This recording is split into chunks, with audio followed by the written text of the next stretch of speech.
Hello, everyone, and welcome to another Fight Night Legends Americas. I am Blevins, and joining me today, it's Tall Casa, aka Boulevard. What's up, buddy? Not a whole lot, Blevins. I'm glad to be here.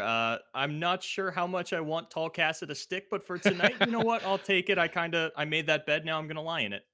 You really did, and you made it quite spectacularly on Twitter. That was pretty good. It was a pretty great video, gotta say. You passed the test. We weren't going to invite you on if you didn't make that, but Boulevard, we're putting you right to work, man. Talk to us about the format that we're going to be seeing tonight. That's what I'm here for. So tonight, as is usual for Fight Night Legends, we are going to have a double elimination bracket with 8 invited players. All matches going to be a best of 3, and that is going to be in the 2 deck, no regional overlap type of format. And to win a match, you must win with both decks. This is sort of the only no ban format that we're going to have. And then because it is double elimination, if the grand finalist comes from the lower bracket and wins, the bracket reset will occur, and the finalists will play one more best of 3. Absolutely. And we've got a great lineup of players tonight. Take a look at the bracket here and see who we've got. We've got Finny, of course, our champion from the last fight night versus another hipster. Stan versus Blazing Asian. Mo versus Swim. Of course, Mo was our runner up last week. And then we've got Macon Jackson versus Zinc. And Boulevard, we're going to be jumping in and seeing Mo versus Swim first. I'm trying to think if I have actually gotten to cast Swim in an official capacity before because I think I got him during the Ascent of Targon Invitational, but that is the only Mhm. time. It is not often that I get to cast Swim, but I've cast a lot of fresh lobsters, so I'm kind of used to the style of play that we're gonna see here. Yeah, you're gonna be able to experience the Swimbiote firsthand, and there he is in the flesh. He's got, of course, the trusty tomatoes there. He's gonna be playing against Mo, aka Mr. Emotional, who he didn't want me to bring this up, but he didn't qualify for the qualifiers via ladder last night. He didn't want me to bring it up, so I'm not going to talk about how he didn't hit top 700 master at all, but he did win the last chance qualifier earlier. But what I definitely don't want to talk about the fact that he didn't qualify. But what I do want to talk about is the fact that Swim brought kind of a surprisingly uninspired lineup this week. He's got the Feel the Rush, Tryndamere Trundle, pretty standard, and he's also got Fiora Shen with very little innovation here, Boulevard. Yeah, this is not what we're kind of used to seeing out of Swim. And when I saw the Field Rush deck, I was kind of excited because I think Swim was one of the early adapters of the Ancient Yeti. And I think it was Fight Night where he broke it out. And I know that players have started to shy away from that version. I was kind of holding out hope that Swim wasn't one of them and we'd get to see that more exciting version. But instead, at least we hung on to the Avarice and Trappers. I'm a big fan of Alpha Wildclaw. I'm really Mhm. happy that managed to stick around. And Troll Scavenger Blevins, that's a new card that we're seeing pop up more and more lately in these Field Rush decks. Yeah, we've been seeing it come around. It is it's a 2 mana fearsome blocker, and we are living in a world where fearsomes are quite prevalent. You've got to be quite afraid coming into this meta right now. There's so many mist wraiths. There's so many frenzied skitterers all over the place. And speaking of which, Mo actually did bring that Elise Callista fearsome deck that has exactly that, where the Troll Scavenger might be blocking quite a bit. Pretty standard list from him as well. He's got the Pale Cascade Splash that we've been seeing pretty prevalent on ladder lately. Yeah, players for the early portion of the meta were kind of deciding what is the most effective splash. Go Get It came right out of the gate. That was followed by Hmm. Relentless Pursuit. And then Pale Cascade caught on really quickly with the Europeans and transferred over to here. And I really like this version of the list with the Marks and the Pale and the Callista. You are the most avalanche resistant that you Hmm. could possibly build a fearsome deck. Absolutely. It's at some point you just say, you know what, I'm not hedging anymore. I'm just going all in. I want my splash to be more aggressive. I want more pumps. I want to be playing my favorite man in Runeterra, aka Mark of the Isles. Yes, I made that joke. Um, but at the end of the day, harrowing and fearsome, frenzied skitterers, mist wraiths, that is a very strong strategy right now that we're seeing. And Mo actually pairing that with an oldie but a goodie MF Quinn Scouts, one that has, been around since Rising Tides. Bannerman decks going even further back than that, but not really been a mainstay in the meta lately, though. No, it's really gotten shoved to the side by Shen Fiora, of which there is still a decent number in this tournament, and I will imagine would probably be the most popular deck going into the seasonal tournament. And traditionally, players feel that Shen Fiora has a good scout matchup, and that's one of the reasons that we've seen it fall to the wayside. Now, I'm sure that Mo is aware of that, so I'm really excited to see what game plan he has in mind to take out Shen Fiora because he's going to run into it in game number one. Yeah, I mean, it's the type of deck that you could always count on to be able to be relatively consistent, straightforward, aggressive deck that I mean, at the end of the day, like it certainly has better or worse matchups, but you can't feel too bad regardless of the meta. I know a lot of these players are practicing for the seasonal event, so maybe they didn't put too much specific thought into these lineups, but we're here. We've got Shen's, or not Shen's, we've got Swim's other deck here that has Shen in it. That is going to be the Shen Fiora deck. And this is gonna be what I would imagine a pretty decent matchup for Swim.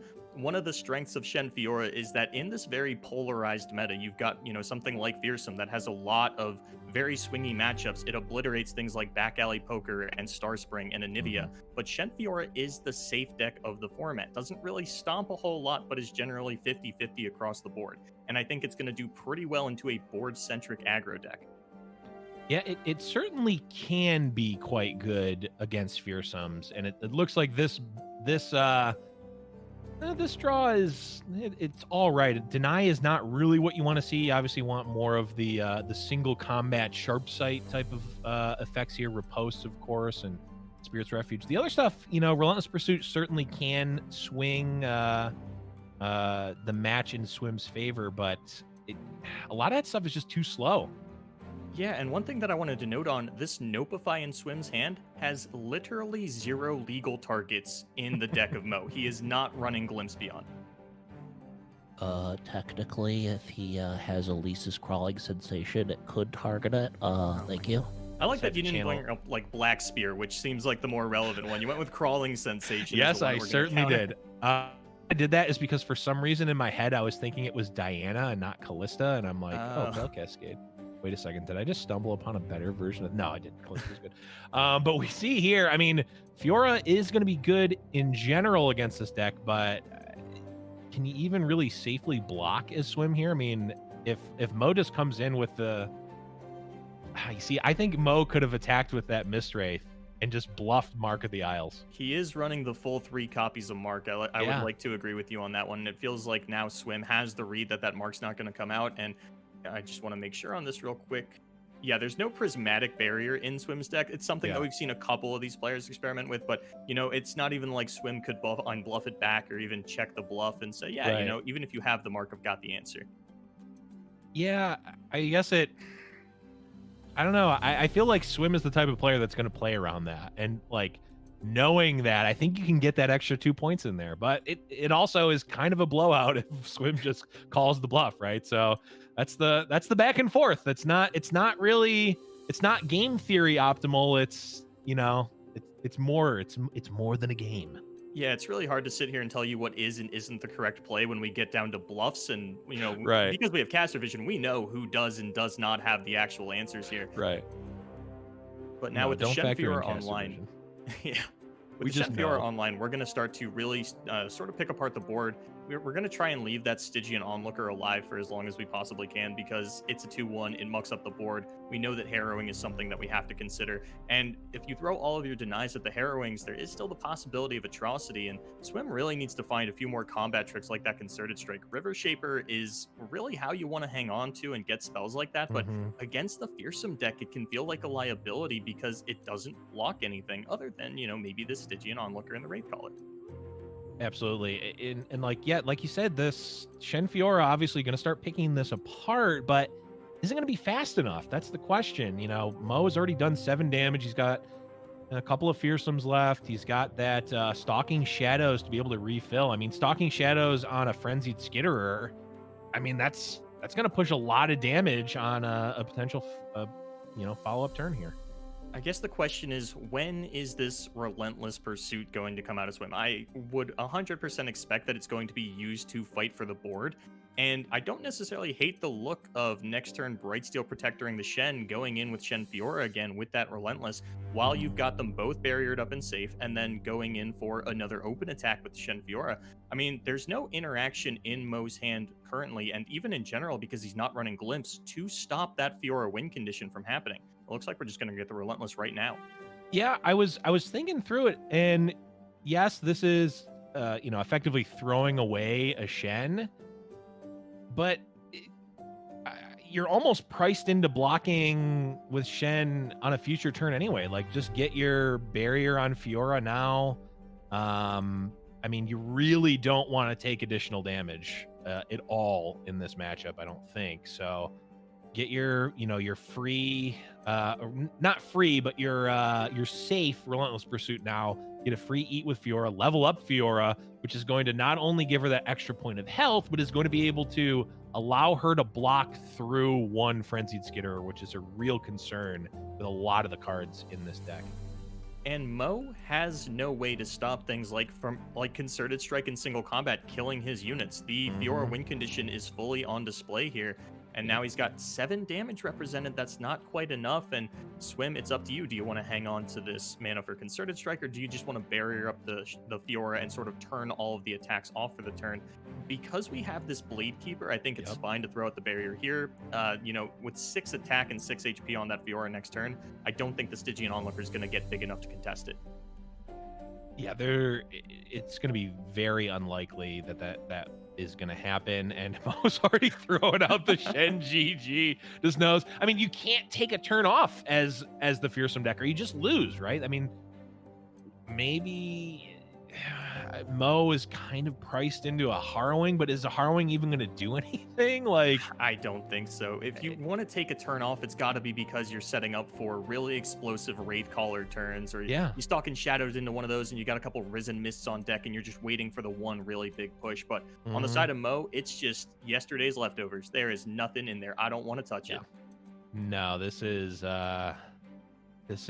Trash City here, and Fiora is.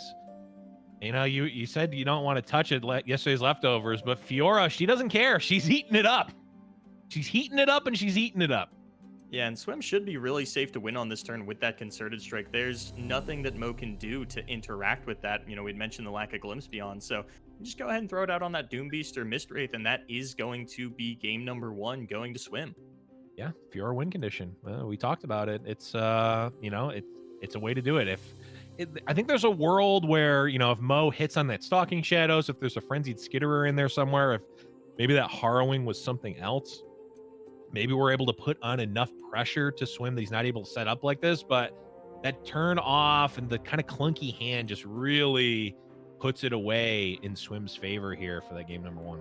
Yeah, and that is a full 3 Harrowing on the side of Mr. Emotional, actually. He just really all-in on that strategy, and just given the archetypes that he's running, not necessarily the specific text that he's brought, but when I tell you that someone is running Fearsome and Scouts, you're going to feel like they are a very weak lineup to Shen Fiora. That's out of the way. Now we get the Feel the Rush deck, and that's what we were looking to 2-0 all along. Yeah, I mean, possibly, but also the card Avalanche exists. Like, it's still going to be just as good. I mean, Swim has even teched in the box, which is specifically good against Harrowing. It's got the Avalanches. I mean, this almost feels like Swim teched against the Fearsome deck. Like, yeah, I'm going to be 2-0ing Fearsome this whole time. It's like, Swim said, I'm going to call the ambulance, but not for me, and said, I'm just 2-0ing Fearsome all day here.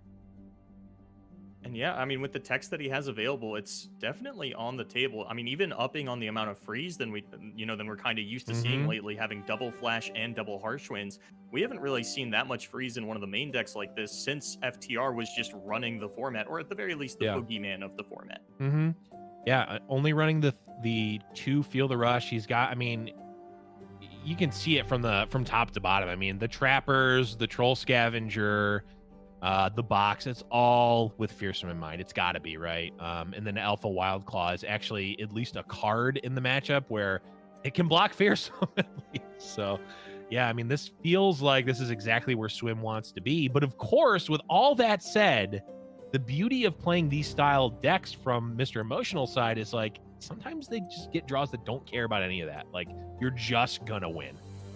And it doesn't really look like he's got one of those hands. You know, opens up with the 1-drop and now just has a pretty slow hand. He's got an actually pretty nice curve for what it is worth.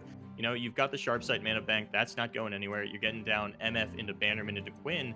And there's no ramp on the side of Swim just yet. So, you know, maybe Mo, even though he's got a bit of a slow hand, can keep up in pace with Swim because, I mean, Swim doesn't have anything to do until turn 5, really. The Avarosan Sentry can come down. It doesn't even really represent a chump blocker because of Misfortune. And yeah, I think that Mo's still in a pretty good spot here. One of the things he is going to have to watch out for is Trundle's Icequake. Yeah, that Misfortune really smoothed it out for Mo. Again, I mean, it's the same problem in this matchup. If Mo takes a turn off, like that is just gold for Swim. But having that MF on 3 is really allowing Mo to put on the pressure. Can Swim set up something with Troll Chain here? Or is he just trying to? He can set up an Avalanche. Okay. And I do think that's really smart. As of late, Misfortune decks have felt, to me at least, less like Bannerman decks and more like Misfortune decks. When you put things like Blinding Assault in there, you are just so all in on drawing this Misfortune. And when you do, the hands look absolutely phenomenal. And when you don't, I mean, you still have the Bannerman package to fall back on, which is not bad by any means. Yeah, I mean, Bannerman is a tried and true staple of Legends of Runeterra. If all else fails, just play some Demacia cards and pretend you're playing Uno. When you see a 1, play a 1. When you see a 2, play a 2, etc., etc. Unfortunately, there's no wild draw 4s yet. And Blevins, what are we going to do if Mo whiffs on this Bannerman? Because he's already seen 2 of his 3 Bilgewater cards in his deck. Is that just, you know, you take that loss, you're just really unlucky today, maybe even drop out of the tournament kind of thing, just 0-1, you know what? Thanks, guys. See you next time. I really can't handle that going into the weekend. The bad juju was enough for me.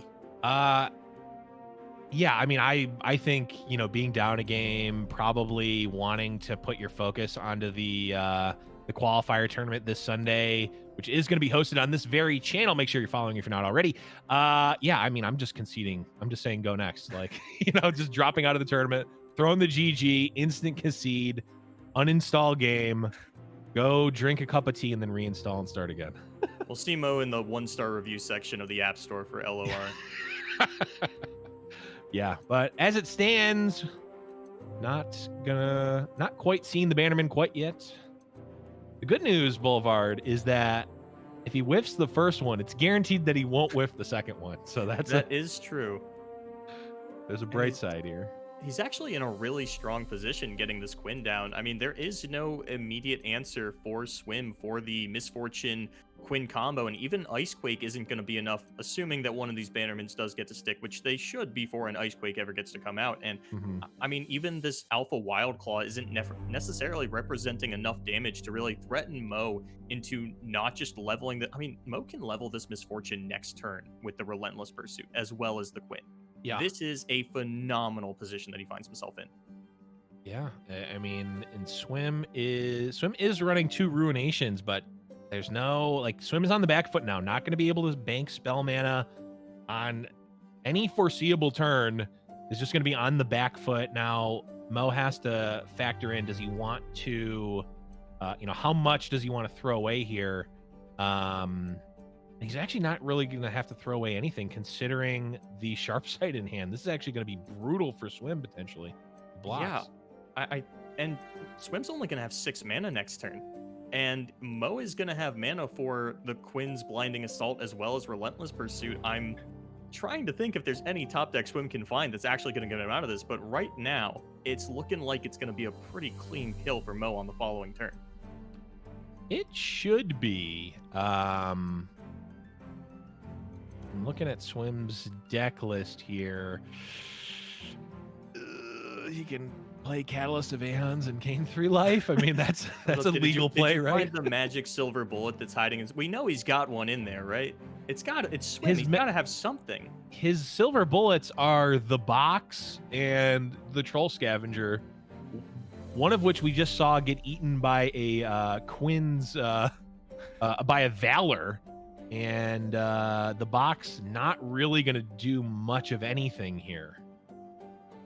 Now, it is way too late for a card like that to come down, and it's kind of why we don't see it too often, right? You run into these situations where you draw the box with just one turn after it was useful. Your opponent already played their harrowing or spammed a bunch of missed rates and all that kind of stuff. And, you know, it is a little awkward, but we're seeing players more and more going for those cards that can come down a little bit too late. I mean, Tri-Beam Improbulator is all over the Draven Ezreal meta, and that doesn't feel good to come off the top either, but I guess that's just where we are in Legends of Runeterra currently. Players just deciding that, yeah, these strategies are worth it. The high-rolling opening hands is the most efficient way to play the game.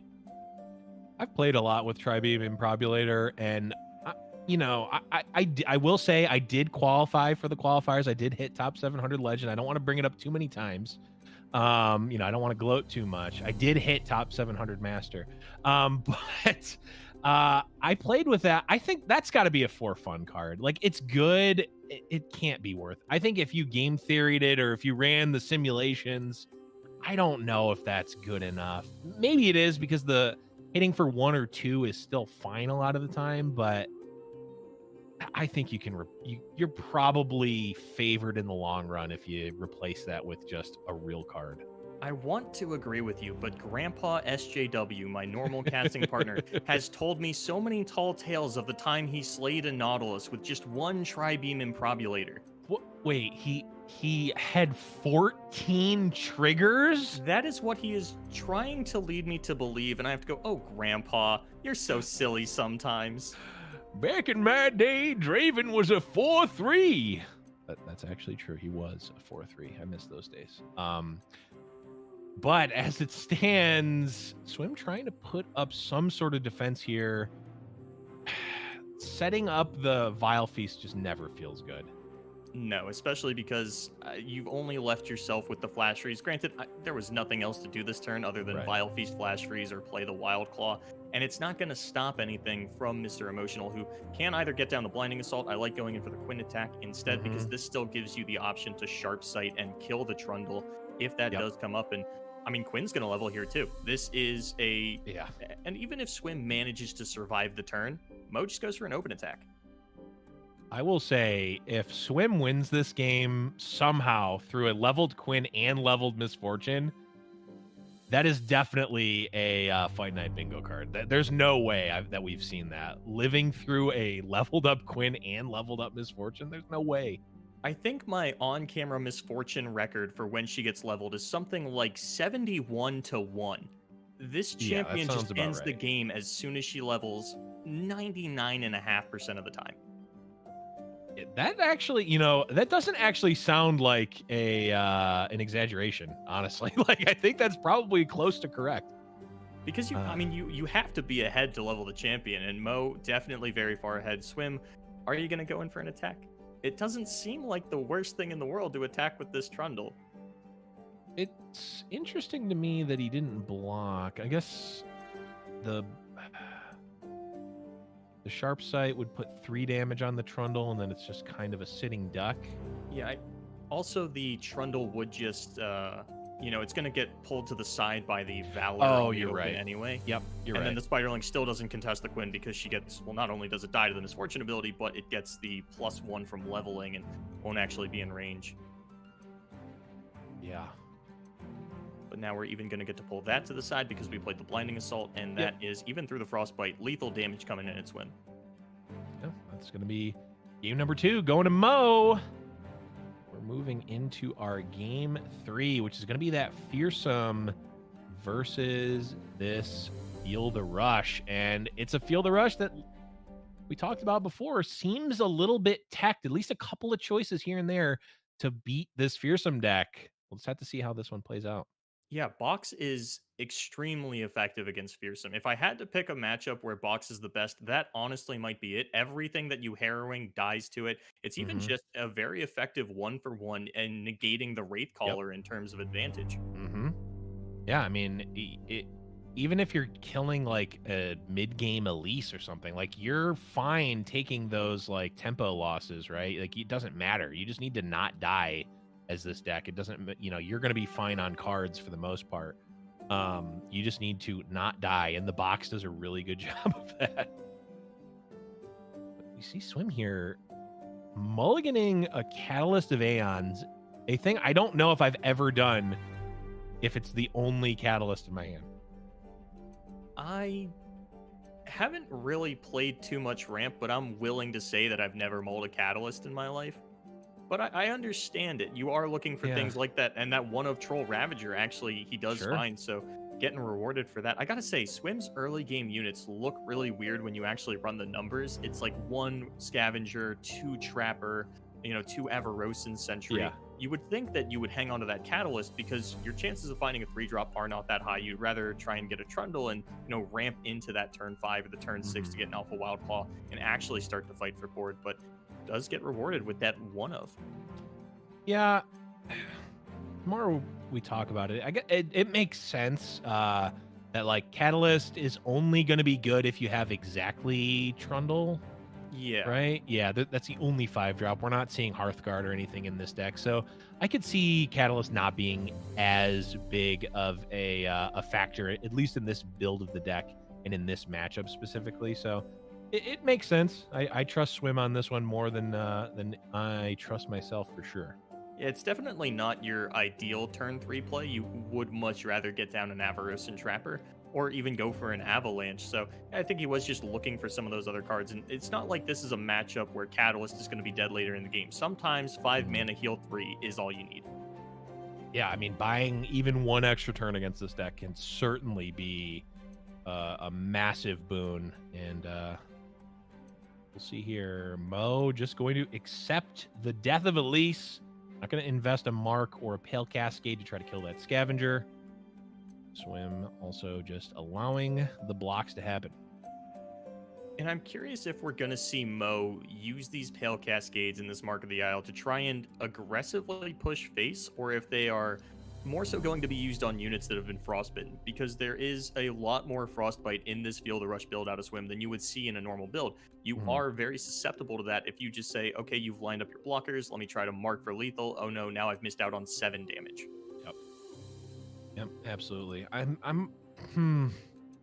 It's interesting because it really kind of depends on what this Stalking Shadows hits. I think that's going to really dictate where this game goes, because right now Stalking Shadows into Doom Beast that's your enabler, right? And you've got a bunch of pump spells. But Swim is at 17 and going to be 18 here. And your hand, it looks okay into Avalanche. If you even get, say, a Wraithcaller, then, you've got the Pales and the Mark of the Isle to protect them from Avalanche. And I think that's probably what we're going to hold on to these for. It is a little unfortunate that it doesn't play super well into the freeze effects because you have to use them in main phase. You don't get to use them in combat for that little tricks, but it is hard to tell how this game's going to go because half of Mo's hand is just cycling. This isn't what his hand is going to look like, 2 to 3 turns from now. Yep. Yeah, half of Mo's hand is on the top of his deck right now. And we're going to see part of it coming now with the Pale Cascade. First, like you said, that's 2 damage. That's effectively like gaining 2 extra life for Swim here, in a sense, because you're not taking that Pale Cascade on an attacking turn. And I think it's always weird. That's one of those trades where it feels like both players are kind of okay with the way it played out. Swim's happy he's not taking that additional 2 damage. Mo is happy that his Mist Wraith lived. And he drew that card and slammed it so fast I didn't even get to see it. Risen Mists. Yep, that is one that you slam because it allows you to play a card and open attack with quite a large number of Mist Wraiths here. And it's threatening a decent amount here. It's going to be 9 off the bat. Harsh Winds, of course, will change that a bit. And there's no mana for a Pale Cascade on Mo's side, even if he did want to just push a little bit more damage, maybe heal up this Mist Wraith that got frostbitten and already is damaged. I really don't think you're throwing out Mark in this situation, but while Swim is able to hold on for now and make it into some of the later stages of the game, he doesn't really have great payoffs. Maybe Tryndamere Atrocity is all you're actually going to need to end this game, but we are still 4 turns away from something like that. Right. Even like Wild Claw. The problem is that these Mistwraiths are going to get to the point where they're actually just trading with the Wild Claw on a block if they want to. That is the tough part here. Okay, Swim saying he'll pay 4 life to keep this Troll Scavenger alive. Mo says, "Oh, hi, Mark," and plays Mark of the Isles to trade with the Troll Scavenger here. 5 getting through. Swim. I mean, that's a pretty low value harsh wins, I gotta say. Yeah, especially since Mo sort of had the punish for trying to go for the trade, did get to use the Mark of the Isle there, and there was nothing left that Swim could play. There is one Troll Chant in the deck, but I mean, if he had that as well as the Troll Scavenger, then yeah. All right, Swim, you got this one. You take it away, but yeah, not going to be the case, and still not able to find an Avalanche or a Ruination. This long game doesn't necessarily benefit Swim point blank because there are 3 Harrowing in Mo's deck, and Swim doesn't have any kind of board wipe to deal with that at the moment. You're absolutely right. I mean, Trundle will block something, I guess. It's effectively the same exact card as Alpha Wildclaw here in terms of blocking purposes, except it keeps you an additional spell mana. So I suppose you err on the Trundle here, but it's getting to be really scary from Swim's perspective here. Is like you said, there really isn't that much interaction. Everything is just very, very neutral. Like, what are you gonna vengeance that you're gonna not want to throw up in your mouth about? Seriously. And now we've got 4 Doom Beast in Mo's hand. That is not a graphical error. That is legitimately 4 Doom Beast in Mo's hand. Well, there's 8. There's 8 of the 14. The notable thing about having that many Doom Beasts, yes, it is a lot of direct damage, but also it can, well, I guess it won't really screw up the a Harrowing in this case because there's so many Mistwraiths. Does Harrowing count Mistwraiths buffs when it brings them back? No. Oh, okay, so yeah, they come back as 2/2s. Kind of. Otherwise, we'd probably see it in Endora, but she's just a little 1/1, so she almost never makes it into the pool. Right. This attack coming in. Big one. I mean, we've got Vengeance and we've got Flash Freeze, and honestly, Blevins, we might just have to commit both. I mean, 3 mana, gain 5, I think is a card that Swim is relatively happy to play in this scenario. 7 mana, deal 2 damage to a unit, gain 5 is less ideal, but again, beggars can't really be choosers in this scenario when you're getting beat down by Mistwraiths. Yeah, at that point, you would have wished you were playing double up. Get that additional face damage in there. Yeah. But, and there's still this Pale Cascade that Mo has in hand. Yep. Can push through that little bit of extra damage depending on what Swim connects here. And if you take 10, we know that's a death sentence. And Mo's even going to push for it. Yeah, I like the push. It gets extra damage in, and it also is an enabler for the Doom Beast. So you can play 2 Doom Beasts this turn. You don't have to play the Callista and then a Doom Beast, leaving you kind of stranded with 3. It's going to be really hard to... You're 2 turns away from even being able to do that, and then you'd also need a spell and bank spell mana. So I really like the push here. Of course, it is going to be punished by the Vengeance, but even so... the 2 additional Doom Beasts are going to be able to come out, deal that extra 4, and it will put Swim down to 5. And now, Blevins, I think Swim's actually pretty close to lethal. We are going to get a Trundle level up as well as a Tryndamere down this turn. We have the Atrocity for when Mo goes in for the open attack. I haven't run the numbers just yet. This Trundle, I think Trundle and Tryndamere... No, Trundle's going to have 7 attacks, so that's 15 minus potentially 4. I guess it depends on how many Doom Beasts come down. That's where my math stops, is when Doom Beast gets involved. Yeah, and also when the second Doom Beast comes out in relation to the attack, because Mo doesn't actually get the life gain off of the second Doom Beast yet, right? Because he can't go above 20. I will agree with your statement that Swim is getting close, and you can, the cast can't see it, but there is steam coming out of my ears trying to crunch these numbers. Yeah, Yeah, and Swim even has the opportunity to send the Trundle at the Mistwraith, trade off that Trundle, get an extra 1 damage into your atrocity. It looks like he's going to go for the sort of get more units on the board line of the Wild Claw as well as this Avarosan Sentry. That's I'm assuming Swim ran the math and it wasn't enough. yeah, I'm gonna assume Swim at the very least did the math better than I did. I guess like the difference between Trundle and Wildclaw in terms of damage right now is 1, and then you can turn that 1 damage difference into 2 non-overwhelm damage with the Sentry, I guess is maybe the calculation.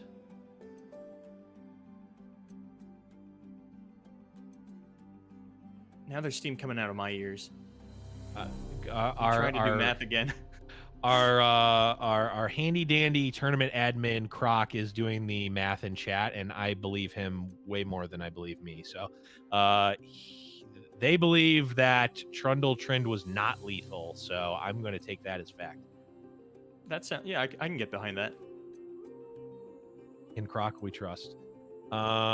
This right now is threatening 14 minus 4 would be 10 if he blocks with another Doom Beast. Oh, this is going to level the Callista, though. Ooh. And we are still just outside of atrocity range. Outside of atrocity range. And the question is Mo going to be able to go wide enough here? It's going to be... There's going to be 3 units on Swim side, and there's going to be 4 on an open attack with the Callista summon. Yeah, I mean, Mo only needs to get 1 damage in, right? Yeah. Oh, actually, it depends on what he draws.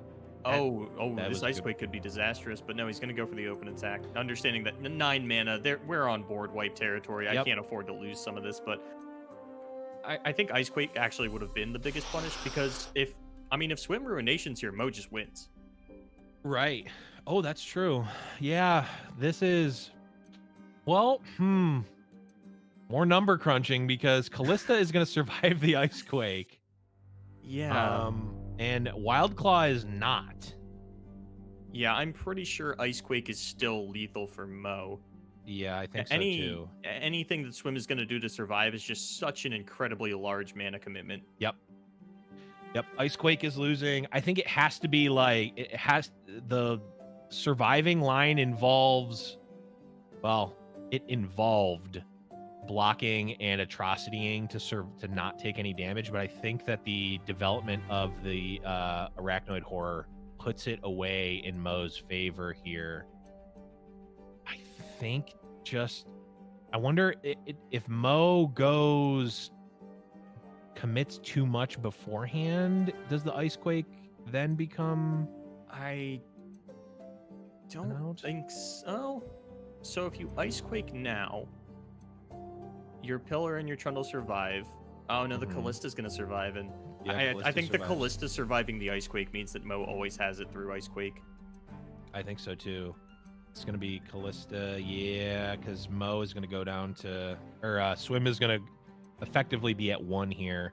Ice Quake comes out. Second Doom Beast happens after the Ice Quake. Puts Swim down to 1, and Mo is going to be at least +1 units on the board. And I think that's going to be Mo with the reverse sweep. And you guys are really working me hard. I come in, you immediately make me try to crunch all these numbers, run all these maths. You've watched my casts before, right? You know that that's not my strong suit. No, we have the stat. We've got staff on staff on staff be able to crunch these numbers in chat. But yeah, this is what we had talked about when Mo lost game number 1, is it looked like his lineup was here to pick on the Fielder Rush, and I actually want to check real quick because I think there is almost as much Fielder Rush as Shen Fiora in this matchup. Or in this tournament, rather. Yeah. I think it's shy by 1. Yeah, let's see. 1, 2, 3 Fiora Shens, and then Yeah, a few more field rush, but here's our results here. Swim got that first game, but Mo was able to take the second two, and that is going to be Mo moving on to the next round. Swim still does have a chance, though. This is your first time watching. This is a double elimination event. Swim is still has one life remaining and can make a run in the losers bracket, which we've seen him do before.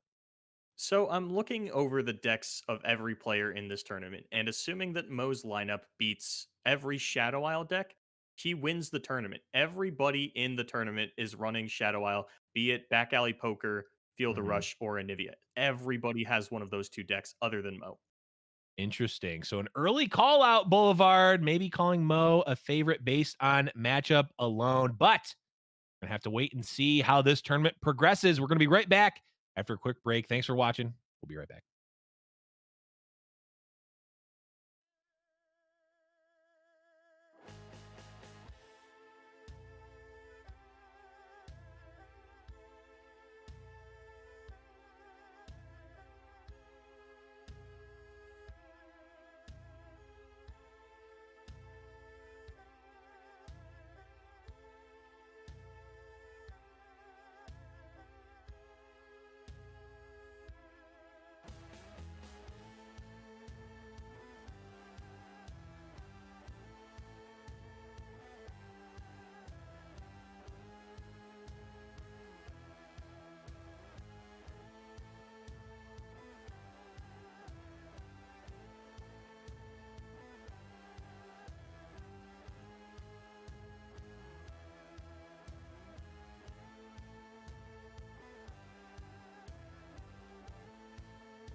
Welcome back. We are jumping right into our match here. We've got previous champion Finny up against another Hipster.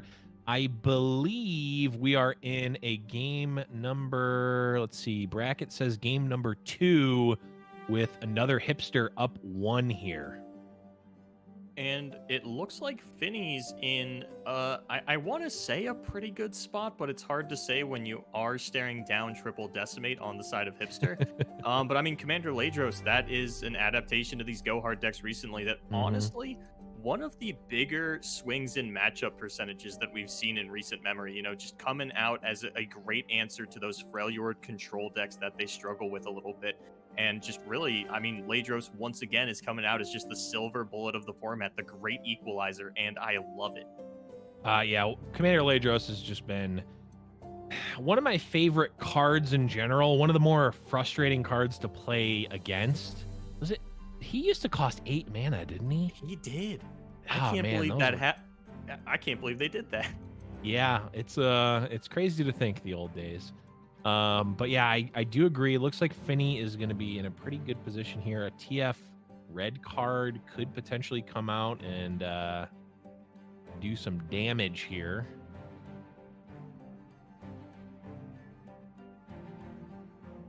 I mean, yeah, there's no real punish that Hipster could have. We'll be able to develop a few more units if we go for the red card, but I would imagine wants to get at least this Chump Wump down here. Try and stave off the aggression of Finny a little bit more. Unfortunately, no idea what the Go Hard count is at. I don't know if you caught that one, Blevins. I did not. That's one thing I'd like if they... It should be part of the deck, like, viewer, like... Almost like a champion level ups. Yeah, I think it probably should be. But then it gets to like, well, how many cards are they going to put in here? And do you put all of them? I can see why they wouldn't, but I want it because, you know, I'm greedy. Look, Riot, if you just want to like develop a caster spectator mode, give the keys out to a couple of us and give us that full access style, you know, I'm not opposed. Yeah, I mean, I'm in. I'm definitely in. But speaking of in, Finny is in the red zone here, potentially attacking in. Not that great of an attack. House Spider doing its best at just gumming up the board. I gotta say, I never feel good about putting House Spider in a deck, but then you come down to situations like this where one card just keeps you out of the death range for just a little bit longer, you know, lets this Chump Wump survive, doesn't make you get down into pack your bags range, because while we don't know how many Go Hards have been played in total, we do know that we came into 2 being played, so at the absolute worst for Finny, we are 1 Go Hard away from it, and we've still got a really good amount of draw in hand.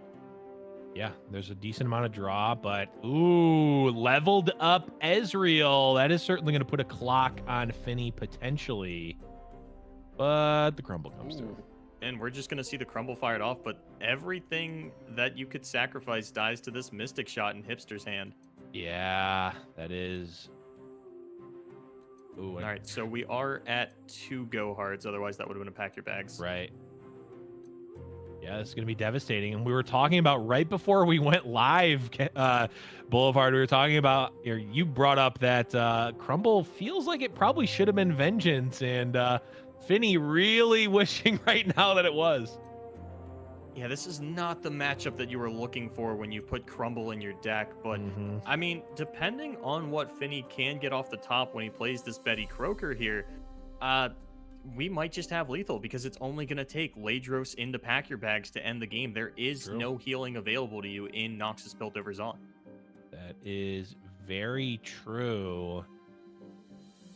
The question is, how much damage does another Hipster have? He's got 3 with the Mystic Shot. Or does he just... Are you playing the Dredger here? To draw a card, maybe? I don't think so. I guess the question is, where does this Mystic Shot go? Because if it goes at the Pool Shark, Finny can't actually draw with the Croaker. Oh, good call. Yeah, I mean, it's only doing 1 fewer damage here than it normally would have been. Yeah, and your opponent is still in triple decimate range even after the Doom Beast. Things looking pretty sketchy for both players, but I gotta say, I really like Finny's chances of finding the pack, and I like him even more now. Yeah. That salvage is going to be big, but the problem is can't Hipster just block? Yeah, Hipster could. I mean, he'd lose a Draven or a Sump Dredger, but I really don't think you're Yeah, too that's concerned fine. about the value that a Draven's going to get you at this stage Yeah. of the game. I think Hipster threw out the GG in anticipation of a pack your bags, but Finny's not quite there yet. Right. I was gonna, if he cast Decimate there, I'm like, that would have been dead a little on wild. board. Yeah, this is gonna be a block. This does kill the Ezreal, but it doesn't matter. Like, the Hipster doesn't need anything else. He has lethal in hand. Finny now needs to find the pack your bags within the, I guess. I mean, how many looks does he have? 3 looks? Yeah, looks? about that. And we did see one go hard toss to the previous salvage. Yep. It really just comes down to what is Finny gonna top deck? Can he find go hard in the top 4? Oh, actually, he has. Yeah, he's got 4 with the Betty Croaker. Okay, the mushroom doesn't do anything. Oh wait, does it? It does, because the Mystic Shot off the top is now lethal. No, it's not. Yeah. Oh no, it's not. Okay, The old I thought 5 damage decimate. no, I was thinking that the Now it's lethal. Oh, it's just lethal with the mushroom. He had 16 cards in deck with 6 puff caps, and that's how you ended the game. I'm in disbelief at that. I mean, man, that I think that also has to be a Fight Night bingo card when Chump Wump does more mushroom damage than Captain Farron does with decimates. What world are we living in right now? That was insane. Yeah, you were talking about the 5 damage decimate. Have you heard of the card Puff Caps? Those odds were so because we saw him flash the deck, 16 cards remaining and 6 puff caps in there. This is what Teemo players dream about. Yeah. And there wasn't even a Teemo in this deck. It also, those cards are almost completely ancillary to the deck. You almost don't ever even want to cast the mushrooms, but hey, it's got to happen sometimes, right? Boulevard? Like, there has to be that one time that we can look back to and go, but he could draw 6. You know, you never seen it happen, but now you have. You've now seen them draw. What was that? 5 mushrooms off that? That was insane. Nearly, yeah. That was. I mean, we thought we had that game figured out. It's can you top deck pack your bags? We didn't. Yeah. And we didn't anticipate the mushrooms. We knew that they were there, and we just said that's never going to happen. I'm sure everybody involved said that's never going to happen. You know what I think happened? I think Finny pulled out his trusty monkey's paw and said, I just want to draw the pack your bags, but it had 6 mushrooms on it. Absolutely insane finish to that game. And we are going to take a look at the bracket here, see how round 1 has finished shaping up. Yeah, looks like we just saw another Hipster take out Finny there. Mo, of course, beat Swim. It looks like Zinc 2-0'd Macon Jackson. Be waiting on Stan and the conclusion of Stan and Blazin Asian. We will take you to that game if there is time left. I'm not sure.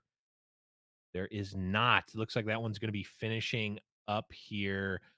We are going to be going to Mo Zinc once that starts up in just a minute here. Let's take a look actually at Zinc's list here. He's playing TF Gohard and Ez Draven. This is a pretty, I don't want to say standard lineup. These are definitely not decks that we didn't expect to see in a tournament like this. I know there's been, Ezreal Draven has been a hot topic among some of the players. You know, is this good? Is this bad? Is it one of the safer decks of the format? I don't. How do you feel about this one, Blevins? We do see the triple tri-beam. Keep that one in mind. Yeah, I've anecdotally had it work out well for me, and it's also a fun card, so I don't fault anyone for using it. My gut says there have to be better cards than it in the deck or in the format, but you know, one of the most respected EU players and streamers, Alan ZQ, says that this is the best deck in the format and has no bad matchups.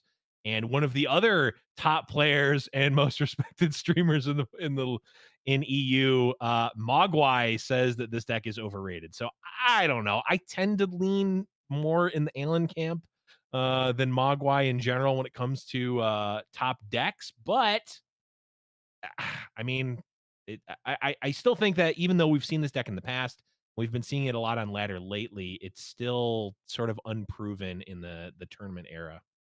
It has seen a little bit of play. It even caught some bans near the finals of EU Masters. I think Mhm. Poland actually had that Weimer and Draven Ezreal banned out against them, but that's just because Alan likes Piltover and Zon. I don't necessarily know that it was a respect ban for the decks Mhm. themselves, but more so to just say, you know what, Alan, if you want to settle this beef with Mogwai, you're not going to do it on the EU Master stage. You're going to have to figure it out in Twitter DMs Mhm. like everybody else.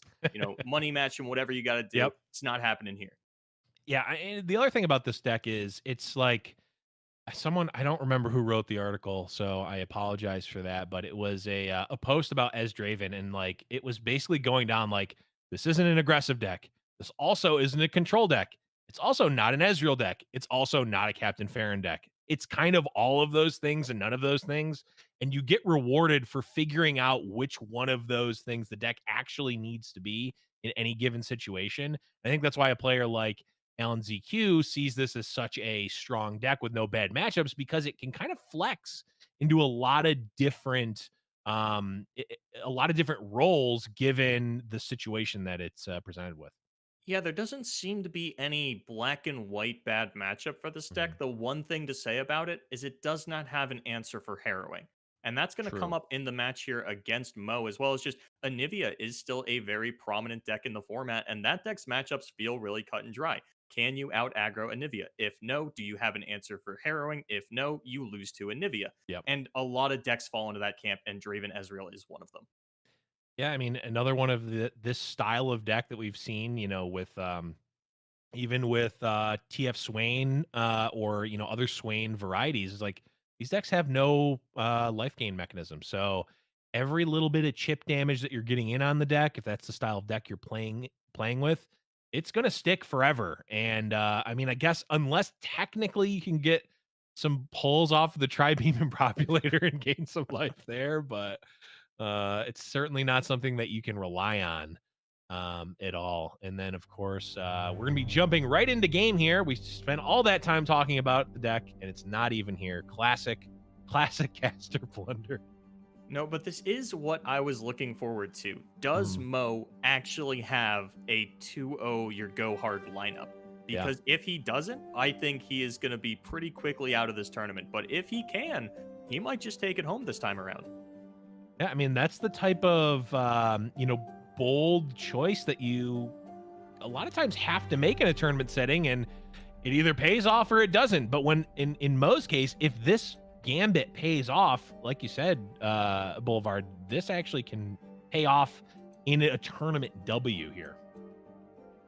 And I know you don't love to see it, but there is a ruination in the deck of Zinc Elemental, which actually could end up bailing him out or baiting him out a Yeah. little bit later on in the game, depending on when and if that does come up. And actually going for the Gangplank version over the Elise. I know a lot of players are still on the split there, but it looks like Zinc actually has this tech, not exactly for the fearsome matchup, but the techs that he has made will pay off in this matchup.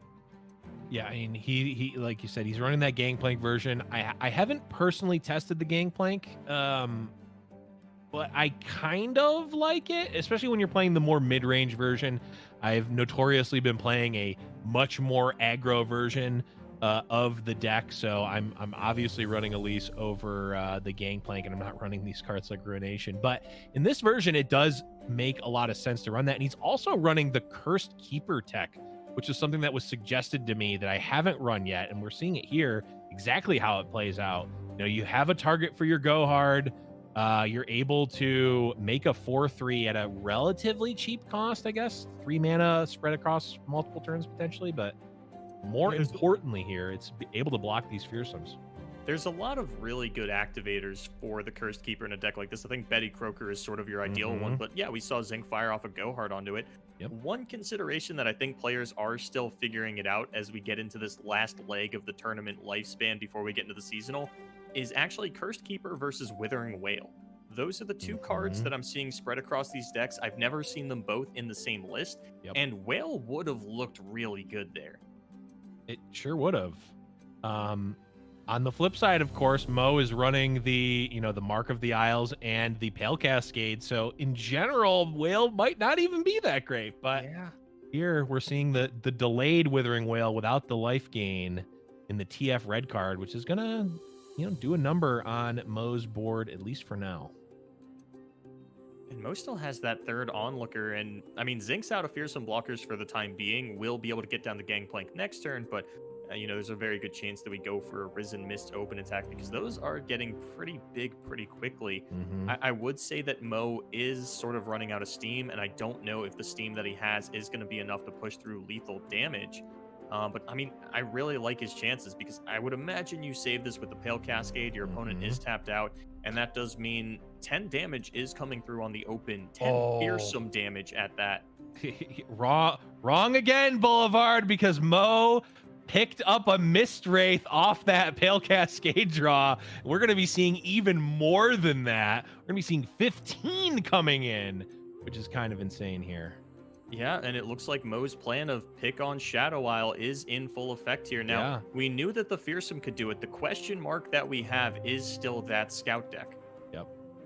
I mean, it's a legitimate question mark to have. And I always feel, maybe it's oversimplifying it, but I always feel like Scouts is like the true neutral of decks. Like, it is always like, it can win against anything, it can lose against anything. And it's always got like, it never has worse than like a 48, and it never has higher than a 52. Maybe I'm just oversimplifying things. It's possible. I've always preferred Shenfior to Scouts, but so I do like going into this meta a little bit more. But it looks like we're going to jump right back into game number 2 and see if this Scout can pick it up against the Go Hard. Yeah, I mean, we talked about it in the pre-show about, is this going to be a grindy meta or is this going to be an aggro meta? And for all of the tournament, with the exception of exactly Mo, it's going to be a grindy meta here. But Mo says, nah. I'm going straight forward. I'm going right for the throat, and I'm going to try to end it as quick as possible. I noticed that we told production that Mo wasn't running grindy decks, and now they're just having us follow Mo throughout the entire tournament. I see what you guys are doing back there. Yeah, our production has gotten crafty over the weeks and months that we've been working. They know. They know what they want. So we theoretically have the Go Hards to actually finish off this Misfortune, but there is plenty of... Oh, and we're just even going to get the proactive Sharp Sight, which is actually going to force out a Glimpse Beyond here. I feel like Mo didn't have to go for that. I was just going to ask what you thought about the preemptive Sharp Sight, because it feels like that could have came out in response to something, and instead it opened up the possibility for Zinc to get the value off of the Betty Croaker in that Glimpse. And it's a little thing, Boulevard, but might be costly. Like, we could see like the hands could be drastically different right now, and there could have been like 2 or 3 other decision trees if Mo would have just waited off of playing that Sharp Sight. What I will say is that it didn't allow Zinc to shuffle in the Go Hards on that turn. It just wouldn't have been a very effective play, and instead develops a little bit more. But I mean, Zinc potentially has Pack Your Bags online. We have 2 Go Hards, we have 2 Zaps, we have a Chronicler to recycle one of those Zaps, and we're already down 1 Glimpse Beyond. Yeah, I mean, this is how you write it up as the back alley poker deck. Like, you are, able to play these cheap threats, get like relatively guaranteed Go Hard draws off of the Zaps. The Chronicler was a piece of technology that I really liked the first time I saw it used on a Zap. Before, I was like, I don't understand why this card is in here. And then I saw it used on a Zap, and I go, oh, that is exactly the reason why it's in. It has value elsewhere too, but that is sort of the main one, the bread and butter. Yeah. And I don't think Zinc loves making the play that he just did, but getting the Scout off the table, making it so that the Misfortune level up is just a little bit more delayed, I think is really important against a list like Mo's that is running the triple Relentless Pursuit. And there's no doubt that Zinc is going to be able to get to Pack Your Bags before the game is over.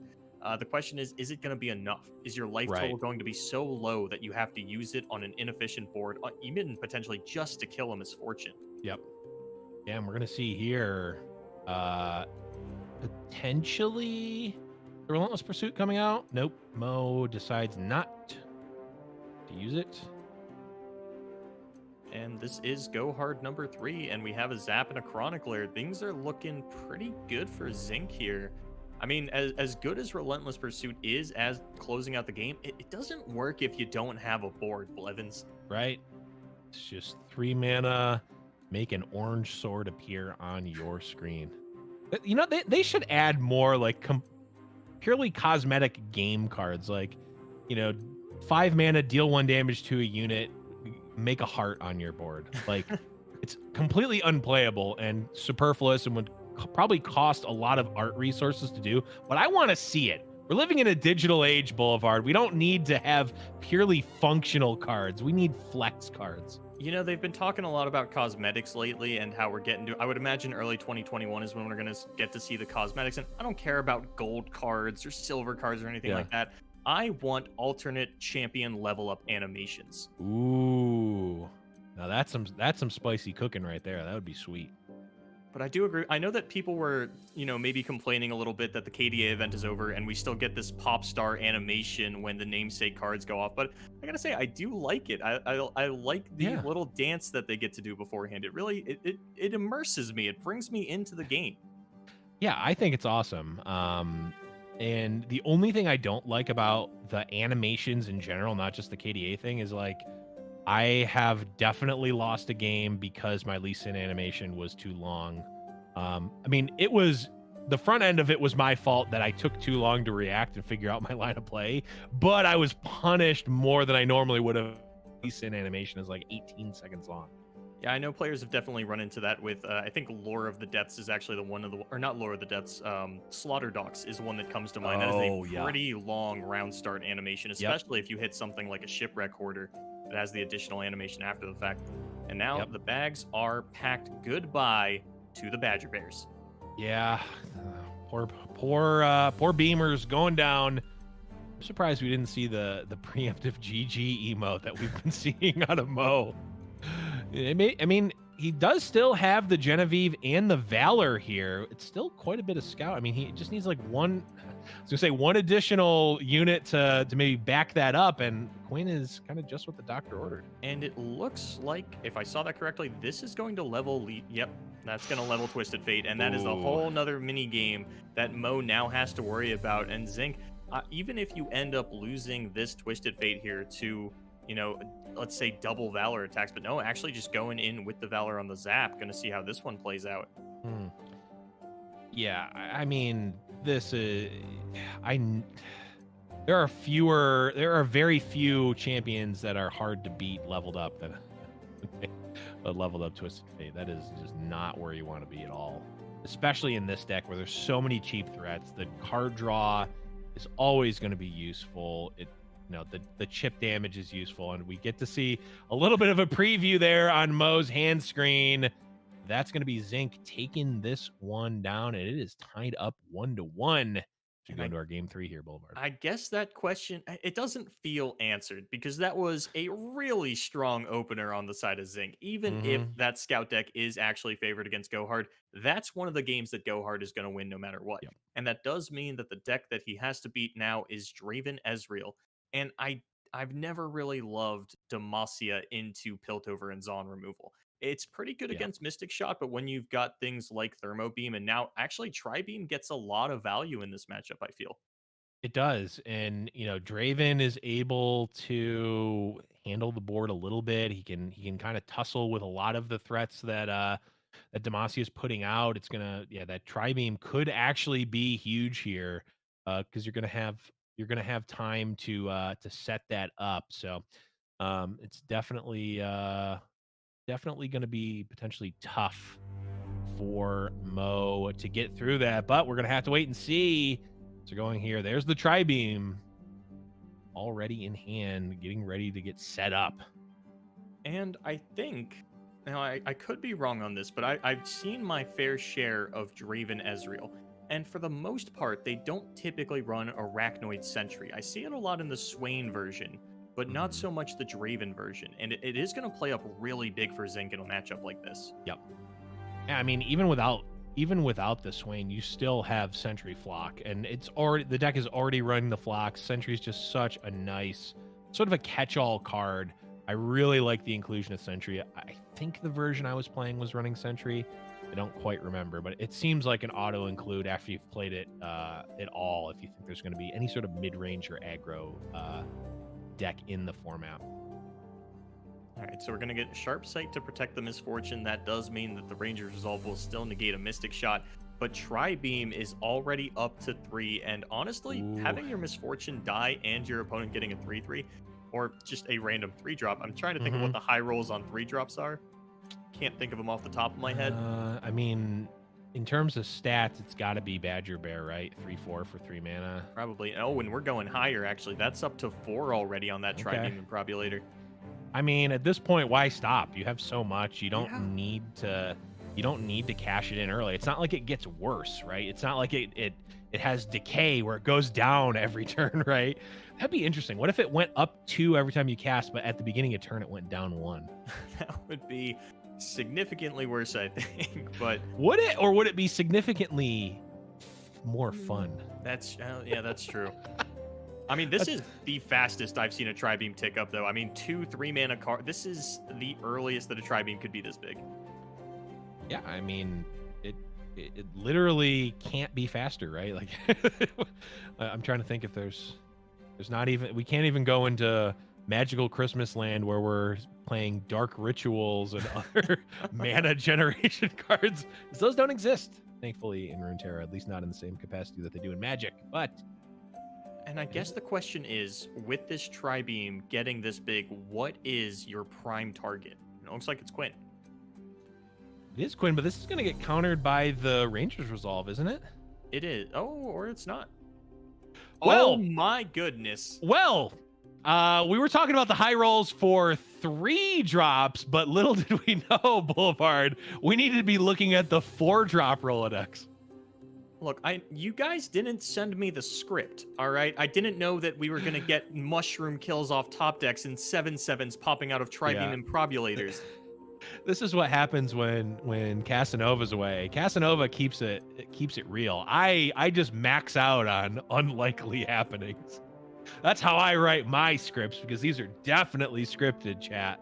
Everyone says they are, so let's just embrace it and reveal that, yes, it's scripted every single week. Yep, you are completely unhinged this week, Blevins. Yep, and Casa is sitting in chat, unable to do anything to stop me.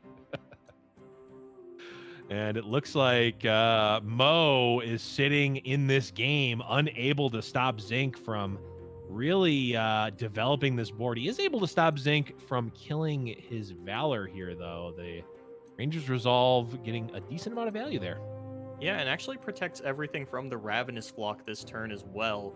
And that does mean we get to kill the Draven. We will lose our Valor for it, but it is a small sacrifice because, I mean, do you ever throw this Laurent protege at the Crocolith just to try and keep up your Misfortune level up? In some matchups, I would say yes. Against a Draven Ezreal, I think that's a hard no. Or a yes. Yeah, Mo did not bring this lineup to slow down, is what I will say. He wants to, he got to go fast. I think the thought is that if this Misfortune can live, which I think you kind of have to, like, the cards are on the table right now for Mo. The Misfortune has to live for him to have a shot, I think. And if it does live, if he gets that attack in, these scouts are threatening the level up, which is a win condition here. Unfortunately, with the grip of cards in Zinc's hand, the multiple pieces of removal, the multiple units, like, this is, I think, just out of control for Mo. Like, it's not going to happen. But if it were going to happen, attacking with that Laurent protege was the opening for that win condition.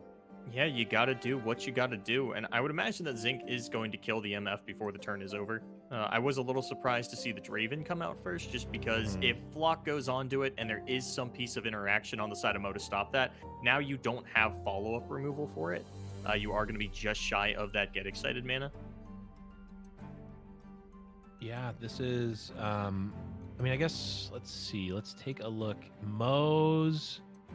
Does Mo have another he does have another Ranger's Resolve potentially, and then of course has Sharp Sights as well. So yeah, this Get Excited is not guaranteed. I guess Get Excited plus Flock is probably safe to guaranteed kill it, yeah. but And we're actually going to get a Draven level, just 4 axes in hand, and Zinc says, well, I'm going to start generating a lot more. I might as well turn this into a 4/4. yeah, I mean, you get it for free. I mean, we already see, you know, Chump Lump is actually just, you know, it creates more damage than Captain Farron here with those puff caps if it goes like it did for Finny. Or against how Finny, many rather. times in a night can we possibly see that? And Genevieve Elmhart, this does not pair well into the Captain Farron. With even with Relentless Pursuit, the problem is that everything on your board is getting killed by everything on Zinc's board. Yep. Yeah, you're not getting any value out of this Genevieve. Any additional value. It's just trading 1 for 1. And, you know, Draven is a 3 mana champion, and that Crocolist was created for free off of the Tri-Beam Impropulator. So you're not feeling great about it. And it doesn't even feel like you're getting good testing. Because any game that you're in testing and somebody, you know, summons a 7/7 off their Tri-Beam, you just go next on that one. You say, okay, that's not going to happen to me in the tournament. I don't have to worry about that. Yeah, but what about when it happens in the tournament, Boulevard? That's the unfortunate part for Mo here. When it happens in tournament, you say, it's a good thing I won round 1 because there is a loser's bracket that I'm going to get to fight through. Very true. And through all of this, Ezreal has leveled up. Zinc has more life. I was going to say a better board, which is arguably not the case here, but also might just be the case. Is Mo just dead here? I don't know, because Mo does have Relentless, has double Genevieve. There's a barrier on one of the Genevieves, and Zinc doesn't actually have that much interaction in hand. It is just a Get Excited at the moment. So this is going to be 4 coming in total. The 1 from the ping and 3 from Ezreal. That's going to put Mo to 5, and then Get Excited. Yeah, that's lethal. Yeah, Get Excited will be 4, and then the Mushroom. Yep. Oh, and this feels heartbreaking for Mo, because you're in a position where you say, okay, this turn I actually drew the right string of cards that I can start to get back into this. But Zinc has the classic Mystic Shot Get Excited. Or Mystic Shot Double Mushroom. Either or. It's all going to be good enough in the end. Mo doesn't even let it resolve. That's going to be it. Zinc taking a lightning fast 3-game set here against Mr. Emotional, bumping him down to the losers bracket. But Zinc will be continuing on here on the winner's side.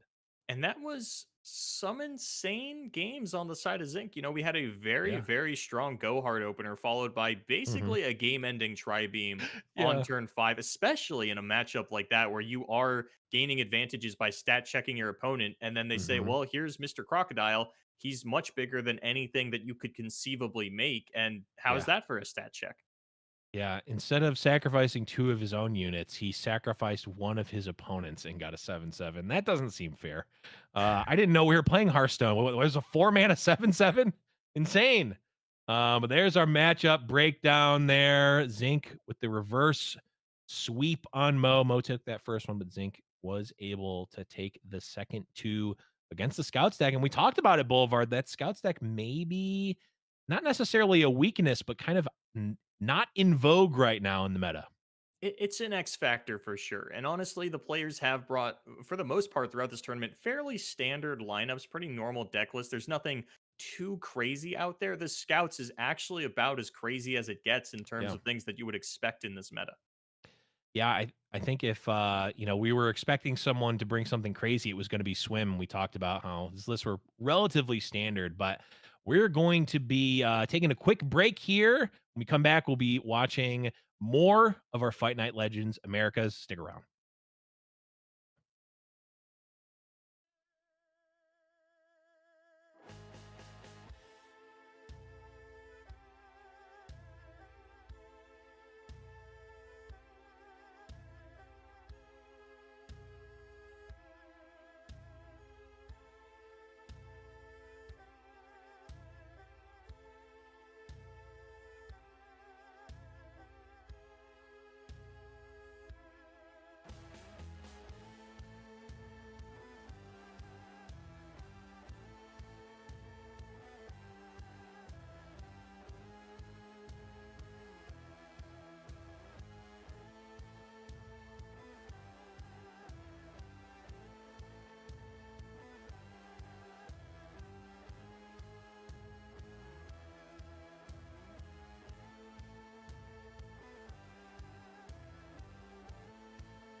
Welcome back, everyone, to Fight Night Legends Americas. I am Blevins. Joining me is Boulevard, and we are here in the winners finals already. This has been absolutely blazing fast. And if we take a look at the bracket here, you'll see exactly why that is. I've been on fire today, Boulevard. I just got to say, Blazing Asian versus Zinc in our winners finals here. Boulevard, what have you thought about this run up so far? I mean, this has been a I don't want to say what I expected. It's always hard to expect things in tournaments like this where they're full Mhm. of, all these amazing players. I mean, yeah, Blaze Nation versus Zinc, this is kind of what I was hoping for. I really like both these players. I know that Blazin he's got a little bit of a history when it comes to making it past a certain point in a tournament. And I mean, we've seen things like that broken in Fight Night before. I Mhm. think back to Nola Gold, one of the top performers for the longest time, didn't have a win until he got one in Reckoning. So Yep. maybe this is it. And he is the only Frostbite mid range player in the tournament. Yeah, and that Frostbite mid-range, the Ash Sejuani deck from Blazing Asian has a very interesting piece of technology in it that I've been a massive fan of for quite some time, and we'll be getting that up in a second here. But I mean, just in general, Ash Sejuani has been it's kind of like Scouts in the sense that like it's always there. It's like you can always go back to it, but it falls in and out of vogue from time to time. Yeah, Shen Fiora and Frostbite midrange definitely felt like the safest decks in the meta. And then there was 1 or 2 weeks, and this was reflected across both Fight Night and EU Masters, where apparently Ash Sejuani was just the scariest thing anybody had ever seen in Legends of Runeterra. Yeah. Everybody brought it, it got a 100% ban rate, and the next week, it's like we all just forgot about it. Yep. It happens, but there is that card. You can see it on the screen now, Boulevard, that people have forgot about it. The shampoo itself, Shunpo. That is an interesting tech piece that we very rarely see in this style of deck. Blevins, I was thinking to myself, I got to come up with a casting me and Blevins. And then as I was sitting there muttering it to myself, I just found myself muttering in the mirror, bully Blevins, bully Blevins. And I've been trying to hold it back, but you're giving me so you, much to you work with. you sound like my high school right now. That's not true. I didn't get bullied, but that is funnier if I did. No, it's not bullying. It's not funny. Yeah, I mean, I really want Shumpo to win, and I have to say it. I have to say it. Zinc once again comes to another fight night, doesn't bring elusives, goes full coward mode, just brings top tier decks instead. Bring elusives, Zinc, you coward. I know you can do it. But he didn't hear. But yeah, I mean, we haven't seen Blazin on stream yet, but he also did bring that TF. Oh no, did we see him? We did not see him yet. No, we haven't seen him, but he also brought the Twisted Fate Gangplank deck here with the Commander Ledros splash. But he went for the Withering Whale instead of the Curse Keeper here. And I'm always curious about that decision because it is usually accompanied by the petty officers that we do see in his deck. And I Mhm. really don't know how I feel about petty officer in a go hard meta. Yeah, I've been playing Petty Officer in my aggro version, but that's because it's two bodies and it's a lot of attack, and I'm almost always the aggressor. In a meta where you want to play it as sort of a mid-rangey card, yeah, I think it gets hit by so much. I mean, you mentioned the Go Hard, the Vile Feasts, Withering Whales, Unspeakable Horrors, the list Yeah. goes on. And Even this is Static Zinc Shock now. version that we're looking at currently, not Blazing Asians, the Cursed Keeper version. So it'll be interesting to see which one plays out better in a head to head. And I don't Mhm. know. I feel like once we start to put Petty Officer and Withering Whale back in it, how long until we, just go back to calling this keg control? You've got the The Gangplank, you've got the Petties, you've got Shadow Isle damage base removal. That's keg control. Well, here's the thing that really, grinds my gears about these versions. You've got Gangplank, you've got Shadow Isles, you've got Ledros.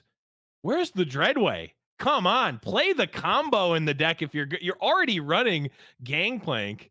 play at least the one of Dreadway. Cut one of those Ledroses and give me a Dreadway, please. I want to see it. But yes, this is that Blazing Asian version.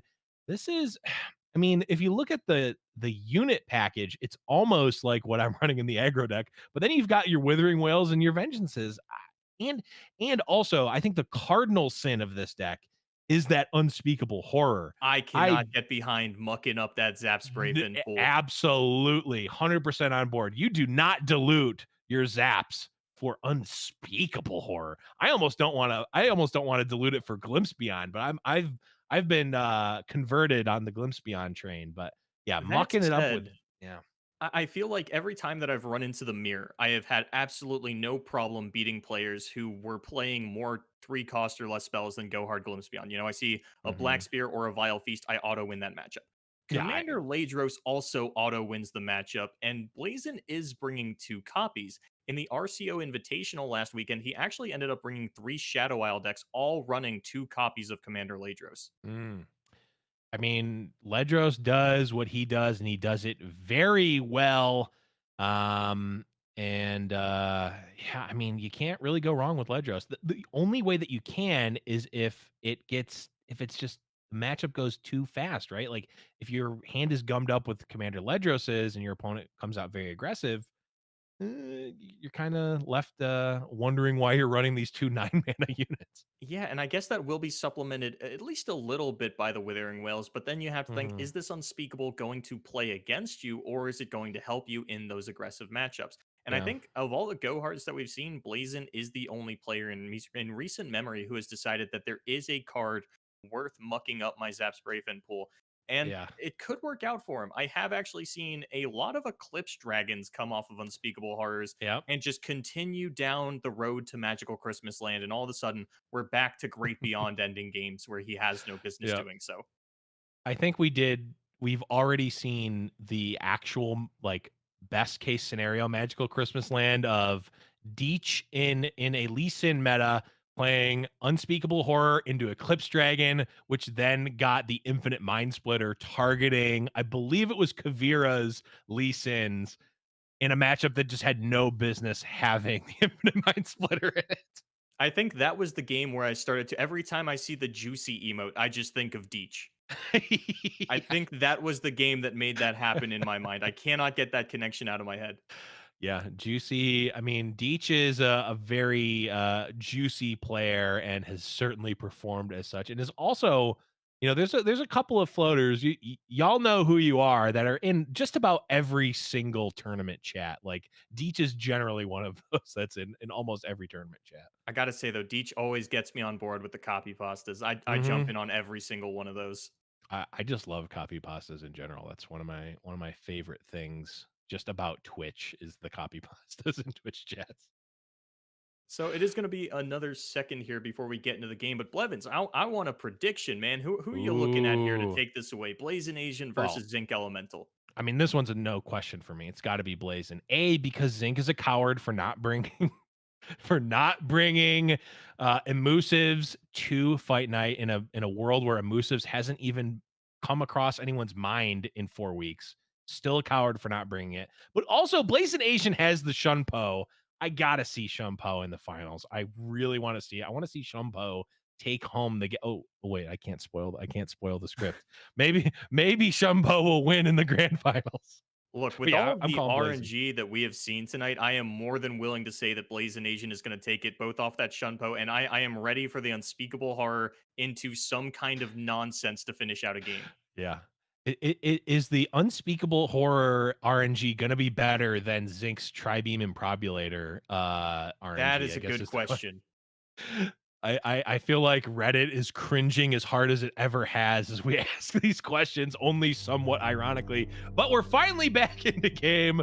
The Blevins Boulevard stall podcast has come to an end. That was episode 1. I knew I was going to get roped into a podcast when I talked to Blevins. That is true. You cannot get on a call with me and not end up in a podcast in some capacity. And I mean, this is a really strong opening hand on the side of Zinc. Oh, okay, we got the Shunpo right out of the gate. Shunpo's online.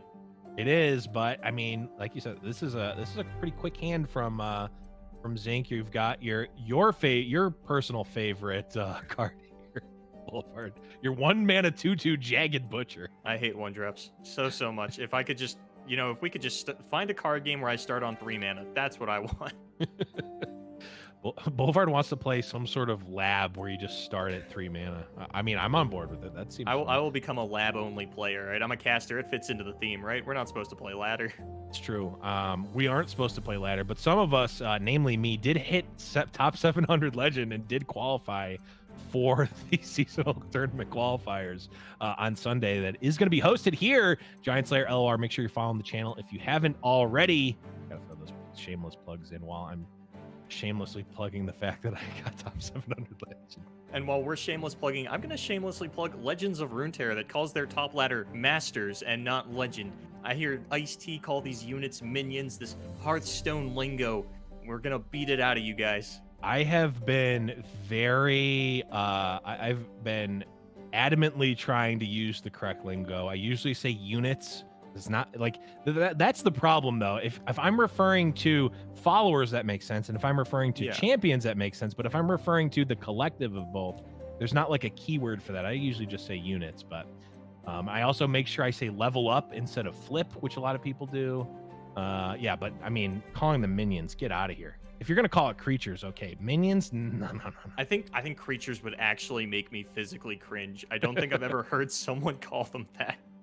I mean, a lot of Magic players call them creatures. I made it very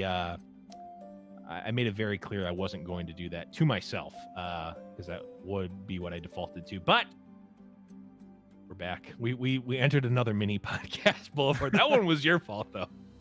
Al, I'm pretty good at podcasting to fill time, especially while we were waiting to get Asian's hand back online here. But, as we had mentioned a little bit earlier on, the hand very aggressive out of Zinc. Now, Blazin did see the One of Reckoning in their opening hand, and that this is a matchup where you are going to get a lot of value out of that, but really has been struggling to build up the board necessary to utilize it. And the longer this game goes, I mean, Zinc is already sitting on the Ladros, has a Doom Beast, has a little bit, actually a lot of refuel here.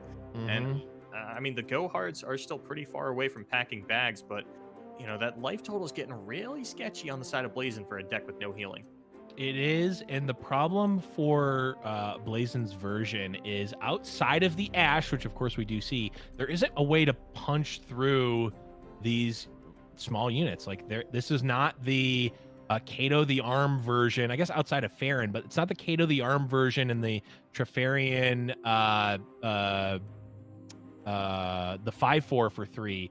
You're not pushing Reckless a lot Trefarian. of Reckless Trefarian. Yeah, you're not pushing a lot of damage in an overwhelm sense, with the exception of Farron. You really have to get through with a leveled up Ash, or else these pool sharks are just able to chump block a 5/5 Yeti or what have you. And I think this is the turn where we're going to get to see this Reckoning. There is only Vengeance on the side of Zinc in terms of fast speed removal. So, with this amount of mana, you can only with any amount of mana, you can only Vengeance one unit, as we don't go higher than 13. So, you are really safe to get something like that down. You're not going to be punished for it, but I mean, Gangplank is going to get to come down. And I would imagine that Zinc probably just takes the 10 damage before getting down the Gangplank.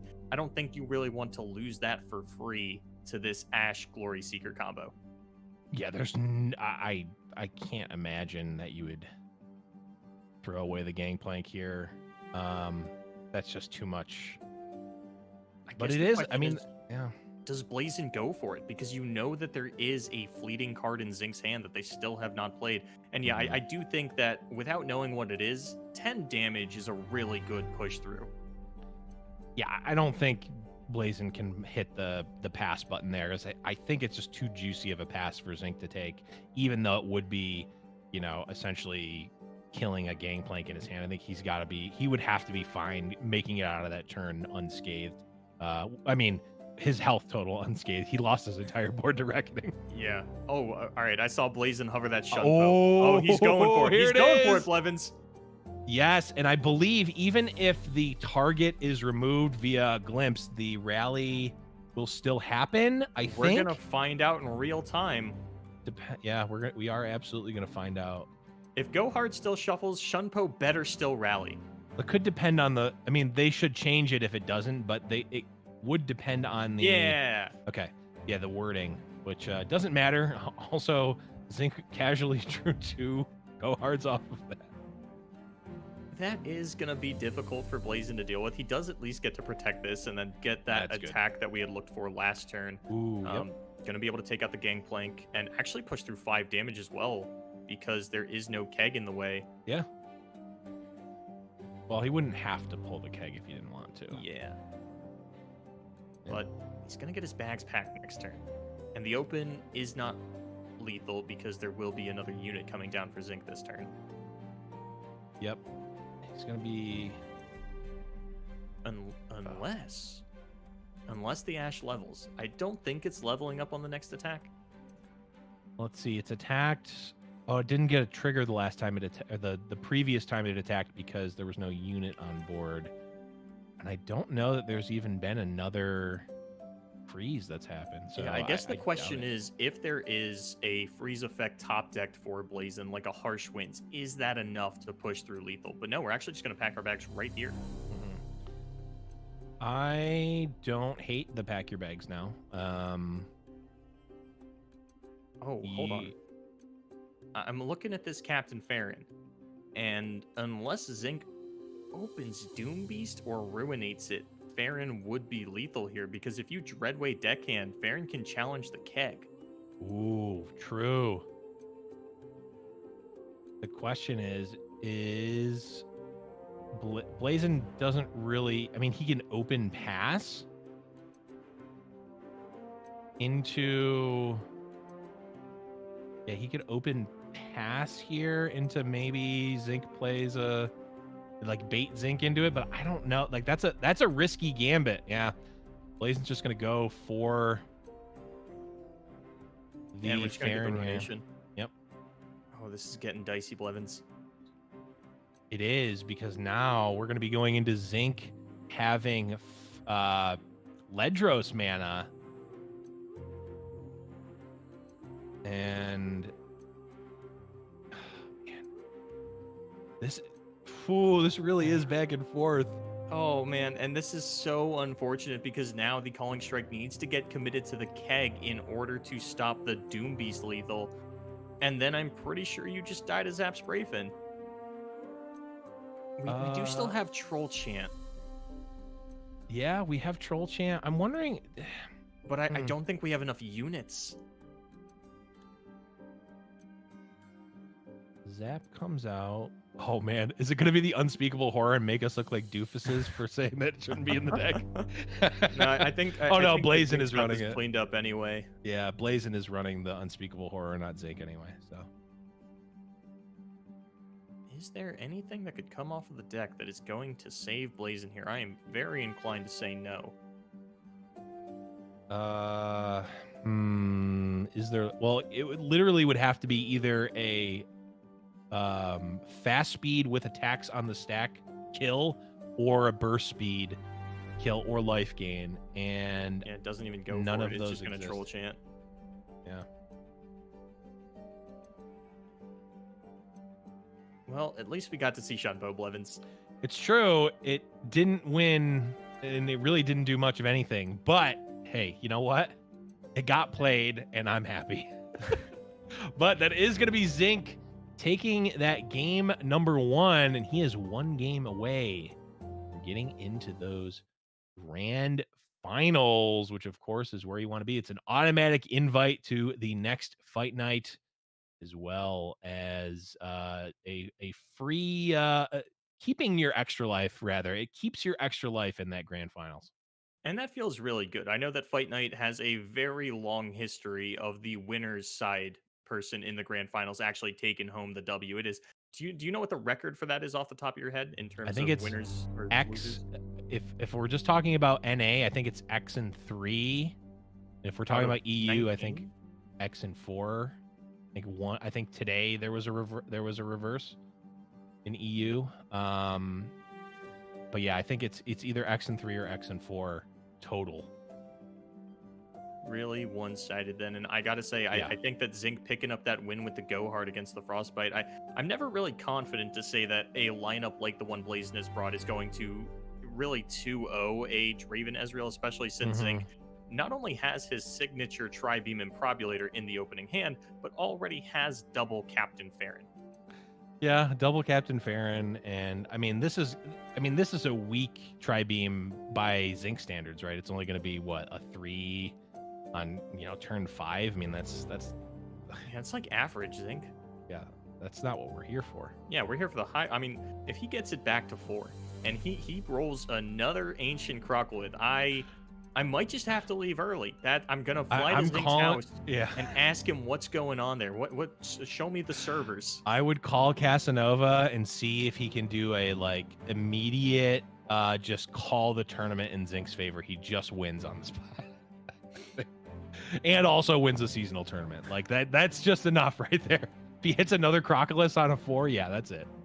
I know one thing that I've asked, because there's a lot of superstitious people in card games, luck is a factor, obviously, but if you win this fight night, does that make you feel like you've used up your luck for the weekend, or are you on a hot streak going into the seasonal? It's all about perspective. Do you have a banked amount of luck that you're using up to win this, or is this just a warm-up and you need to unlock the next level of luck to use? Can you not possibly win the seasonal if you don't win fight night? That's the other way to look at it, Boulevard. Who knows? That's true. I mean, Zinc is on a hot streak of second places. And honestly, taking second at fight night and the seasonal in the same weekend, really I'm not a taking bad that spot to be in. Yeah, I mean, I'm taking that all day. You kidding me? That's what I mean. I don't know off the top of my head what the second place prize for the seasonal tournament is, but it is some number of money that is a lot. Yeah, I mean, as we all know, the only reason to play card games is to beef up your Tinder profile. And right now, Zinx is looking pretty good. All those second places, that's still finalists. It's true. Yeah, you never say second place. You say finalist. Yeah. Or no top 2. One's going to ask about that. Yeah, top 2. Oh, that could possibly be first, right? Yeah. I always love when people get really specific with their tops. Like, oh yeah, I'm a former top 27 ladder player. And it's like, okay, that means so you were 27th. Like, you're never going to hear the 25th place guy saying that. Yeah. No, I specifically say I top 42 all my events, but I have a wide range of finishes. Oh, and it looks like Blazin, he's getting his card going. There's a lot of fake cards in Zinc's hand, but the cards that he does have that are real are some of the most impactful. Yep. And I gotta check Blazin's list again. I don't know how he deals with Ezreal. I think it's just Vengeance or Ruination. Oh no, that's right. He doesn't play Ruination. It's only Vengeance. Yeah, it does not play Ruination. I mean, I'm obviously in the camp of definitely playing Ruination in this list because it's great. I mean, if Zinc plays Farron, you got to have a Ruination. How could you play this list without Ruinations in it? I definitely am not on camera saying that it's a bad card in the list. No, not me. Couldn't be. Things gonna work out pretty well for Zinc here. This Ezreal is gonna live. I mean, Blazin, even if he had the Vengeance, doesn't have the mana to remove it at this point. And I don't think Zinc is gonna be too upset about just sending the Mystic Shot at face. There's a decent amount of healing in the Go Hard deck, especially this Withering Well version, but I don't think you're necessarily holding it back for your opponent to place out, or maybe you are. I mean, as I mentioned, there's a decent amount of healing. Maybe Zinc just says, you know what, I will go ahead and discard this Mystic Shot if it means you don't develop anything with 5 mana. Yeah, I think if Blazin passes, I would imagine Zinc just hits the pass button back. Probably even passes into this Go Hard. As we can, like you mentioned before, the Captain Farrons are there. He doesn't really need to do much more. And maybe he can develop a House Spider or something, but the ball is in Blazin Asian's court. Zinc can just wait, and if the turns keep passing back, Captain Farron comes out, and I think Zinc is just fine with that exchange. Looks like Zinc, just going to pass the turn. And I mean, that seems like a pretty good trade on the side of Zinc, right? His hand actually doesn't have a lot of action that he could have gotten down last turn. And now we just have the Thermo Beam straight away available for this Gangplank. Tri-Beam is a little bit shy of killing it still. I mean, really a massive low roll for Zinc to not already have Tri-Beam at 5 and be able to kill. This, I would imagine, is going to prompt a glimpse if Blazin has one, which is a perfectly fine exchange. It's not the best. It's still, you know, your whole turn to essentially pay 7 mana, draw 2 cards, make your opponent discard a card, create a keg. Probably not wanting to play that card if you had the choice. And I would imagine this is going to be the death of the Ezreal, either Unspeakable Horror or Go Hard, but apparently not. Yeah, Go Hard would have been quite good there to kill the Ezreal. As it stands, Zinc able to push a all right amount of damage here just on an open attack, and then worst case scenario, the Ezreal generated Mystic Shot can get the trigger by killing the keg here. And there's really no tricks that Blazin's going to have up his sleeve here. If you do go for the Withering Wail to take advantage of that keg, Zinc's going to be more than happy to fire off a Static Shock. That still banks 3 mana into the Farron turn. Yep. Yeah, that's going to be really looking bad for Blazin here. Zinc just generating bits of card advantage by bits of card advantage, and Twisted Fate is certainly a start here, but like you said, the Static Shock can come out and get a good amount of value. Going to get 2 ticks on the Ezreal. Going to put a damage onto the Twisted Fate as well.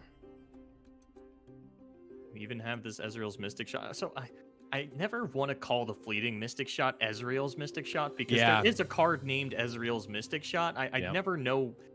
I'm sure chat understands what I'm saying when I say Ezreal apostrophe S's Mystic Shot. Yeah, I think just generated Mystic Shot, I guess, but that's just not, doesn't sound as good. I don't know. We'll figure it out one day. But this does mean, I think that he's going to lose the Ezreal unless it levels off of that, and it does not. Okay. So that, I guess that killing the keg saves the Draven. I was wondering, you're killing the keg instead of the Twisted Fate seems a little bit off, but it makes sense considering there already is the answers, a couple of answers in Zinc's hand to kill this Twisted Fate. Yeah, we've still got the Static Shock. I mean, we haven't done anything to accelerate this Tri-Beam Improbulator in quite some time, and I'm getting a little impatient. I want to see it get up a little bit higher. I want to see the Nautilus slaying Tri-Beam Improbulator. Unfortunately, we'll see. It's at 3 right now. Zinc maybe cashing it in, and he does. Yeah. What's the best 3 you could get? I don't know if we came to the conclusion before, because we were hit with a giant Crocodilus instead. Oh, now the animations are going to be too fast. I was like, can I even look it up in time? Try to scroll through the 3 drops really, really quickly. The one thing that I always keep in mind is that Funsmith is 4. Yes. Funsmith is 4. Okay. Okay. That's really good, actually. Yeah. Go Hard. Is that number 3? Is that Go Hard number 3? That sounds right to me. Can't really see with, hashtag boomer eyes, but it looked like it was 3. The gut check says it isn't definitely not 3, so that's good enough for me. Zinc's gonna go for. Oh, this is disappointing. Why are you playing a 3-drop after you already played the Yes. I want to see big improbulators. Yeah. This is fine. This is probably the proper way to play it, but I want to see these bigger ones. Yeah. I want to see a bigger, better Improbulator. I mean, yes, the 4/2 is great, but what if it was another Crocodile? And I think this is the point where we just start throwing down the Farrons. We can axe if we really need to free up hand space. But I think that you do want to get these down a little bit sooner rather than later, especially in points like this where if Blazin doesn't Vengeance it, you feel pretty good about that. Yeah, and if Blazin does Vengeance it, it's still, it's a -1 mana for you, and of course they're spending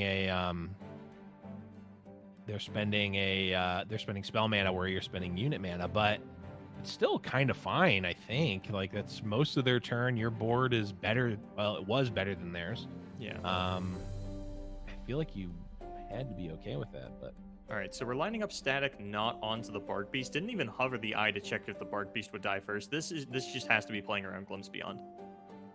right, yeah, which would be pretty big blowout. Granted, there's only one glimpse left. At least two were cast. I don't think the third one was. I gotta say, I've been tracking go hards. I haven't my glimpse beyond. How come you're meter is not tracking necessarily- the glimpse? And There's there pack your are bags. Some bags getting packed, and that means that Zinc is still gonna at least get down a Draven. You know, really not in a bad spot when all is said and done, and now still has full power of Barons. One Ladros already tossed by Blevins, so there is only one left to worry about. Yep, only one left to worry about. Coin flip in chat is saying that 3 were already played, so that's about a 50-50% chance that it's a troll versus its actual information. And I have no way of telling one way or the other. Everyone knows. Notorious troll. Win by coin flip in chat. Yeah, Draven attack comes in. And even though, you know, Pack Your Bags took out it took out all of Zinc's board, still kind of anyone's game here. I mean, we're playing with the mystery hand of Blazin here, but still a very stacked hand for Zinc. It's just, is he going to be able to find the time to be able to play these Farons, but also be able to get any value out of the decimates? It is hard to say, and I think because you don't have any spell mana, this isn't even necessarily a turn where you're going to feel comfortable getting down Captain Farron. I thought we would have gone for the Chump Wump first, but I guess we're just not playing it at all this turn.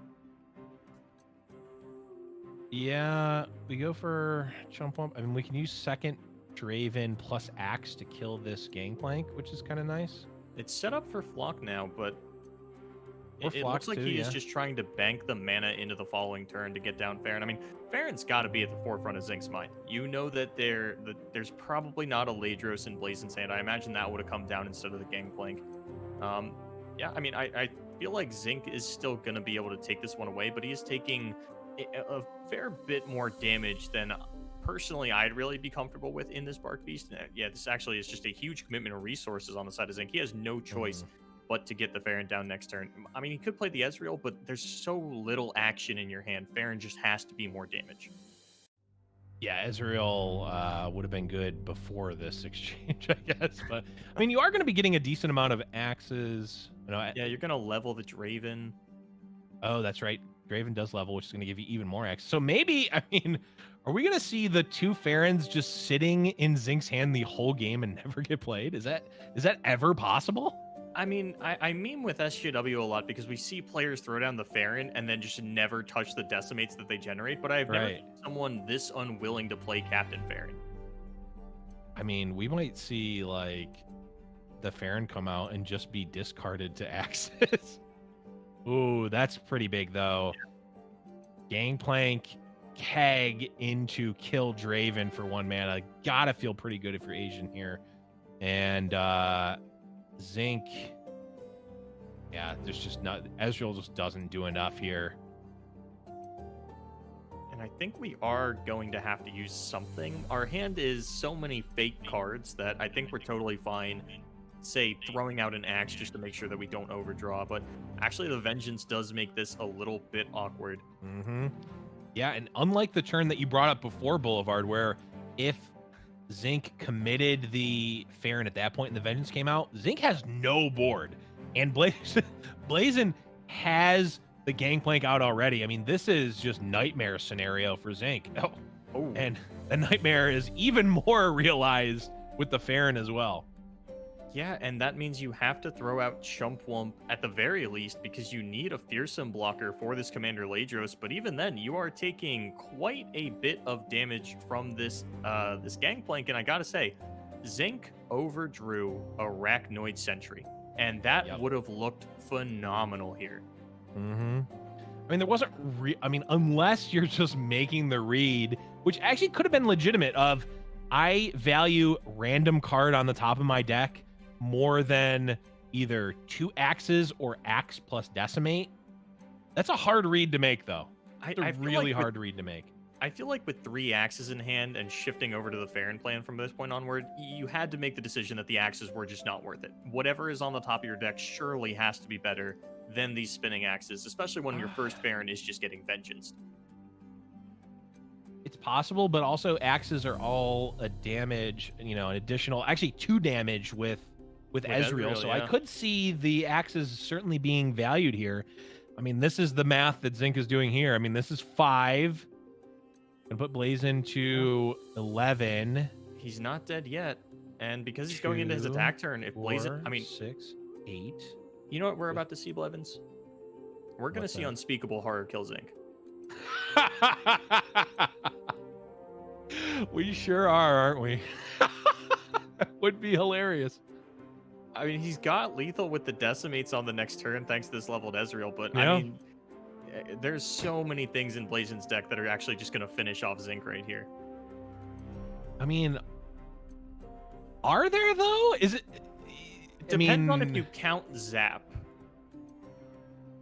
I don't know. I think open attack is going to do this, especially with the actual Ezreal's Mystic Shot drawn. Yeah.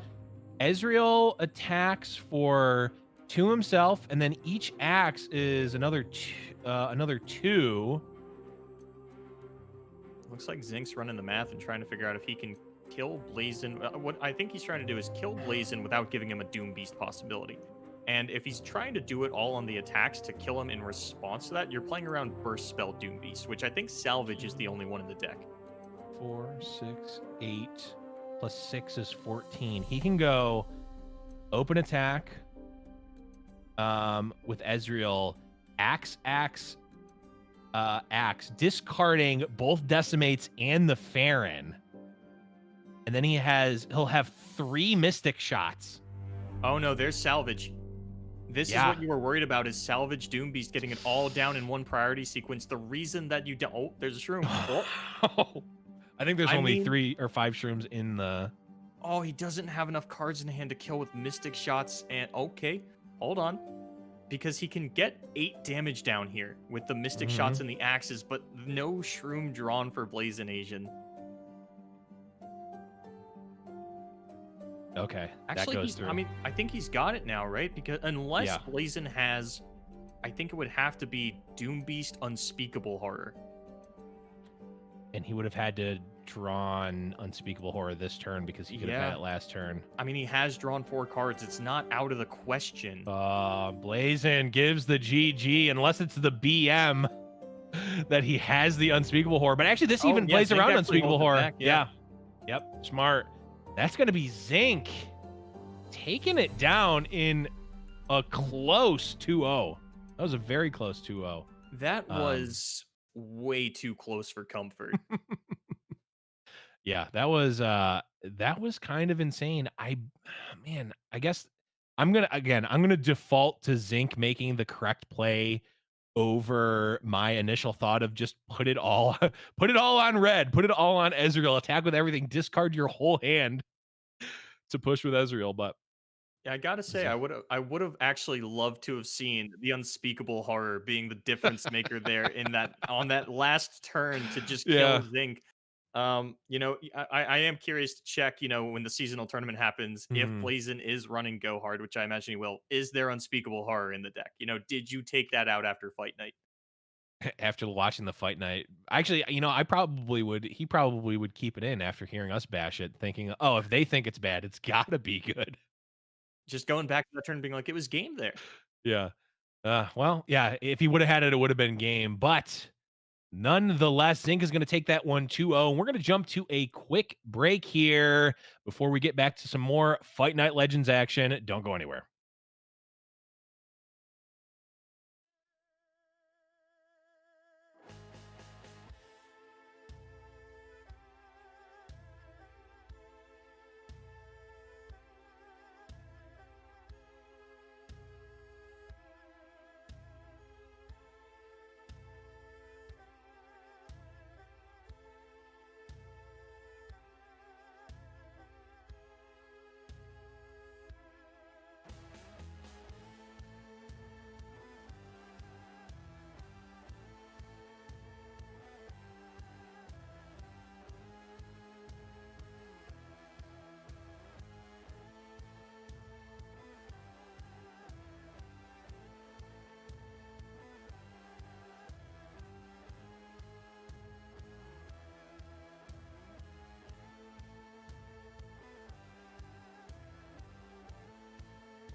Welcome back. We are jumping right in game. We've got a loser's bracket game here with Swim versus another Hipster, and we are, Boulevard. We're in the muck of it here on looks like a turn 6 Chen Fiora turn for Swim versus the Anivia deck from Hipster. This is a lot of information to take in all at once here, Blevins. Trying to figure out exactly what's going on here. I mean, it's only what 2, 4, 6, 8, 9 cards on Swim side, and another what looks like 10 cards on Hipster side. Just take it all in. You know, only 2 damage has been dealt. Come on, it's easy.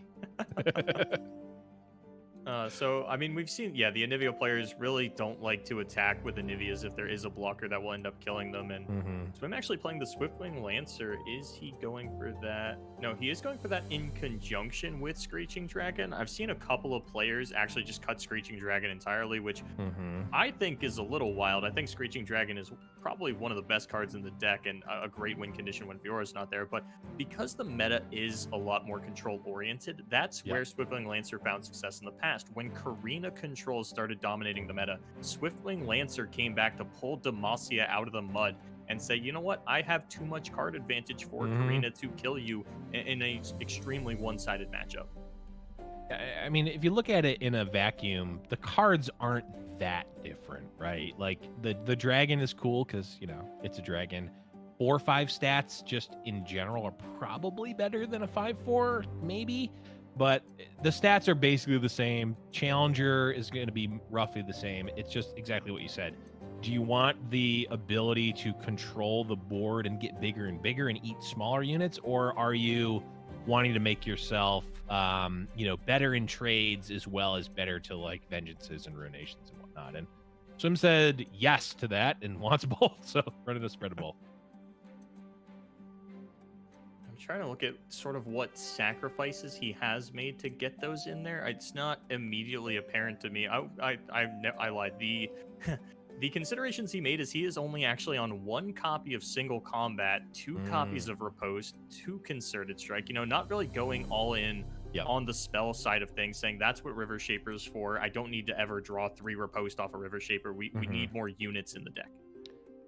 I will say Swim does get full it's full flavor points for only running a single copy of Single Combat. That's I mean that's a fight night bingo square. If you're running a single copy of Single Combat, that's, you know, that's a clap.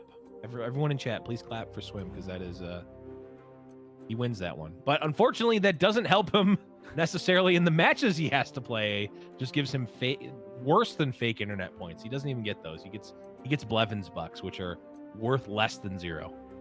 So I mean, the question for the next turn is Hipster going to feel pressured to fire off the Ruination, or does he think that he can claw back enough with other cards? And we know that there's no punish on the side of Swim. This Ruination would resolve full stop.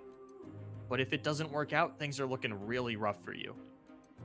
You know, is there a way without committing that much mana, without getting denied? Like, is Rekindler enough to get you through the next couple of turns? The problem is, you know, you're probably going to have to commit something in combat again on Swim's turn, and that means that you aren't going to be able to get down Ruination. If you don't fire it off now, when are you actually going to find a time to bait out a deny without losing the game to make way for this? I mean, it comes down to, does Hipster think, like, Hipster has to think out, like, does playing Rekindler play to win, or does it just play to not lose? And I gotta be honest, that's not an easy call to make right now. Like, it is very possible that Ruination is just a winning line and everything else is just a play to not lose, and you just have to hope they don't have the deny. And if they do, I'm just not beating that. Yeah. And it looks like Hipster, that is the calculation that Hipster came down to, and it is going to pay off in droves here. And cards like Brightsteel Formation really throw off the reading process in a situation like this, because you look at that card, your hand tracking, you say that card has been there for a very long time. They've never thrown it down. There's a very good chance it's denied. But no, it's actually just a 9-drop unit, which, I mean, Hipster has the backup Ruination if Swim overcommits to the board here. Yeah. That's the consideration. Yeah, you definitely don't want the Bright Steel formation to just get ruination here. That's especially considering that, yes, you're going to get something back with the Swiftling Lancer, but this is going to be brutal. Yeah, and Swim decides, you know what, this 5 damage open attack just isn't anywhere near enough. If you have the second ruination, then you have it. And actually, Hipster is actually all in 3 harrowing, 3 ruination. Yep. Hey, 3 I mean, vengeance.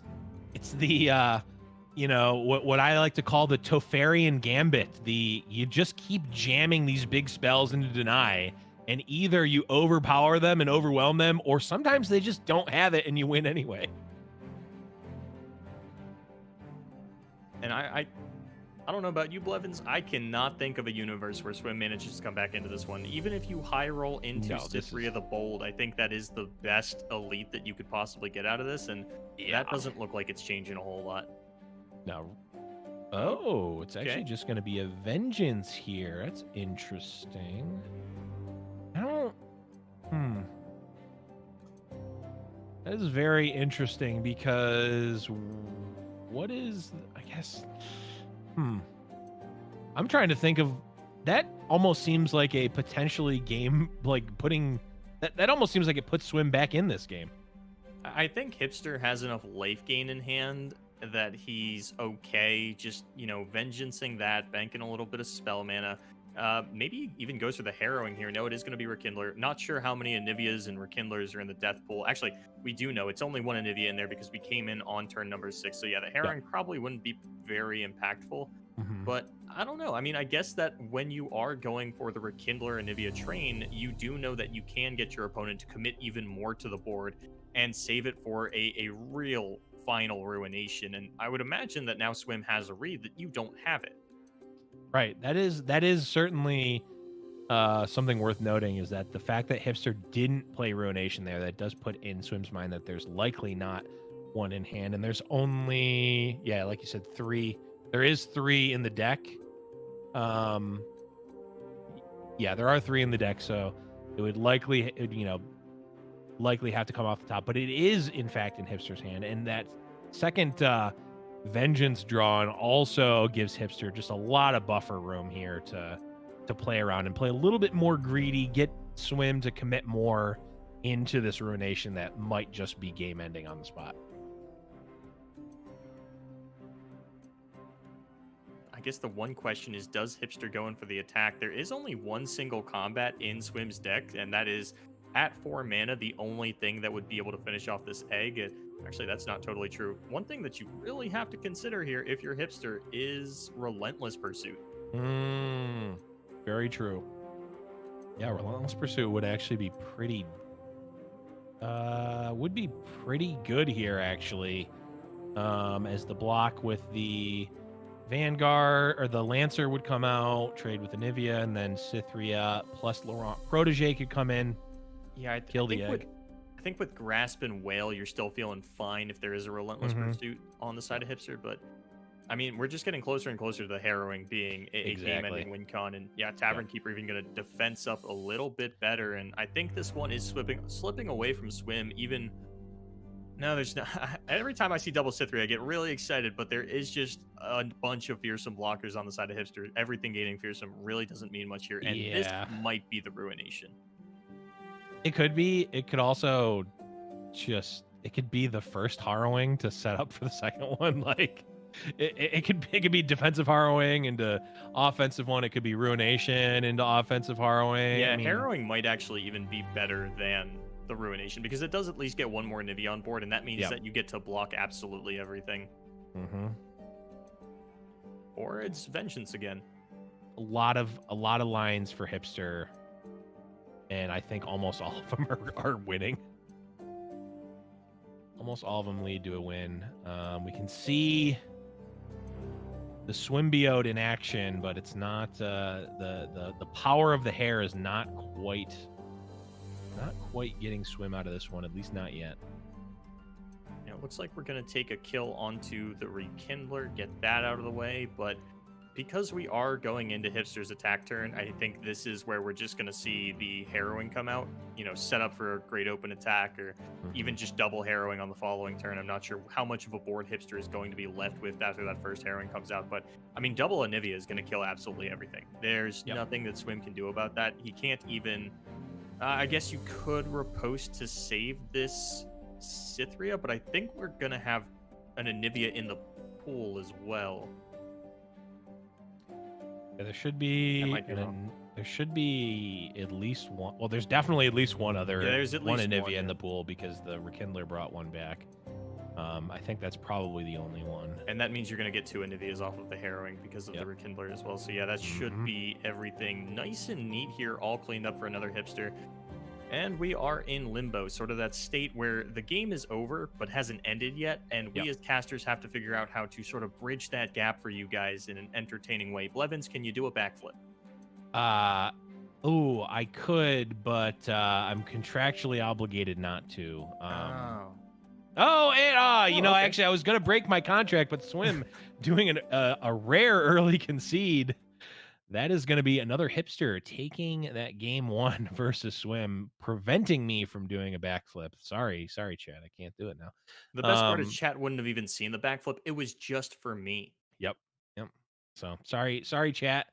Maybe someday. Not going to happen. But that is going to be another Hipster taking that game 1. And of course, Boulevard, this isn't the losers bracket. So Swim fans, you're going to need to channel your energy into a spirit bomb for the Swimbio to take this one out, because Swim is up against the wall here in terms of elimination. And Hipster's been on sort of a back and forth streak lately. His team, Team Mafia, did pick up a win in the Liga de Runeterra Las America, but then on the LRA Invitational a couple of weeks later, he actually had a 1-2 finish in a similar fight night style double elimination 16-man invitational. And he has kept his Anivia deck from that tournament, did swap over to this Draven Ezreal off of the other decks he was playing from that tournament. So, I mean, that could just be a consideration for the Fight Night meta, because a 2-deck region lock meta is totally different from the Riot format that they had played that one out in. And Draven Ezreal, a very safe deck, shouldn't have too much trouble picking up at least one win against something that Swim has here. Yeah, I wouldn't think so, but again, it's tough. I mean, I feel like I've heard both ends. I've heard actually all 3 points on the Ezreal Draven deck. I've heard it's overpowered. I've heard it's perfectly fine, and it's just an all right deck. And I've heard it's actively bad. So I don't know what to feel about it. When I played it, it seemed pretty strong, but I also, wasn't playing in the the top echelons of a fight night style event. So, well, that's not quite true. You were playing in the top 700 of ladder, from what I hear. That is true. I absolutely was grinding out and ending up finishing in the top 700 of master, qualifying for the seasonal tournament qualifiers, which are going to be broadcast this Sunday on this very channel. Make sure you're following the Twitch channel, GiantSlayerLor, if you're not already. We're going to be broadcasting. We've got a freaking pastry time actually just got announced as the casters for that, so that's gonna be a fun one for sure. I am excited to see that. It'll be nice to sit back and relax, actually watch a tournament for once. I was enjoying watching fight nights, and I guess you guys decided I was having too much fun doing that, and you were like, we got to get him in here actually. I was just like, Casa, not only do you need to actually take a day off for once in your life, but that guy Boulevard, he's just not casting enough. We need to put him to work. Let's get him on. He's slacking here. He's got a nice little 8-hour hiatus. Let's get him in here. Yeah, he's usually in the chats for Fight Night, which means he's not casting. Let's change that and get him on here. So a pretty slow start to the game. Swim, not throwing out this sentry too early until he had to, is now going to block the chump wump. And I actually can't see the hand of Hipster because he's hovering cards, but an extremely proactive removal onto it to try and push, I guess, a little bit of damage on an open. Yes, it is pretty. That does seem relatively aggressive. And it's actually more aggressive than it normally would be in this deck, considering that There actually are like Avarosan trappers that are targets in Swim's variant of the deck, where there normally might not actually be calling strike targets in this deck. There are in Swims. Yeah, I gotta say that's usually the first thing I look for when we see something like that, especially against a ramp deck like Field of Rush. You know, are there actually other targets? Is this legally the only thing that you can do it on? And you want to free up a little hand space and start to tick towards the Ezreal, but that was not the case here. And so I'm actually gonna say, you know what, 4 damage is a little scary. Let me go ahead and Vile Feast to protect myself from that open. And actually, yeah, we see a Trapper right off the top, a much better target for that Calling Strike. So a little unfortunate for Hipster. That Swim does top deck. It's not like a hard punish. It's kind of like a soft punish. Yeah, I mean, Hipster only runs the one of Calling Strike, and like even if you get the Calling Strike onto the Trapper, it's not like it's the best thing in the world, right? I guess the only downside to using it on a Sentry is that is just like a pretty juicy looking Static Shock target. Now, we didn't have any copies of those either, but actually going to go for the Trapper as well, holding open the 5 mana rather than going for the Trundle. This is going to hold open Catalyst, it's going to hold open Whale, but it's always hard to say because I think Swim is actually deathly allergic to not having spell mana, which means that he actually can't play one of these spells here. That is a good consideration. I mean, I guess Catalyst, like, pseudo gives you an extra spell mana and that you're going to have another mana next turn that you wouldn't normally have, so that might be an excuse to cast it, but I don't know. Oh, the other going back to the Calling Strike, the other reason to cast that, I mean, there are 2 Tri-Beam Improbulators in Hipster's hand, and that Calling Strike sure does tick those up. It's always weird with cards like Improbulator because, and Go Hard runs into this as well. I want to say that the card levels up when you play a 3 cost, almost like it itself is a champion. That's something that I'd like to see tracked on the deck as well as the Go Hard. How big are the Improbulators potentially? Well, yeah, you wouldn't be able to have that because that would be secret information. Game, if you are playing Piltover and Zon, give me what it would. Just tell me how many 3 cost cards. Yes, we want the entire board space to just be filled up with random calculations. I love it, honestly. It's gonna look like what they, that Evil Company in Ready Player One. Like 80% of the screen is just like, this is tracking cards that your opponent probably isn't even playing. Yep. I mean, I like it. I'm in on it. I mean, we might have to get rid of the pets, but honestly, it's a sacrifice that I'm willing to make. Whoa. Gromp gang unite. We need Gromp. We need Nightshade Gromp. I know there's some Nightshade Grompers that are usually floating around in chat. We'll see. I don't know what it is lately, but I feel like a lot of players have been taking the Swim approach here, where you go base board, base Poro. Swim, yeah. I know you have other boards. I've tuned into the stream before. Yeah, it makes me sick to my stomach that you would make that choice to go base board, base Poro. I'm actually seething with rage. I'm just trying to keep it professional for the stream and not to blow up my mic, but I want to scream every time I see a player do it. But well, we'll see. Do you know how big these Tri-Beams are? We talked about getting a tracker for them, but I actually haven't kept track of them. I know there are at least 3. It looks like there are 4. Yeah, at least one of them is a 4. We got 2 4s and a 2 by my math. 2 4s. Oh, I didn't even see the third Improbulator. Yeah, that is 2 4s and a 2, and a 5 mana Thermogenic Beam coming down and hitting the Yeti. And that means that Swim is going to have a free Trundle hit, nothing for 0 mana that your opponent could have to actually threaten the Trundle, which brings me to a point that I wanted to get your opinion on.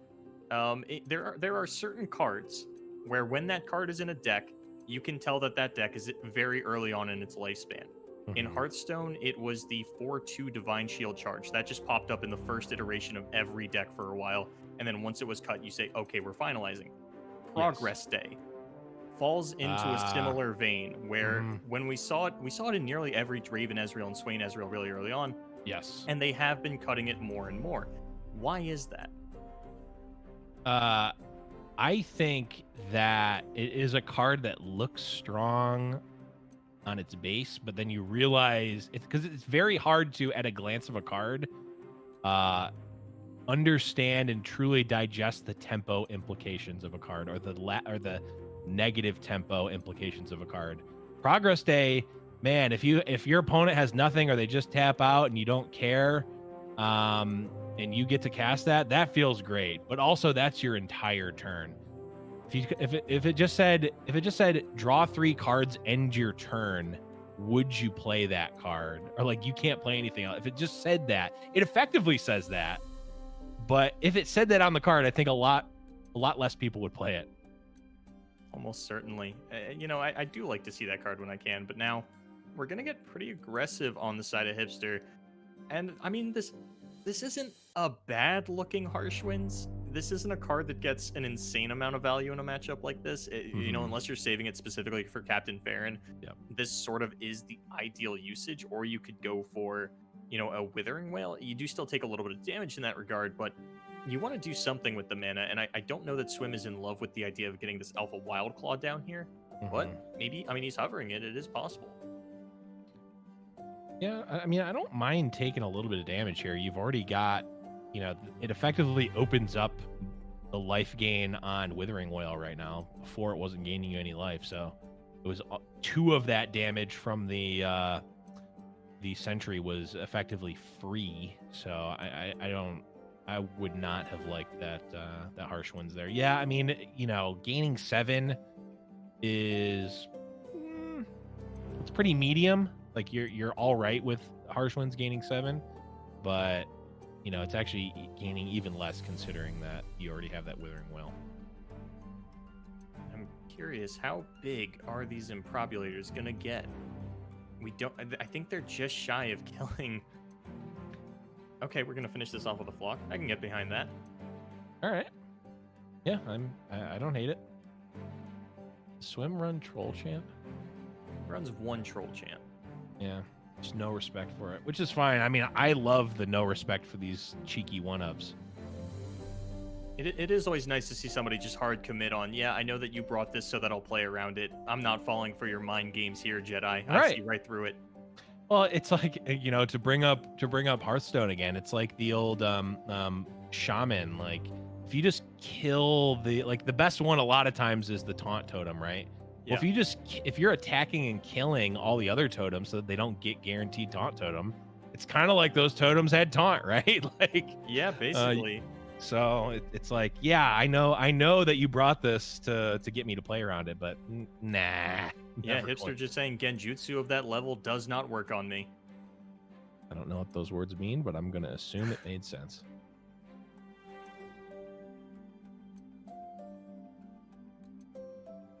I mean, it's so hard to figure out where this game is going to go because I feel like so much of it is relying on what comes out of these Tri-Beam Improbulators. And I can't wait to see. I'm so excited about it. I mean, do we have, if they're looks like 5? Yeah, it looks like 2 of them are up to 5, so you could actually get them to kill the Alpha Wild Claw. The problem is that you need to block the Wild Claw as well because you are down to 8 life. And now you have to play this Ladros game. We are going to be able to level Ezreal off of one of the Improbulators, but we're not really in a game-winning position. I can't even think of anything that's going to come out of the Improbulators that's going to feel better than the Ruination that Swim has available to them. Yeah, 5 mana. It could be 5/5 Spell Shield Dragon. That would be pretty good. Yep, now we're up to 6. Okay. This does feel a little bit greedy, because this is essentially pricing Hipster into taking potentially 5 damage here. Yeah, and that is actually really scary because that's a 2-turn Ladros clock.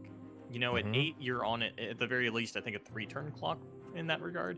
4, and it's not 2, like the 1, Ladros yeah. is dying every single turn. Right.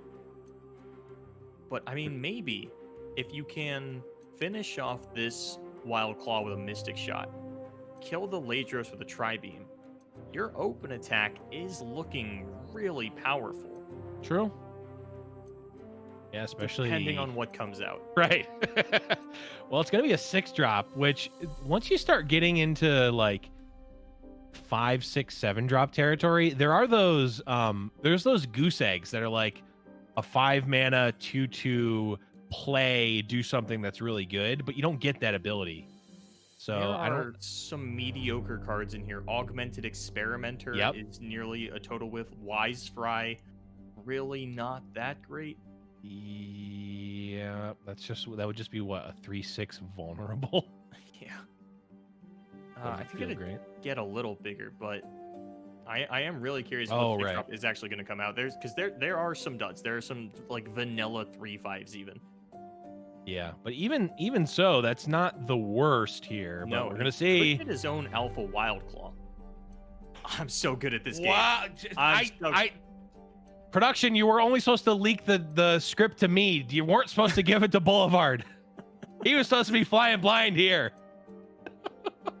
Yeah, that's pretty good. Ice-T told me that I was supposed to write the script. I sent it to you guys. I didn't know if you were following it or not. Good to see that my input is valued here. Yep. And well, at Harsh Winds now, Swim feeling pretty glad that he saved it. Be able to gain, let's see, 5. Only going to gain 2 additional. Although, if you block, do you freeze? You freeze Wild Claw for sure, because that's gaining 5. I think you freeze Ezreal for sure. You don't want that Mystic Shot coming out. Right, that's going to be an additional 1. So yeah, you freeze Ezreal and Wild Claw. It's going to gain 10 essentially. That is still kind of a scary position to be in. You know, going down to 10 HP. You do have a little bit of healing, but I mean, there is still Farron mana on the side of Hipster. That's something that you would probably be very afraid of if you're Swim, because of the Farron would almost be a death sentence. You don't have a lot of mana left to play with after this Harsh Winds come down. You can Vengeance it straight away if you really want to, or you can Vengeance the Ezreal and take no damage this turn. Yep, that makes sense. I was wondering why the Harsh Winds was coming out on the Dredger, but this makes sense. Yeah, just gonna say I want to stay as healthy as possible, but Hipster has a little bit of a carte blanche here, can write their own check. Unfortunately, that check is not going to be for too much money, depending on what they get off this Dredgers, if they even want to cast the Dredgers. Yeah, I was thinking you could flock to kill the Ice Pillar and push a little bit of damage, or if you're going to play Sump Dredger, I would imagine you don't want to discard a 4 mana Improbulator, or a 4 damage Improbulator. You probably want to discard a Flock, but I mean, how much value are these Improbulators really going to get? Are you ever playing both of them, or are you just slamming down the bigger one? I think the consideration for Hipster is that even though you have like your air quotes free turn this turn, Hipster's going to be able to make that decision, that same exact decision next turn, except they're going to have 1 additional card of information. And that would be a nice progress day. You know, just throwing it out there. True. Floated. That is true. That would have been a perfect time to cash in your tempo to get a huge advantage, but wasn't there. So Hipster, yeah. Swim goes for Ladros here. Hipster's kind of got another shot at that open attack lethal. And honestly, you can play Draven, play a 5 damage Improbulator that does not kill Ladros, and then play a 7 damage one. Or Ladros is probably going to go in, you're going to have to block. The first one will finish it off, but you could just fire off the biggest one and see what sticks. You might go for the 6 mana one right here, and then play, 2-3 drops alongside it. Not lose any units. That looks like lethal. I don't think Swim has anything to stop that left. Maybe a Harsh Winds top deck, but it's looking rough for Swim, actually. It certainly is. I mean, there's 11 on board already. Swim would be at an effective 15 with the whale, and then can gain more with the frostbite. It's going to be tough for Hipster not to have lethal here.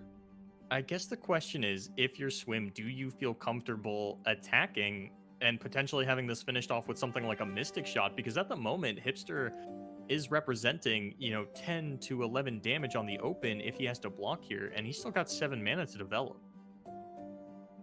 Yeah, but if he does attack, that's an even bigger disaster. I don't know what does attacking do for Swim? Kills a 4/2? Like in his best case scenario, it kills a 4/2 or kills a Draven. Yeah, and even that I don't feel like is great. I mean, it does open you up to that additional removal, which, you know, we know it's going to get massively improbulated anyway. Now we're actually going to get to see Yeah. a step drop come out. Massively improbulated might be my new favorite combination of words. Oh man, I didn't even look at the 8-drop pool. I didn't dream we were getting this high. Ooh, are we at 8? Yeah, we're at 8 between the Draven and the Dredger. Oh man. No, whoa! Okay, yeah. I was not gonna call Tiana Crown Guard, but we were wrong when we said that there was gonna be a next turn, because it's over now. Where is Zinc? How did he sneak into the game? Well then, that's game. And that's gonna be match. That is humana. We have been seeing some high rolls in this.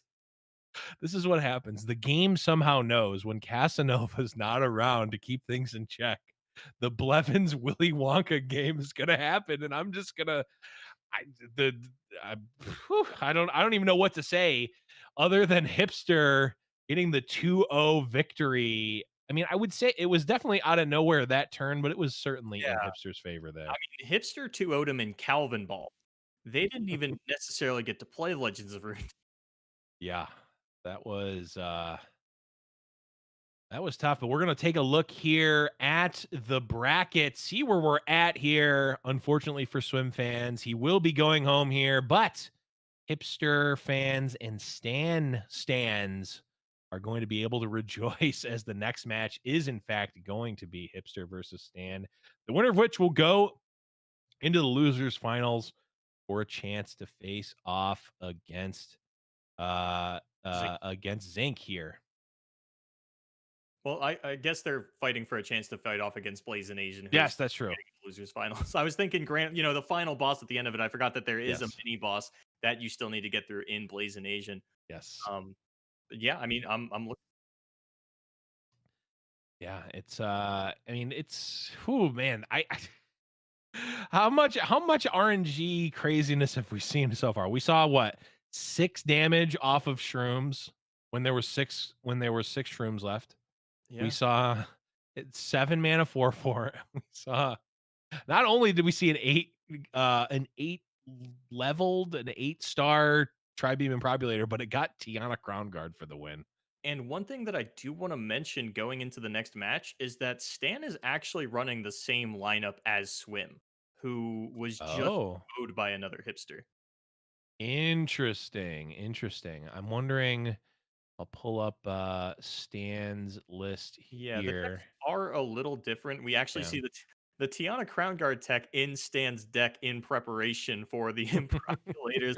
Will have his own Tiana to respond with, and that's a tech that I can actually get behind in these Shen Fiora lists that have been coming out. I really like that a lot. Not having a problem, you know, getting the rally off against Ionia decks. Yeah, I mean, Relentless Pursuit is such a swingy card. It like can absolutely dominate when you're like it's not necessarily a win more card, which I think I've heard that I've heard that criticism of the card that's like, oh well, if you're head on board, you're gonna win the game anyway. It's like, you can take a like pretty good board or like get like a Bright Steel Protector additional barrier that you're getting value off of and really push that with a Relentless Pursuit. And Tiana Crown Guard, I mean, if you're expecting a control meta or a meta where there's going to be a lot of denies and the game's going late, yeah, why not also attach an 8 mana 8/8 onto that as well? Yeah, I definitely don't hate the idea of it, and it looks like we're going to take a look at the Anivia deck that is actually on the side of another Hipster. Yes. Yeah, this one, we did see a bit of this game, of this deck before. I was actually kind of surprised that we didn't see more of this deck in the event. I know this is one that has been over the past week or so, I've been seeing pop up quite a bit on the ladder as an alternative to the Field of Rush style decks. So there was a lot of it in a Latin America invitational that Hipster was playing in. It was actually the most represented deck among Mm. the sort of final 6 players in that event. And all of them agreed that the deck wasn't that good. They said that it was a tier 2 deck that you feel like you have to play because it has good matchups. And my Mhm. question is, if good matchups doesn't make you a tier 1 deck, what does? Yeah, I mean, I feel like card game players tend to to use very specific definitions for things that are more broad and also vice versa. So I don't know. I mean, yeah, what makes a deck tier 1? At least like Riot has defined like, oh, it's this win percentage with the deck. Okay. That makes sense. And no one is tracking that. Yeah, we know that tier 0 is, I think, 15% play rate and 55% win rate, which Yeah. I think they had said that Heimerdinger met, but only in Masters at one point, and I think that was Mm, the only deck that's ever sort of gotten into that, at least since we started to get more mhm. sets like Rising Tides, because obviously back in beta, there were what, like 5 decks? I mean, I remember, yeah, there's probably 5 different decks, in the first or second, preview event. It was like that Tides of Time, like, back when, Weirding Stones cost 2 mana, and, let's see, She Who Wanders was 9 mana and also obliterated champions. And had regen. Yeah, and had regen. Yeah, it was, those were good times. And, did it have Overwhelm too? It might have.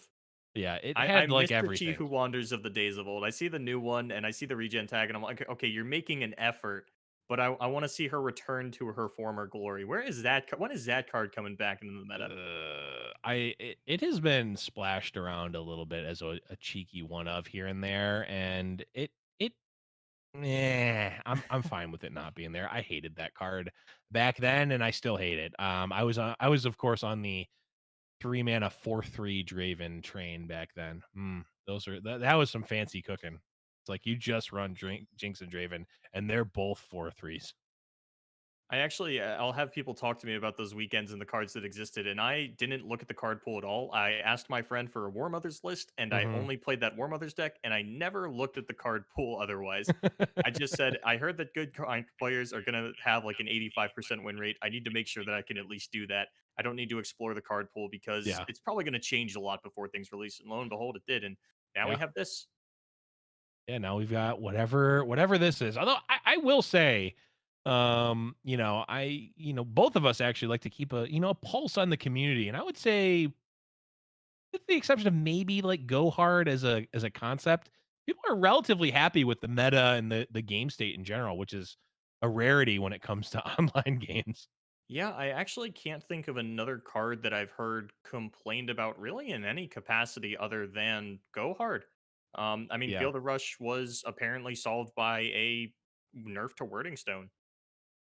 yeah. I mean, card game player, actually, just online Just game games in players, general, yeah. just gamers in general will love to complain about things, but I feel like Riot has been, and maybe I don't want to reveal this, but Riot has been walking the line of like, we throw a nerf that doesn't actually change the win rate of anything, but the play rate plummets, and therefore people think it's not good anymore. It's like, oh yeah, here's your toy. It's like it's literally like a pacifier for players. It's like, oh man, Go Hard is too good. It's like, okay, well, we nerfed Pack Your Bags to 2 mana. Oh, well, it got nerfed. It must be unplayable. We don't play it anymore, and no one complains about it, even though it's exactly as good as it was. And go the route of I have heard a couple people ask, why does Zap Sprayfin still get to be a 2/2 when Shadow Assassin is down here on the corner begging for change, Yeah, doesn't have a job anymore. Can we get a 1/2 Zap Sprayfin? To which I say no. I love that man, just as he is. yeah. I don't want a 1/1. I don't want a 1/2 Zap Spray Fin. I want a 4 mana 2/2 Shadow Assassin. Give me that. It I has want been a while since, I mean, I don't know that I want to see Shadow Assassin back in Shenfiora, but speaking of Shenfiora, we are going to get into the game Stan versus another hipster. Yeah, here we are. This is the, I believe, Brazil matchup here. If I believe hipster is Argentina. okay. That's why I said believe, because I knew I was going to say something almost certainly incorrect. I know he's immediately Latin after. America, and I'm 90% sure it's not Brazil. Okay, well, I will take your word for it, and as we have it lined up here, Stan, a lot of spells in this mid-range to aggressive deck. Yeah, and I think that's one of the reasons that we saw Swim go for a much more unit-heavy version. Generally, when this deck does lose, it's supposed to be one of the most consistent decks in the game, and when it does lose, it's because you're just overloaded on spells and you never get to get down things on board in a meaningful manner in the time that you need to get it done. Yeah, it's it can certainly brick out like that, and I'm wondering, I mean, Fiora feels like it's likely just a 3-mana 3/3 challenger. I don't think that we're ever going to see a Fiora win. Can we even possibly see it? Like, not without Judgment. Yeah. Ah, yes, the Boulevard Classic, the Judgment. The cheeky Judgment. Look, it's cheeky, but I'm going to keep slipping it in there until people realize that, sometimes you do just win a matchup if you have Fiora and Judgment in your hand. It's El Clasico. That is how I saw this card winning games back in those closed beta days we were talking about. Yep. Every time I purposely, like, I'll know that Judgment is a possibility. I purposely don't play around it on ladder, and if they have it, I just go, Boulevard! and curse your name to the heavens, and I just hear chalk it that up every time. just chalk that up as a loss. That's sort of my bat signal. If you ever need me, just shout, either my name like that or just Judgment. I will be listening. Scream a guttural scream of Judgment, and Boulevard will appear. So we're gonna get the Shen Fiora developed, but this is not a matchup where it feels nearly as good. This is not the Fiora win condition. This is the Screeching Dragon show. This is the Tiana Crown Guard show. I mean, just any of these larger, heftier units that don't die to something like Grasp of the Undying, which I wanted to mention because when Hipster ran this deck a couple days ago, I think it was actually just 2 days ago at the LRA Invitational, he wasn't running Grasp of the Undying. He was running 2 copies of Crumble instead. Interesting. I mean, we saw Crumble in whose deck was it? It was Finny's. A couple Go Hard decks. Yeah, it was in Finny's deck. And I mean, just a couple of weeks ago, and I mean, obviously you're more in touch with the day-to-day events because you cast literally every single one of them, Boulevard. But a couple of weeks ago when we had our last fight night, TK Soraka was certainly at least had a presence. Now, I mean, I don't think a single player brought it, and I haven't really seen it at all on ladder either.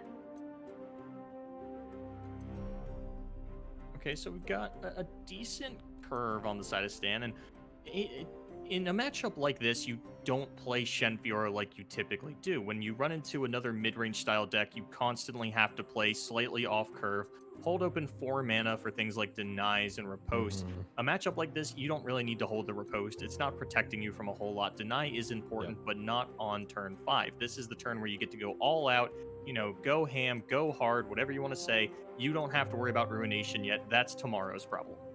Yeah. I mean, you wish you could go hard in this deck. You don't have that card in the deck, but yeah, I mean, I guess maybe the call from another Hipster. I mean, this feels like you're running the core of that Shadow Isles Freljord control deck, but you don't really have the susceptibility to deny because you're not playing Fielder Rush. You're just playing Anivias and Rekindlers, and those cards don't really care about what Shen Fiora is doing at all.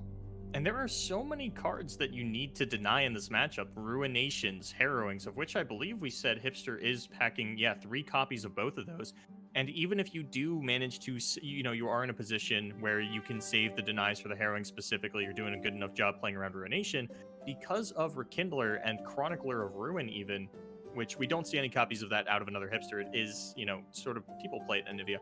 When things like that start to come down, they start to build up their own Harrowings organically in an undeniable way. And that's where things start to get really rough for you.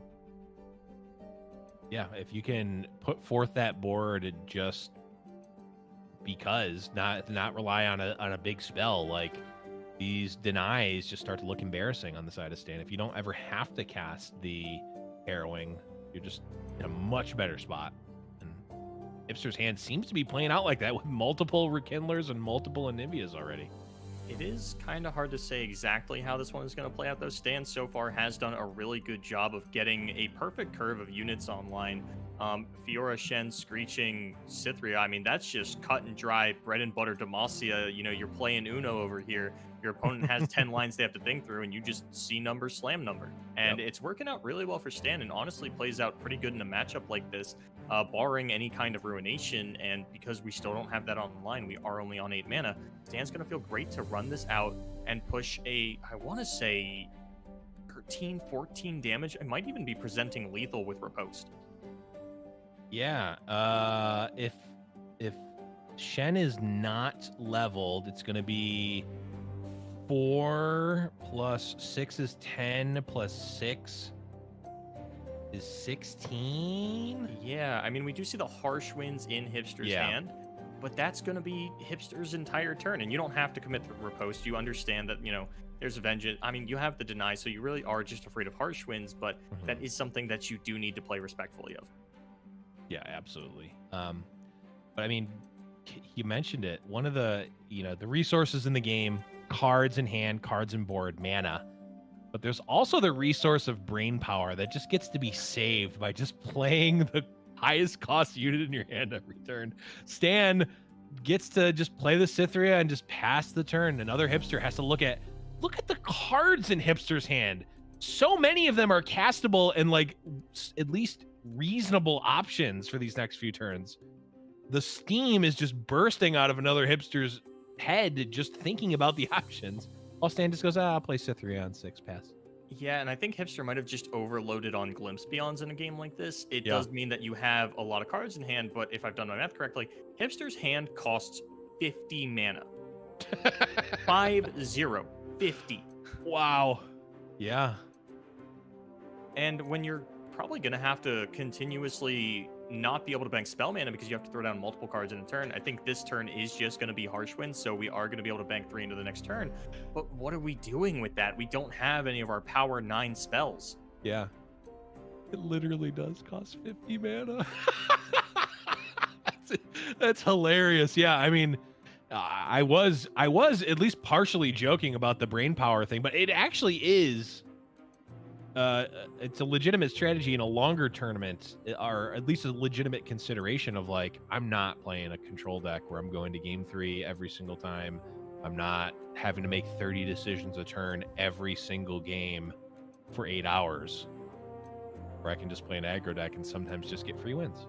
That is definitely the mentality of my usual codecaster. Loves to talk about why would you play a deck where you can make decisions when you can just try to put your opponent at 0 much earlier on. And I mean, Stan has the option to do that. I think it would have taken a couple more Greenglade Caretakers than he actually opened. That's really the only time that I feel like this turns into an aggro deck. But it's, you know, a mid-range deck with Deny. Those don't happen too often. And when they do, they're generally pretty well suited in the meta. Yep. They at least usually have a really good spot in the meta where it's like, okay, this hits this, this, and this, and it's got all right matchups against, you know, aggro decks. So I can run it. And it feels like that's kind of where we are with Shen Fiora at this point. But and Stan, actually not even going for the anti-aggro tech of Spirit's Refuge. You know, this deck just, you don't need something like that. You don't need any healing in the deck. Your aggro matchup is just fine because you fight for board so well. And then you play against control decks that find themselves in situations like this where anything that they play, they potentially just get blown out by a 4-mana spell, and then they don't have any mana left to develop while you do, and you're playing units that you can still get out there. Yeah, I mean, the window is very quickly closing for Hipster. Like, the board of Stan is quite strong, has had this Deny since the very beginning to stop something like a Ruination, and we're not quite enlightened. So these Anivias that are going to be coming back from Rekindlers, they're not necessarily going to do the job. Yeah. And even Vengeance. Vengeance doesn't get you out of this because of Stand United. Yeah. I believe in this case it's called Stan United. Thank you. I'll see myself out. That's not true. That's not even the worst pun I've had today. Yeah, although in this case, pretty much every target on of Vengeance is going to be at least decent. So it's not like you have a trash unit to throw in the way of the Stand United. It's going to get a decent amount of value regardless. So the Avalanche is going to soften up the board just a little bit. Does put Screeching Dragon and Fiora in the range of the Withering Whale, but I mean, I think the only thing that Stan would be thinking about here is I do have a lot of riposte in my hand, and I'm not really doing anything else with all this mana. My opponent's down to 7. Can I just riposte here to preserve the health of one of these units? Yeah, you could. You could also just say, yeah, I'll just that's do fine. that on the next one. Like yes, there is definitely a difference between 3 and 1 in this matchup. But yeah, like you said, there's just so many. There are so many spells, but you still, even though you have a bunch, excess spells, you don't want to throw them around willy nilly and get blown out by something just because, right? You still want to get a solid amount of value out of your spells, even when you've got a lot of them. And I feel like we run into this situation so often against Shen Fiora where they really just end up with, 3 or 4 units and then a bunch of protection in hand. And you just have to say, if only I could kill these units, the game would end immediately. Why can't I get through these 3 units? They're not even that impact. Like it's a 6-1, a 3-1. Everything's at 3 HP or less. This should be so simple to push through. And it's just not. Yeah, it really isn't. And yeah, the Withering Whale potentially just going to get countered by the Stand United itself. Could be 2 riposts. I feel like you lean towards using the 1 card versus the 2, especially when those 2 riposts are representing 6 additional damage. Yeah, the Stand United does have versatility onto a Vengeance. Unfortunately, doesn't get around Frostbite effects, and because you do still have the deny and your opponent's not banking spell mana, maybe you do just win on the open if you go for, it doesn't really matter what line you take, as long as you protect these units, you're in a good spot, and looks like Stand United is going to be the way that we want to play it. Yeah, the other thing, Chad is bringing up maybe Deny could come out here. Deny seems like it would be all right as well. The other thing is, there's 11 points of damage just in pump spells in Stan's hand, which is pretty decent. And I like the Stand United because it levels the Shen. And now these riposts are 4 mana, plus 6 attack. Yeah. It also, the Stand United, while it costs more mana because you're floating so much, it's actually more mana efficient to use the Stand United there versus riposts or even deny. So I guess 2 riposts it wouldn't have been, but yeah, here it looks pretty decent. Looks pretty over for Stan this turn. There's still a lot of units in Hipster's hand. Just never found a time to get down a Rekindler. Yeah, I mean, that's how these Demacia decks generally work. It's like, can you find that timing to actually be able to sneak in the win? Because if it goes infinitely long, Anivia is certainly going to end that game. But once you get to this, turn 9, I mean, we're not even at Enlightened. There was never a point where Anivia was going to be leveled. Just didn't even get to that point in the game. Stan was able to put up enough pressure, but also put the pressure in a way where his units were tall enough to be able to survive these Avalanche and Withering Whale style effects. And this is why I like something like Tiana Crown Guard that Stan has in his deck. We know that if Hipster's going to survive the turn, they have to proactively commit a lot of mana. And then you can just play Tiana post-combat, and she herself might even be lethal because she is an 8/8. Yep, absolutely. Yeah, no, I really like the Tiana Crown Guard technology. It seems very strong, especially as sort of a cheeky one of, as we like to call it. But that is going to be Stan taking that game number 1, and Stan 1 win away from making it into the losers finals. But another Hipster is going to be trying their best to fight back and win 2 in a row. And we saw already a flip of the script. Hipster did 2-0 Swim, who was running a similar lineup to Stan, and now Stan has won game number 1. So Hipster not just, well favored into this lineup, and the builds are different enough between Stan and Swim that it is a totally different match here. And I mean, Stan might just be able to 2-0 Hipster. Yeah, I mean, that would be, that's certainly got to feel good, right? You see your, at least loosely, your same lineup get 2-0'd by Hipster, and come in and potentially 2-0 it on the back. That's got to feel really great. And Stan actually going for the wording stones in Field Rush. I can't even remember where players have landed on this card, if they like it, if they don't like it. I know it's usually played in the Mina version, but they also play Voices of the Old One, going all in on that ramp strategy. In the Shadow Isle version, I actually can't remember what is and isn't standard at this point. I just know that I miss Ancient Yeti. Yeah, I did like that K-pop Yetis deck that we were calling it, or I think Swim just named his deck that when he submitted it that one week. But yeah, that was an interesting one. I think that was a really good experiment, and was the type of thing that its power level overperformed because people weren't used to playing around it. But once you knew it was there, because you know it's there because it's an open deck list format, but yeah, you're used to playing around it, and like you're knowing it's there and appreciating it and respecting that it's there is what really players have gotten up to at this point. Unless you've played with Yeti before, I don't think you have sort of the innate knowledge of what turn can they get it down in combination with this thing, or what turn can they start to run out 2 or 3 Yetis at the same time. Yeah, you can try to mental math it, but it is one of those things that's a lot easier to play around if you have played with the cards yourself and just sort of remember going through the lines on your own. This is the blowout turn. This is when I need to play safe. and it's also like if you've played against the Ash Noxus deck, it's like, oh right, if the board gets wiped, they can still play like 3 mana 5 power plus 1 mana 5 power and just attack me for 10. Oops. Like I can just wait to play my Ruination. This is going to be a Field Rush on, I think, turn 7. Okay. Yeah, that's okay. I see, Stan. That's how we're going to play the game, huh? Yeah, I mean, it is going to be met with a Ruination, but also there's another Field Rush and also Trendemir levels. We're actually... Another hipster actually saying, you know what, I really don't want to have to Ruination the Field Rush. I don't really want to take 11 off of that Trendemir and then just die to a ruin or an atrocity whenever you feel like it. I'm going to commit resources to killing the Wording Stone, which I don't mind because Avalanche and Vile Feast really don't get any other value in this matchup. And even if the Tavern Keeper comes down, you're still not getting the Rush felt next turn.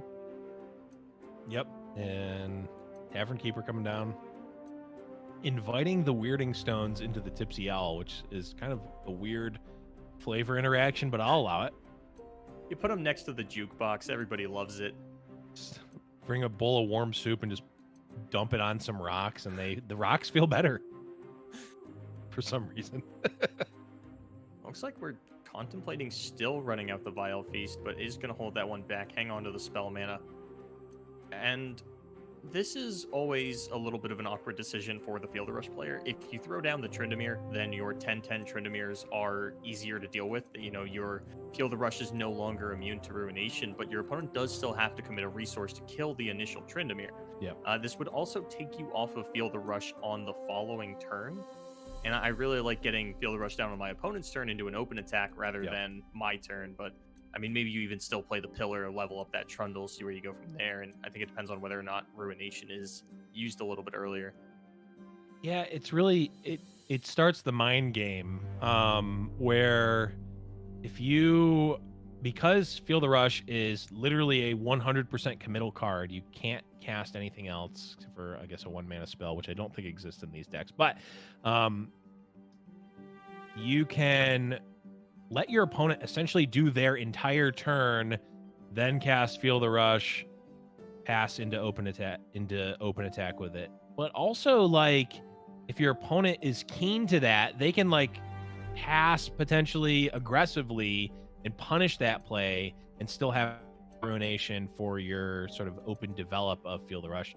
I mean, I don't know. I haven't played this specific matchup enough to really get a feel for that cat and mouse game, but it's a bit of a risky gambit to do. This definitely feels like one of those matchups that tournament players are going to be very familiar with, but unless you're specifically playing tournaments, I don't think you've run into a lot of Anivia versus Field of Rush on the ladder. I don't think this is a matchup that you're going to be well versed in unless you are, constantly putting your nose to the grindstone. And we are actually going to go for Vengeance Vile Feast, we had the option to potentially kill the Tryndamere with a Tavern Keeper block into a Vile Feast, but instead we are just going to level this and develop a smaller blocker. We are okay taking 9, it seems.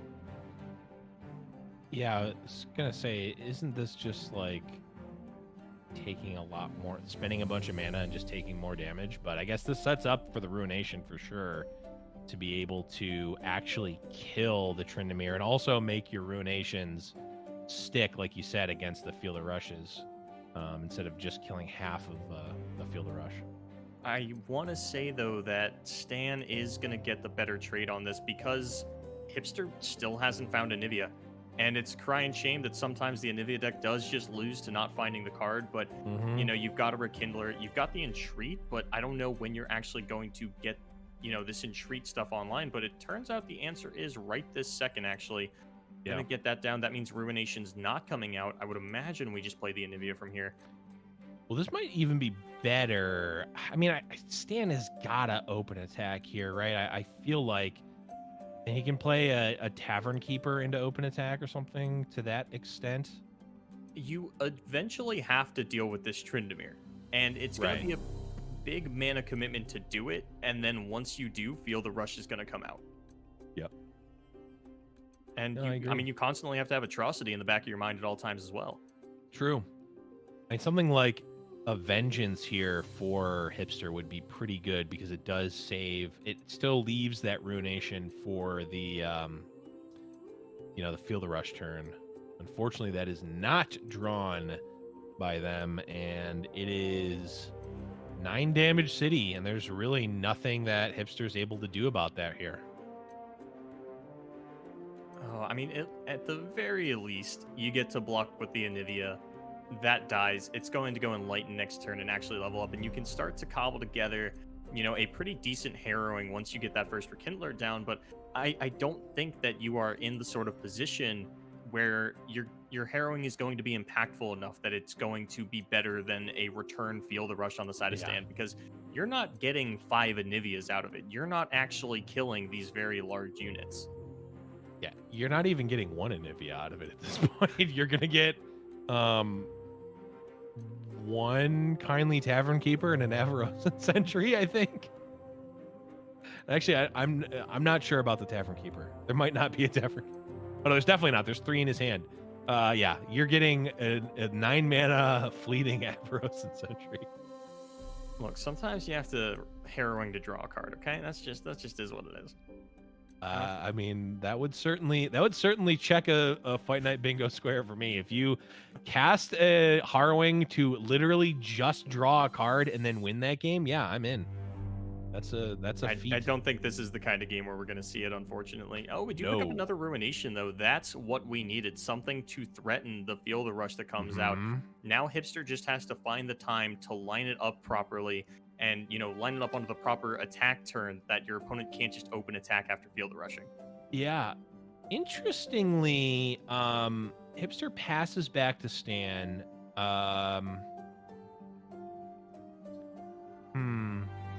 I guess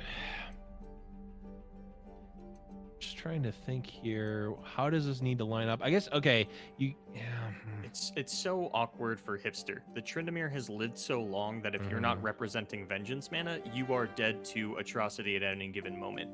Right. And that means that as soon as you fire off that Ruination, you're checking, hey Stan, do you have Atrocity in hand? Because Stan's never going to fall below Atrocity mana. That is true. The problem is, how are you ever beating Atrocity anyway at this point? I don't know if you are. It doesn't seem like you are, at least to me. Okay, so follow me here. You let this turn play out, sure, whatever. You play a Tavern Keeper. You go up to 5. Your opponent can't you still have Vengeance mana. You play second Tavern Keeper. You still have Vengeance mana. Then you play third Tavern Keeper. Now you're out of Vengeance range, but you're also out of Atrocity range.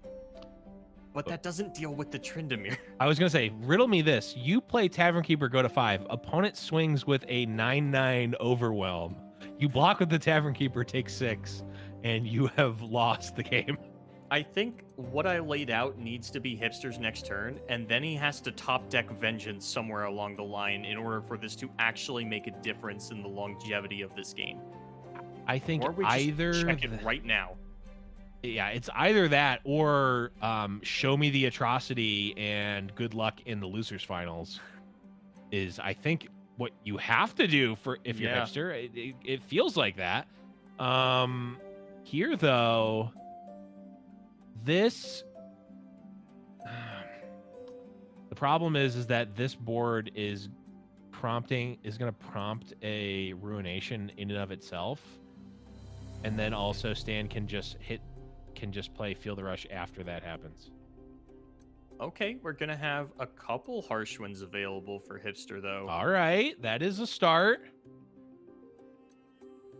I do agree with you though. I think that once this Trundle levels, we have, well, we don't have to Ruination because there's only 2 threats on our opponent's board. We have a Harsh Winds in hand. We have an Entreat to search another Harsh Winds. Maybe Hipster actually starts to get destabilized with the Sinivia. It seems like a long shot still. It does definitely seem like a long shot, but this is certainly the start. This is going to be 2 damage. 2 Stan's face. A couple of measly threats taken out. And then this is interesting because Stan really, Stan doesn't actually have any other threats besides the board, and then of course the Feel the Rush. Yeah. If the board can be dealt with without using this Ruination, and it prompts Stan to use the Feel the Rush first, that is really in Hipster's favor. If it's the other way around, then of course it's going to be in Stan's favor. I don't know that Hipster can get to a point where he can make Stan commit too many threats to the board. I mean, yes, you're going to get Harsh Winds, but I don't think you get Harsh Winds and say, okay, I need more threats. You just let that happen as many turns in a row before your opponent actually runs out of Harsh Winds, and then you win the game unless they have found some other way to mount an attack. Yeah. There is still the possibility that Hipster gets into this one. He's going to need, I think, at least a second Anivia to do it, because this Tryndamere is going to take way too long to die. Oh, that's actually not necessarily true, because when you Harsh Winds, you can block it with the Anivia and push a little bit more damage onto it. Yep. Yeah. I mean, also, what if Hipster just keeps drawing Anivia every single turn? Like, he casts the Anivia's Harsh Winds. With everything that we've seen so far, I don't doubt it. I don't doubt it's in the realm of possibility, and I apparently have to play in that space with you. Yeah, I think that would only be like... that might only be like the 3rd least probable thing that's happened on today's cast. Like, I think we've seen definitely out there in terms of, hey, Riot, this is what RNG can do.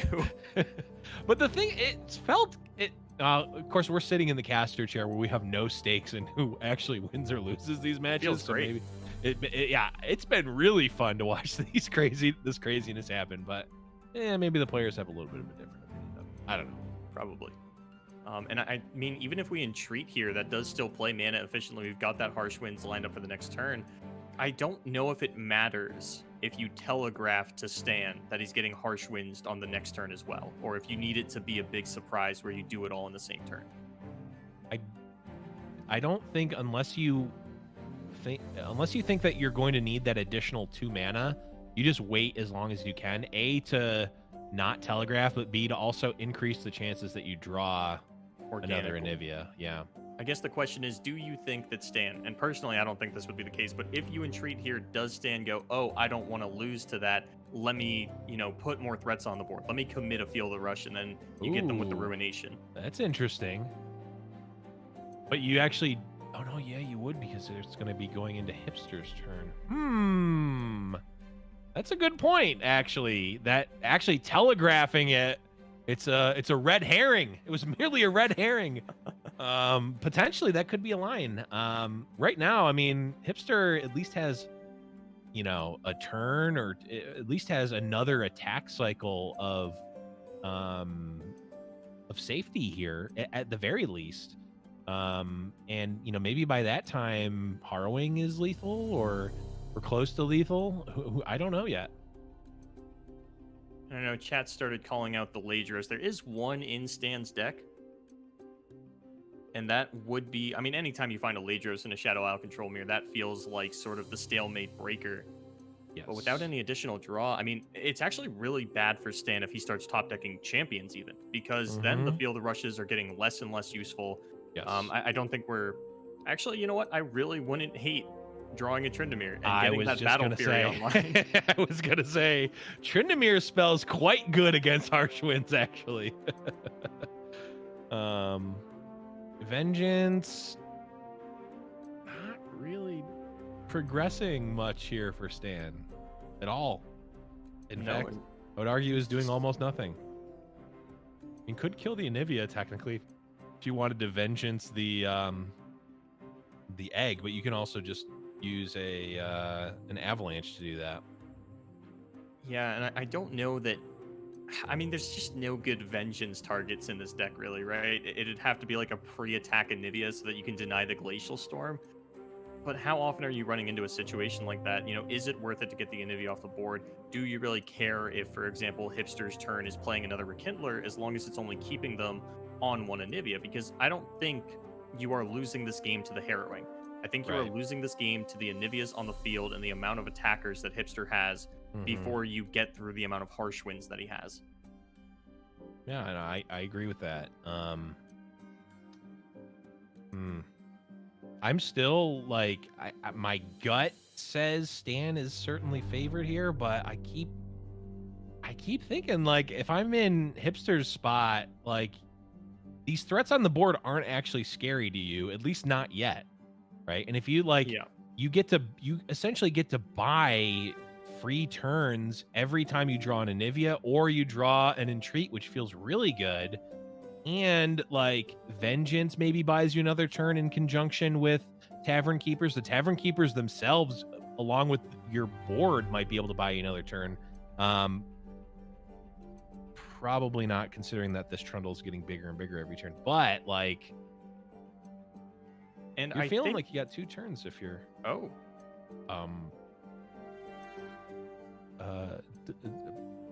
control delete everything I just said, and I think Stan just wins the game. I mean, so you feel the rush, you still run into harsh winds, you get Ruination again, you play another Field of Rush, you're good. The same, like, this is the same like Doomsday scenario that has been the case for a long time. I mean, we obviously can see it. I thought Hipster was advantaged in that long game because you actually had enough heal in hand to get yourself outside of atrocity range, or at least on Tryndamere. I don't think you did on Trundle, because that Trundle was going to sit there and, you know, gain another, I think, 4 or 5 attack and go up to 14. I don't think you're getting above 14, but Hipster has a read on Stan's hand. Stan gained 5 attack on the Trundle, had 2 8 costs on board. That means you know that 3 cards in his hand are some combination of Ruination and Field of Rush, because if there was a Ladros, I imagine it would have come down by now. So you know that he's probably got 2 Field of Rush. Yeah, or 2 Ruination. Yeah, no, I agree. I think as we were playing it out, Hipster at the very least had live draws to extend the game longer, and every turn every turn cycle that it gets extended was going to be in Hipster's favor. Oh, but we got another Ruination off the top for Hipster. So maybe he can play ball. This is the last harsh winds, though. It is the last harsh winds, but there can't be. So harsh winds comes out next turn. No, I think this is still Stan's favor. There's not going to be a time, like the second Ruination right now doesn't actually. There's not time to cast it before the open attack, I don't think. Yeah, and I mean, Stan has so many outs. If Stan ever gets the atrocity, he's in a phenomenal position. He actually, you know, just throws whatever unit at Hipster's face, finally picks up the win. And even a Battle Fury here, I think Hipster would survive a Battle Fury, would have to expend every... Actually, no, would die to the Battle Fury. I thought you would have enough mana to do Whale and Vile Feast, but wouldn't. So even just saying, you know what, I don't think you have a Tryndamere in hand. I mean, Hipster's playing a risky game, but so far he's been rewarded for it at every turn and is just doing what he needs to do to pick it up. I don't think he's winning the game fast enough, though. There's still so much time for Stan to draw one of his many, many outs.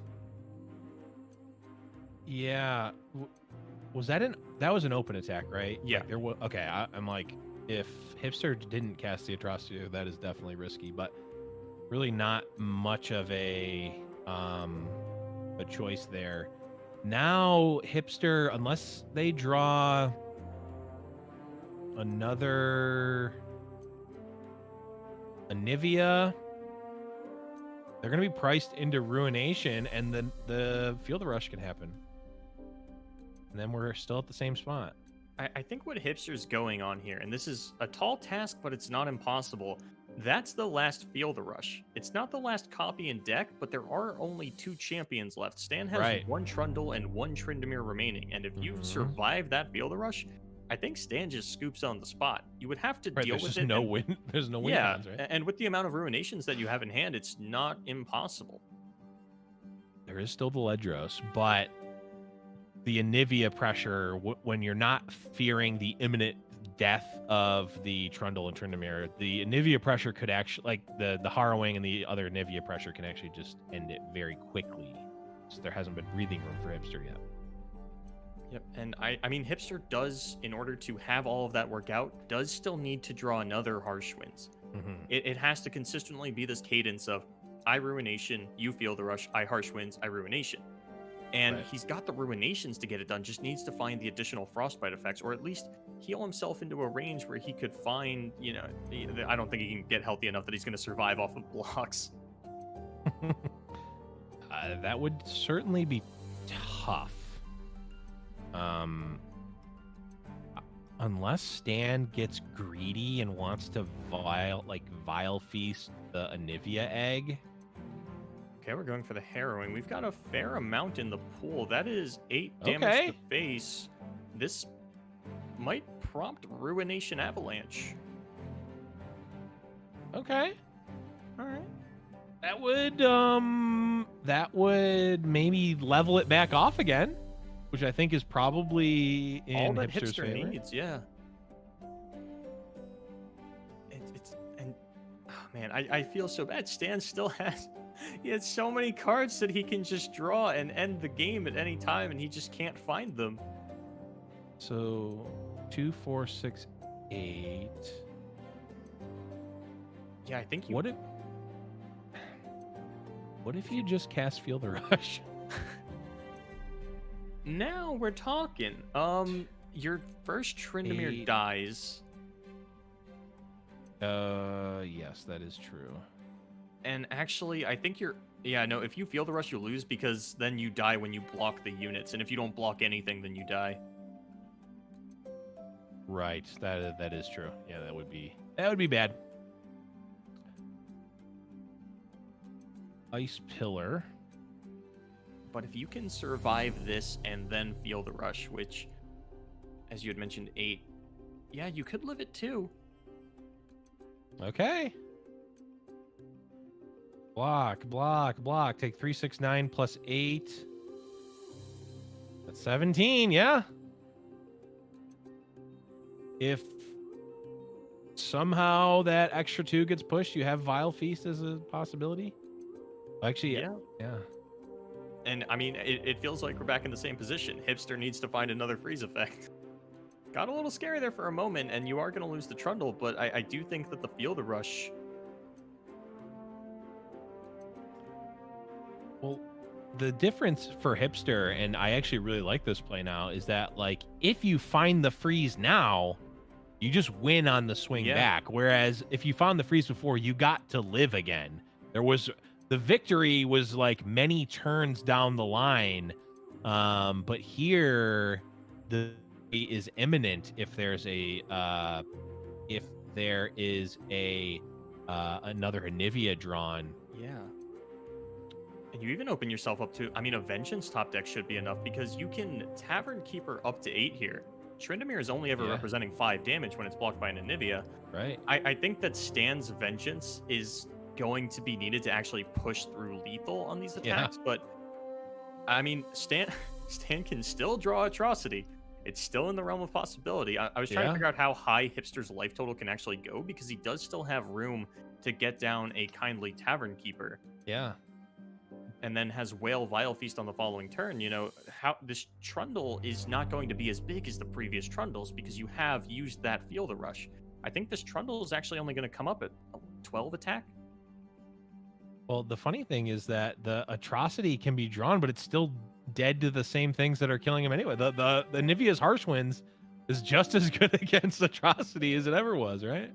Yeah, I think that's it only helps against the Vengeance, but what are we seeing here out of Hipster? It's a Glimpse Beyond. Okay, try to. I mean, we know the win condition is drawing another Anivia. Yep. Give you 2 more looks at it. Yeah, you can gain 3 life, but There's a Vengeance. Vengeance. And Whale. Okay, so yeah, now I don't even think we. I think Hipster's fine, unless Stan gets Atrocity. Yeah, Atrocity would do it. Which would, actually, is Vengeance killing though? It might be. I think I've been Vengeance trying is to do this killing. back and forth so much. I think Vengeance on Stan's side kills because block, Yeah. Vengeance, that's Stan victory, I think. I've been trying to do so much math over the last couple of turns, and Hipster This just game hasn't has played been the life total like I thought he would. This has been a great game, I gotta say. It's been back and forth, but this is a brain melter. This is why I don't want to play this deck in a tournament. Because if this match ever happens, I think I'd just do the SpongeBob. I'm a head out. Yeah. So, yep, I think we're lining up Vengeance and Whale, and yeah, that does mean that the Vengeance for Stan is going to be probably the longest 2-0 that we've seen thus far. It may be the longest 2-0 I've ever seen. I'm wondering how close we are to the 40 turn in-game max of. Do you actually know the highest round total you've ever casted? I don't. I've never seen the in-game, it will force a draw. I've never seen that happen. I don't even think I've gotten to 30. Probably not. I think I've capped out on like 27. This one felt like it was 27, but that is going to be pretty long. Stan in the 2-0. I think just masterfully played by both players. I mean, that was a really great match. And I think there was a ton of different lines on both sides that entire match, as we see there. Stan did take the 2-0, but people are going to be looking at this score and saying, Stan crushed it. That is just not the case. There are a lot of times where the score does not tell the history of the actual match. And yeah, I think that this is one to look back on for years to come in terms of how to play control mirrors. But now Stan has won himself a trip to losers finals where he's going to have to take on Blazin' Asian for a chance to take on Zinc Elemental in the Grands, who has been sitting there for quite some time. Yeah, Zinc has been quietly sitting in the grand finals, waiting, scouting. Of course, you got to scout what your opponents are playing and seeing how they're playing. But there's still going to be one more match, this losers finals, the winner of which will be going to face against Zinc, but also will secure their spot in the next fight night as the top 2 are going to be invited back. But we're going to be getting to those losers finals when we return from this quick break. Don't go anywhere.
Welcome back to Fight Night Legends Americas. I'm Blevins, joined by Boulevard here, and we are nearing the end. We're here at the losers finals, Boulevard. We've come all this way. We're here, the losers finals. And it's going to be an exciting one because we do have a little bit of a shakeup in the decks. We just saw Hipster play against Swim and then Stan, who had the same lineup. Now Mhm. we're back on Blazin' Asian, who has that more interesting lineup. So let's take a look at the format because, as we mentioned, we are in the losers finals. Why is that? It's because this is a double elimination bracket with 8 invited players playing out best of threes, bringing 2 decks, playing in a region lock format and no bans. To win a match, a player must win with both of their decks, and then the grand finalist from the lower bracket wins, which would be the winner of this match between Stan and Blazin' Asian. A bracket reset will occur, and the finalists will play one more best of three. That means Zinc is going to have an extra life. And the Yeah. prizing got a $200 prize pool. First place 100, second place 50, third place 35, fourth place 15, and of course, bragging rights for your Tinder. Yeah, you cannot understate those, Boulevard. But let's take a look at our road here on the bracket. Of course, we started off watching Mo versus Swim. Mo took that one down, and unfortunately for fans of those players, they're both gone here out of the event, having lost both. And we've seen this nice transition. We saw a really great match. I mean, we saw a great match between Hipster and Swim. We saw another ironically, both of these were both 2-0s, but they were both really great, really close matches. A 2-0 of Hipster versus Swim and Stan versus Hipster. But we're here now, Blazin' Asian versus Stan, the winner of which will go on into that grand finals, secure their spot and their invite to the next fight night, and also be able to fight for the crown against Zinc. Yeah, and it's going to be an uphill battle no matter what. Zinc does have a pretty solid lineup. And yeah, we actually have a lot of different decks as we get down to the Mm-hmm. wire here in the last couple. Not a lot of overlap. I think there's only one Shenfiora left, only one Draven Ezreal, one Frostbite midrange. What were definitely considered some of the safer decks or some of the more popular decks going in here. Mm-hmm. It's always nice when you get down to the final three. And I think the only overlap we actually have is the Go Hard Mm-hmm. between Blazin and Zinc. Yeah, Go Hard certainly has been the talk of the town across the ladder, the tournament meta, and Blazing Asians version is certainly I mean, it's hard to tell what the actual standard is. I think, if you ask the creator, the original creator of the deck, Sarah, or at least is my by my account, the original creator, they've got their own build here, but we're looking at Blazing Asians and we're seeing the Vengeance, the Withering Whales, those unspeakable horrors, which still they leave a bad taste in both of our mouths, Boulevard, even though we did point out a spot where it would have been lethal to have one. Look, just because a card is lethal in a situation doesn't mean you put it in your deck. There were a lot of situations where old Captain Farron replacing your hands with Decimate was lethal. Doesn't mean you put him in the deck. And we are going to take a look at how this is going to pair into his upcoming match against Yeah. Stan. We've got this Feel the Rush deck.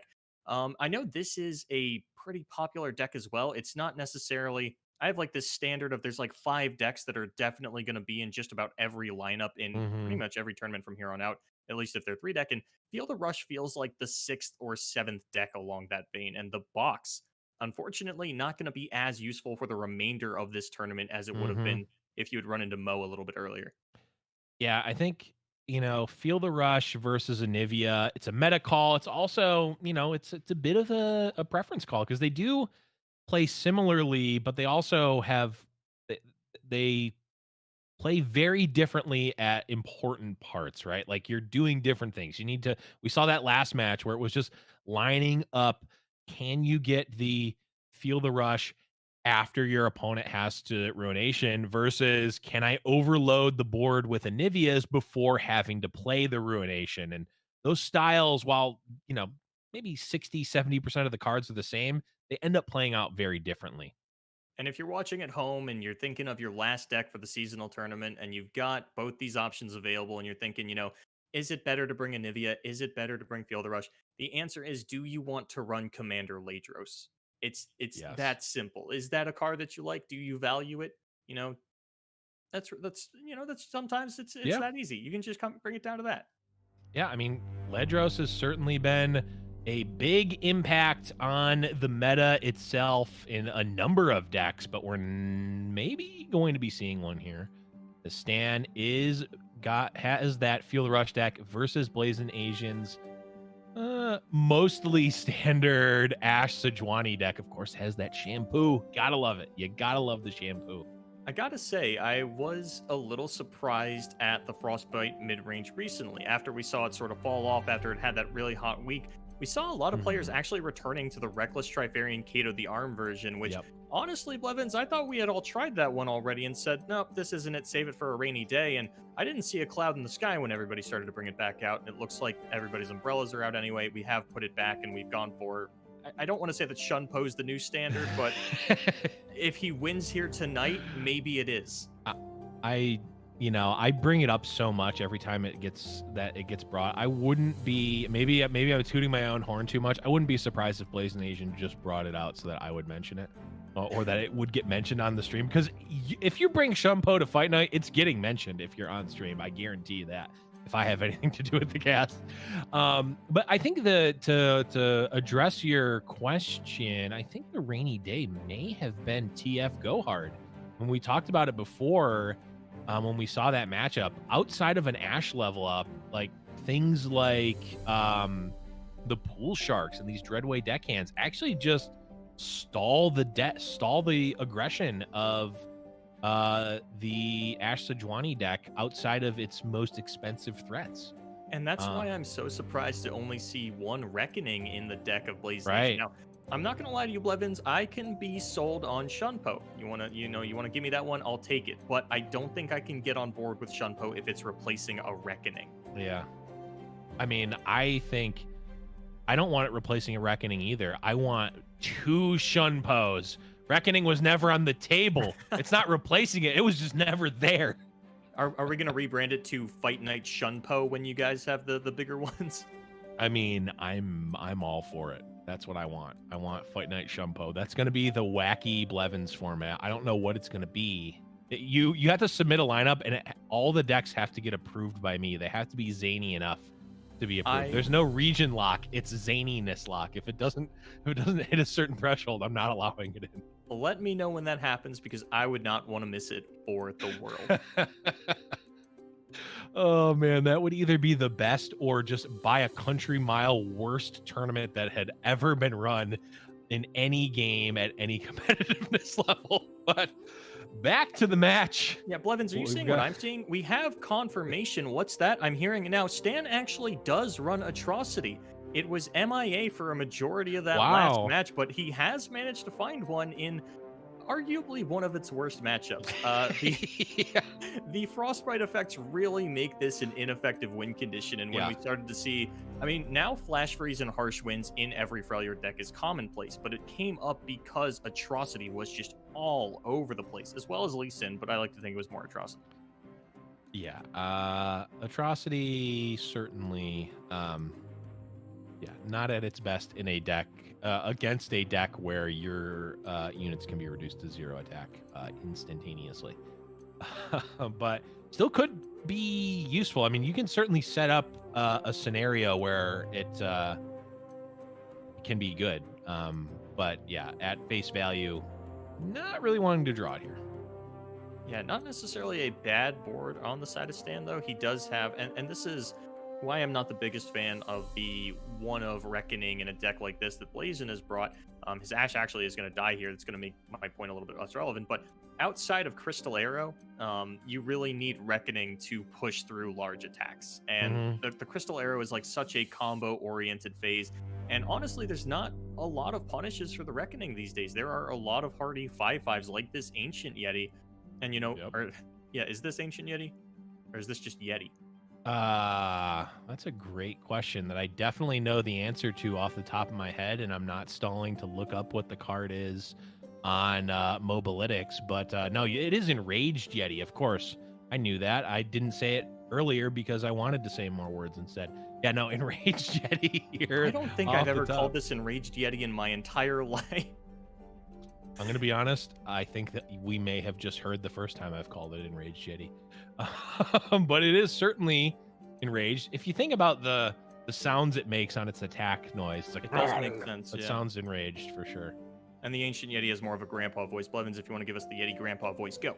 I don't know what the Yeti sounds like actually. Oh, that's okay. I wish I did. I was kind of hoping you would throw like an old accent on your gargle. Give me tea. There we go. That's what I was waiting of rivers. There it is. Only here on Fight Night can you hear the dumbest things you've ever heard. Beautiful. So we are going to get Sentry to contest the Trapper rather than a Tavern Keeper to contest the Hearth Guard.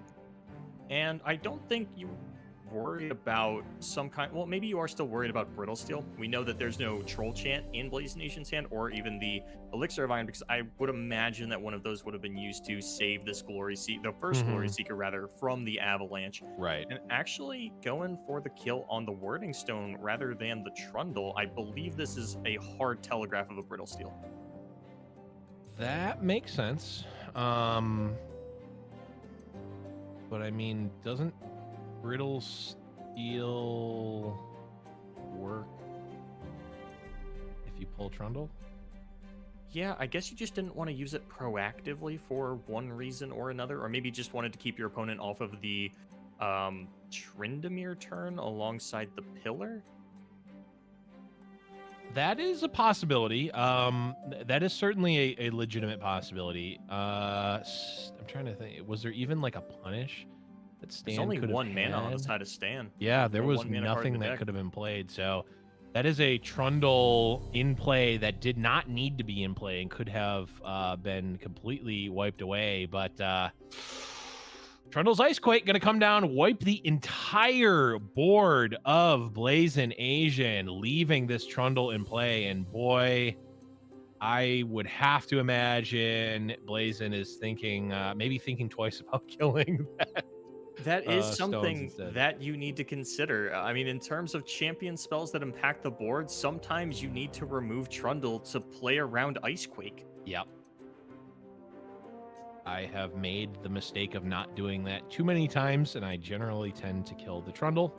We don't see as much Trundle lately. I think it's more. It's certainly less of a ladder thing. At least in the the top 700 master ladder on NA that of course I've been playing in over the past few weeks. And where exactly in that 700 do you fall, I wonder? Because I know that Bones up at the top of the ladder has still been running that Trundle. Oh, Are you more Although on the actually, top end? I did play Bones earlier on in the season a couple of times. I got washed every time I played Bones. By the way, I am not ashamed to admit to losing to one of the best players in NA. I got rinsed by Bones. But name other players, and I will tell you if I've beat them. Bones is not one of them. I'm not gonna lie. I actually really like the idea of the name Rinsed by Bones, sort of as a parody of Bruised by God. Rinsed by Bones. I'm making the Twitter handle right now. I also, and I will bring this up because I don't know if you'll appreciate this or you'll hate it, but I did lose to SJW on the ladder recently. Oh my god, SJW is an aggro player. That's all I'm really gonna say about that. He was playing. What was he playing? I don't remember. But I was playing a mono Freljord deck that Impetuous Panda had sent me, so I lost. So Stan's in a little bit of a rough sort here. Not a terrible position. I think he's going to be able to survive the turn, but does he survive the turn through a Sejuani's Fury of the North, I wonder? Ooh. That's another card that I think got pacified and then no one ever played it again, by the way. But let's see. You can pull Trundy. Yeah, you actually can't kill Trundle at the moment unless you have a Culling Strike. I think Stan's still in a pretty good spot. Not too close to winning the game, though. Blazin needs to find an Assessor, and that's just going to be to sort of maintain neutral on cards. Because at the moment, Stan's ahead of you, and everything that he plays is going to further him ahead of you because he's trading efficiently onto your units. Yeah, this is... this is the tale of Frostbite, right? You need Assessor.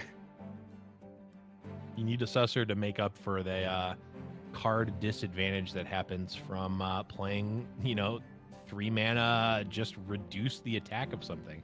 If you think about that, it's so funny that Frostbites are so good in this game, because if you look at Magic, like 3 mana, even like 3 mana, give a creature minus infinite -0. That's not a playable card. No, not at all. But it's very good in Legends of Runeterra. But always interesting. All right, so we did actually use the Sejuani's Fury of the North, and we are going to get to kill Trundle because of it. And Stan actually holding back on the Grasp, not wanting to kill this this Enraged Yeti either. Gonna be at an okay life total, honestly, and I'm trying to look at how these next turns play out between the Tryndamere and the Wildclaw. I think if Stan could get down Wildclaw here, he might actually just win the game in 2 turns, but not going to have mana for that available. Yeah, if he had it there, it would have been nice. I mean, does this just come down to, does Atrocity resolve or not? I don't even know if we're going to make it that far, honestly, Blevins. When we kill this Sejuani, that is suddenly back to square one in terms of Assessor. I think 1 Hearthguard has gone off, but you're probably going to need at least 2 or 3 jars just to maintain the advantage, because Sejuani dying to Tryndamere is just a -1. Tryndamere is going to keep on trucking and threaten lethal over the course of the next couple of turns. You don't have an answer for this, and you're actually going to have your Harsh Wind's Reckoning, sort of that additional board wipe that you have taken offline if you lose this Sejuani. I'm wondering, Ash is certainly at least potentially scary, especially if there are any number of other Frostbite effects. Ash is really scary here if there's a Shunpo. Oh, please! Oh, I got so excited there. That would have been insane.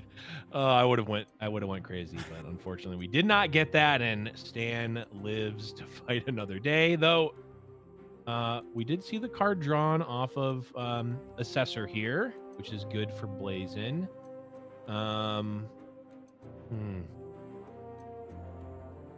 Yeah, I mean, a 1 draw this late in the game is just sort of replacing the Sejuani that you lost for free. I mean, even the Fury of the North had to be committed in order to kill the Trundle. Blazin has just had to throw down card after card in extremely inefficient manners, and if we're going off of reads that were made earlier in the game, still a very high probability that Blazin is holding on to a Brittle Steel. Yeah, I agree. Although that one turn, well, I don't know. I think it was an active decision to not kill that Trundle that turn, regardless of Brittle Steel. But here, I'm wondering how this attack lines up. The problem is that you're kind of at that like precipice of, if you commit something else, if you don't have a follow-up to a Ruination, you're kind of boned if you're Blazing. And that Icequake was basically a Ruination, right? It cleared out, I think, 4 even units. better, because you kept your Trundle. Yeah, any time that you get a massive board wipe off like that against Frostbite before they got an Assessor, that's usually pretty close to the end of the game. This is not a deck that plays the most card efficient, and their sort of play around for that is that they have the potential to draw 6 cards with 1 unit. But I'm not going to lie, Blevins, I think it has been quite some time since I saw Assessor even draw 3 cards, whereas I'm used to seeing it draw upwards of 5.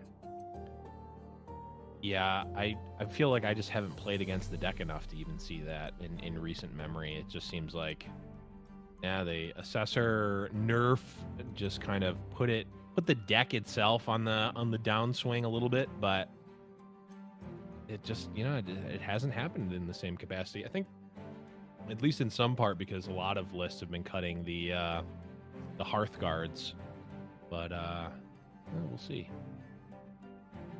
We shall see. That is Ash number 2 dead.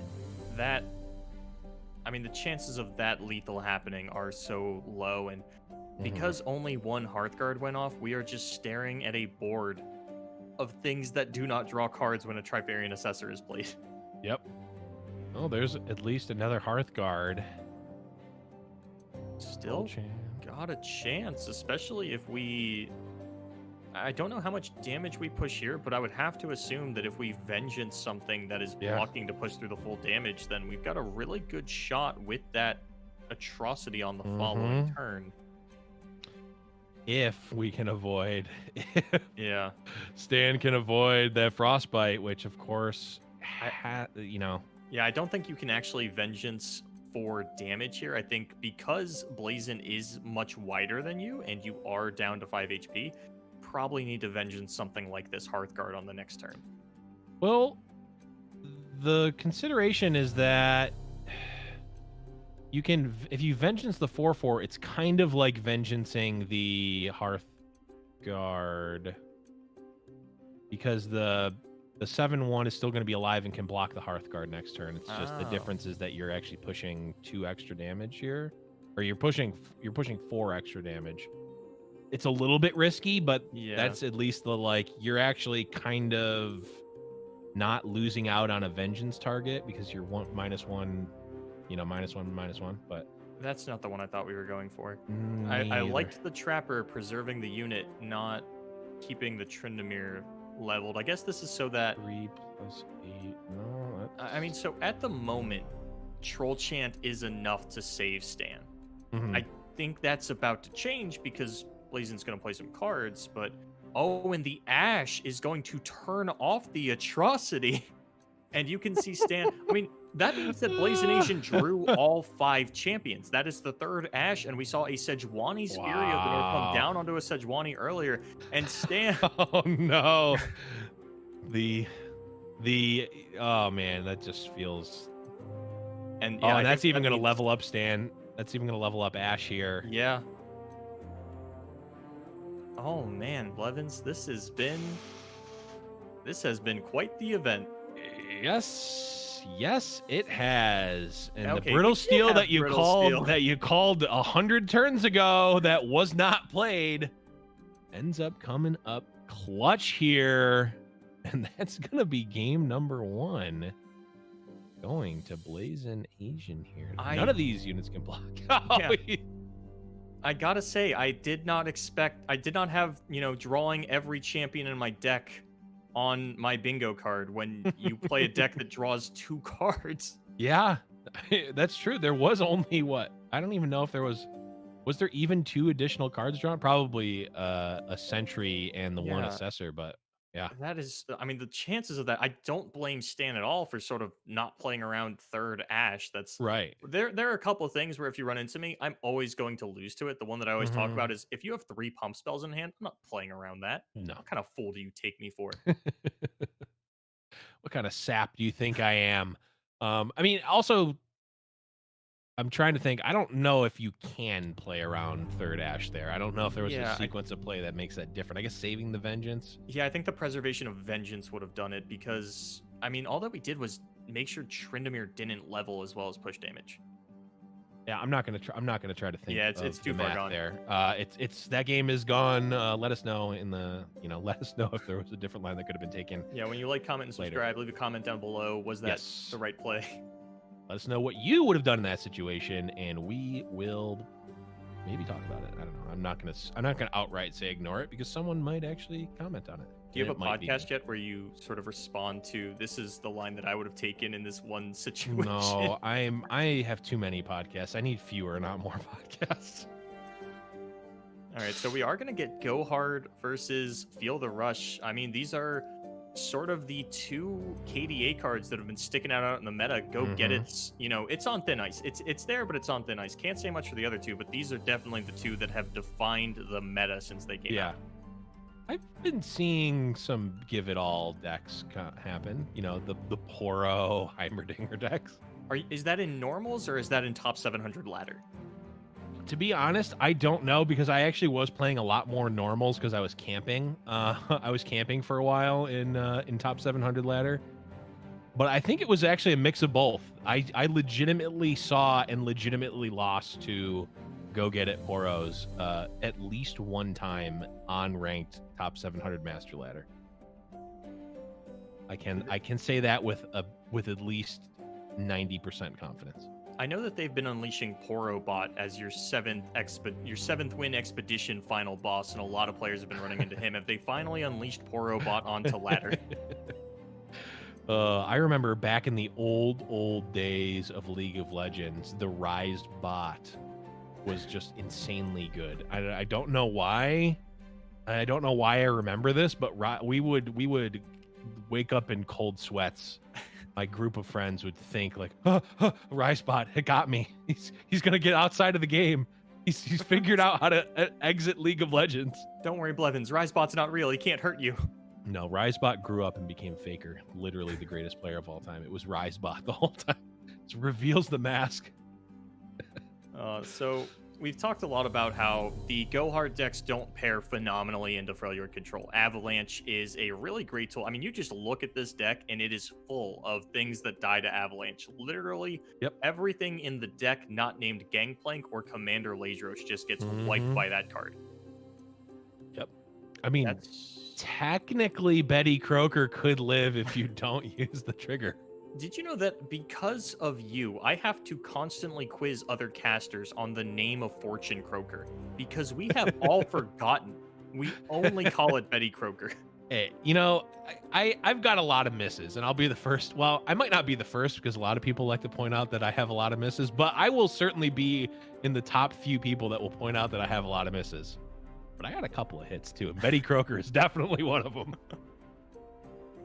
I mean, yeah, you got me on it, and I usually don't go for the nickname style stuff like that. So I got to get my hat off to you on that one. I do enjoy Betty Croker. But do you know any of the lines of Betty Croker is the question? I actually don't think I do. For silver I talk, for gold I listen. That's my favorite one. I love that one so much. I think I've been so wrapped up in Boxtopus's voice lines. Oh, I don't know if I can say that one on cast. Ring the f***ing bell. I'm pretty sure that's what it says in the game. That's what it sounds like. But okay. You don't get a better vengeance target than Gangplank. As I had mentioned, there are two cards in the deck that don't die to Avalanche. This is one of them. The other one doesn't die to anything that you're playing. So this is that prime time vengeance target. He's got a target on his chest. Is there ever... Do you just not care about your life total? Do you just... I'm not saying that facetiously. I'm legitimately thinking. Do you? Unless you're never playing Vengeance. I mean, there's also the consideration. I think what Stan is setting up for here is Wording Stone into Field of Rush, which you're going to need all of your mana for. And honestly, 5 damage isn't that scary. Yeah, no, I like this better. I like Weirding Stones into Pillar into Field of Rush. Yeah, no, I'm in. And that's probably lethal. There's no Ruination in Blazination's list. Yeah, I mean, it's kind of. I mean, personally, I think it's silly not to run Ruination. I can't tell. Are we actually bringing you around on this one? Are you getting on board with it? Are you joining the club? It's embarrassing. No, I mean, it's probably not embarrassing. Oh, actually, no, it's not embarrassing in Blazination's deck because. Oh wait, no, never mind. It is. He's not running either of the cards that we both hate. I hate the Ruination, and I hate you hate the Jagged Butcher. Well, yeah, that one, Jagged Butcher. You hate, sorry. Yeah, you hate Jagged Butcher. He's running neither. Okay, but he is running Petty Officer though, which is an uncommon choice. Yeah, I'm not sure I can get behind. I mean, I might hate Petty Officer more than I hate Jagged Butcher, but I see it so infrequently it never gets to incur my wrath. My problem is like it's not the type of card that like. Because oh my god, there's a bingo card for you. Vengeance on a Weirding Stones when there is a perfectly viable Trundle literally right next to it. That is a check mark on your bingo card. I mean, Blazin, he's doing what he has to do, but when you have to do that, it's one of those things where you're like, do I actually win the game if I make this play? Like, do I not just lose on embarrassment factor? Yeah, that's like the Meatloaf song. I would do anything for love, but I'd do anything to win, but I won't do that. I will not vengeance of Weirding Stones. I don't care. I'll take my L and be happy with my top 4 finish. And there are only 2 Vengeance in Blazin's deck. Those are his only 2 pieces of removal. And yes, you have delayed the Field of Rush by a turn, but it's still coming. Yeah. You know? And I think with the 2 copies of the Field of Rush, I'm not sure that Blazin's going to be able to get out of this one because he has done actually just really a poor job of developing a board. He got avalanched, I believe, only for 2 units at the time, maybe 3, and now we've just seen this Gangplank sort of holding down the fort, and it's not going to hold down the fort against Trundle Tryndamere. We haven't even Field of Rushed. We cheated it. Yeah, you delayed it, but you know, if you've watched Game of Thrones, this might be a spoiler, but K-pop is coming. And Stan even has the troll chant to stop the go hard to kill the Trundle. Would probably just let it go though and play the Field of Rush on the following turn, not feel bad about that whatsoever. Huh? Yeah. Less? I mean, do you need to chip damage here? Like, your opponent's at 20. You've got 2 cards that just say, I'm going to do roughly 20 in hand. I honestly don't even necessarily hate dragging the Gangplank with the pillar. Yeah, lining it up like this and damage. Yep, I like this. Because you don't need that pillar. I mean, it's gonna be another 4 damage at your face when Gangplank drags it on the following turn, but I don't think you're dying from 11. And you are killing Blazin on the next turn. Yeah, and you have 2 Vengeances if need be.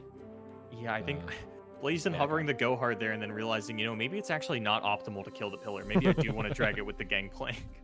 Or does Blazin not have go hard, but he hovered a card to make Stan think that he has go hard? See, these are the stupid things that I think of. Isn't go hard the only card that you could hover there? No, you can hover Glimpse. You can only had hover 1 Glimpse. mana. Oh, you only had 1 mana. Yeah. Oh, yeah, you can't put it out. Nope, that is the only one. Never mind. No mind games. Just letting you know that I have it, but I chose not to play it. Yeah.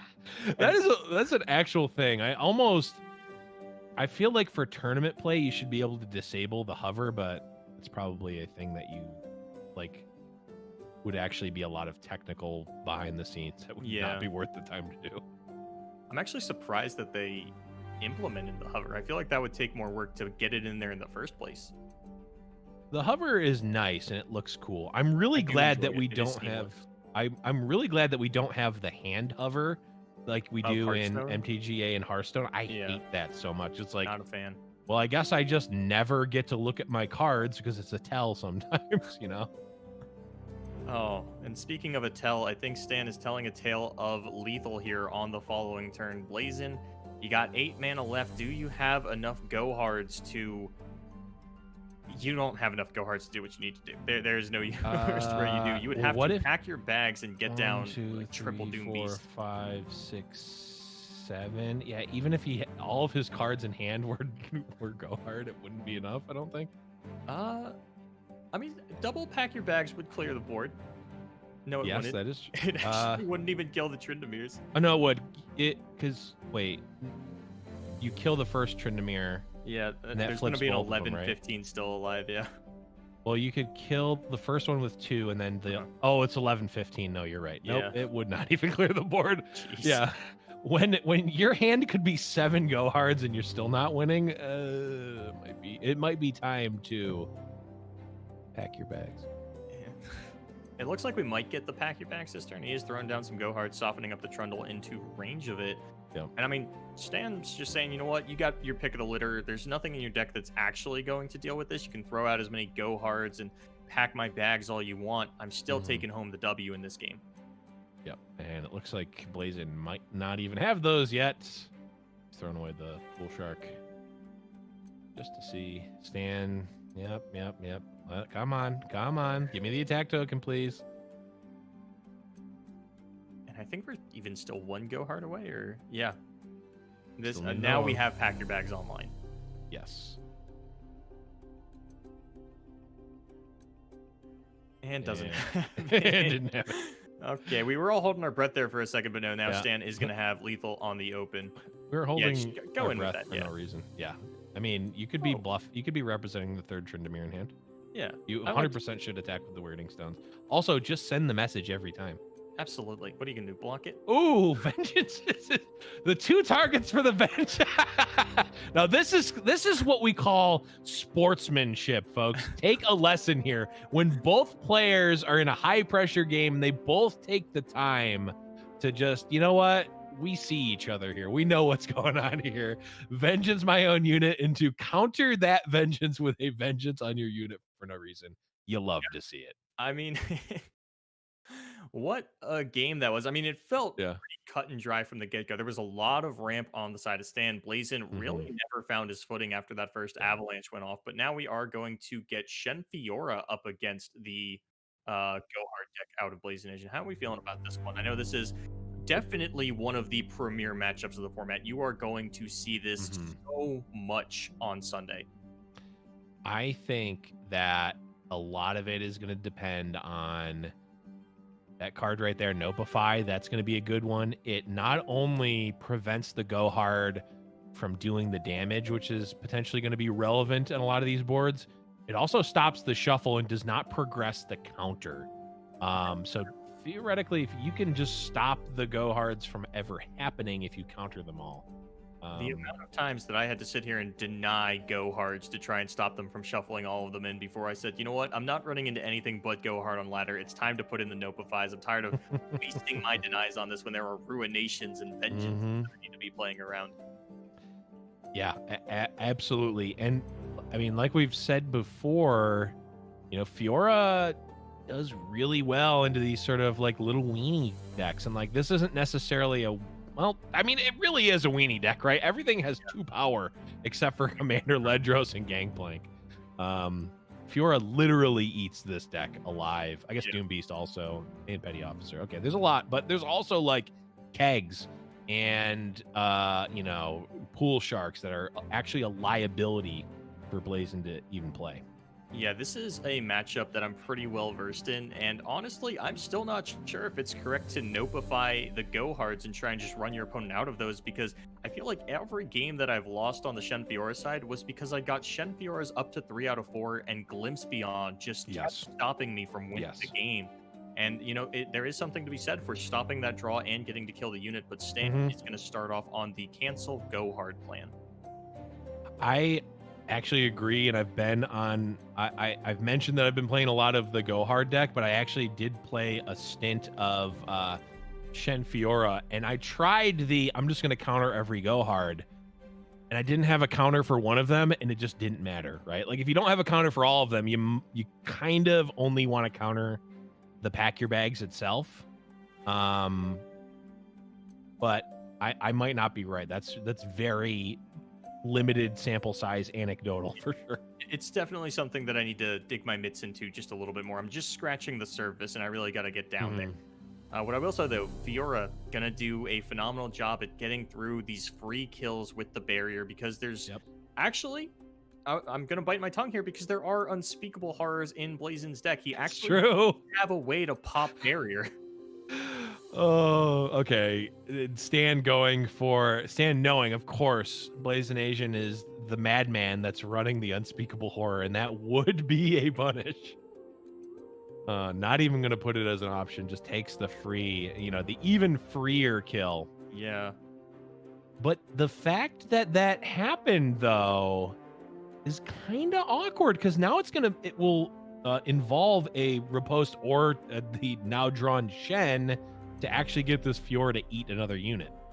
And I gotta say, I feel like Shen Fiora actually loves that there is no Ruination coming out of Blazin Nation, because you need to use the denies on, you know, trying to stop the Go Hard plan from going off, maybe stopping a Glimpse Beyond from denying one of your Fiora kills, or even just the straight up vengeance onto your Fiora. When you don't have to worry about something like Ruination, Screeching Dragon is a very volatile win condition. We even see the Sithria the Bold alongside it.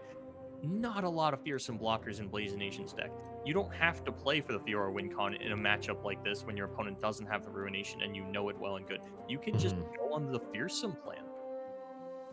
Yeah, you absolutely can. And when you can overexert your board with really no fear of reprise, yeah, go ahead. You feel great doing that. And I'm curious if Stan's going to get down the Shen here and just go for a Sithria the Bold Shen Fiora turn, because that really gets the Fiora win con online. When she is barriered and getting +1/+1 on the attack, you feel great about that. And Shen can't get any damage pushed back onto him because he's fearsome, baby. Everybody's so scared of him, and honestly, I would be too. I wouldn't block Shen. I mean, he's a ninja. I'm not taking out a ninja, that's for sure. I saw the cinematic. He let a collie see through the Matrix. I'm not scrapping with that guy. That's true. He was helping a collie save a little kid from getting just completely stomped by a tree ancient. Yeah. And he was calm the whole time. I gotta say, this seemed like sort of a weird turn to go for the pick a card for me, just because there are still some pretty expensive cards in Blazin's deck. It's possible, I would say it's likely even that we're going to get at least one discard out of Blazin here. I have to think that there's a way to level up the Twisted Fate. Otherwise, it seems 4 out of 8. Maybe the hand is just that bricked that Blazin just needed something. And whale means that you might. I didn't get to see where the whale came from, but you're probably discarding 2 cards alongside that. Mm-hmm. Oh, the unspeakable horror!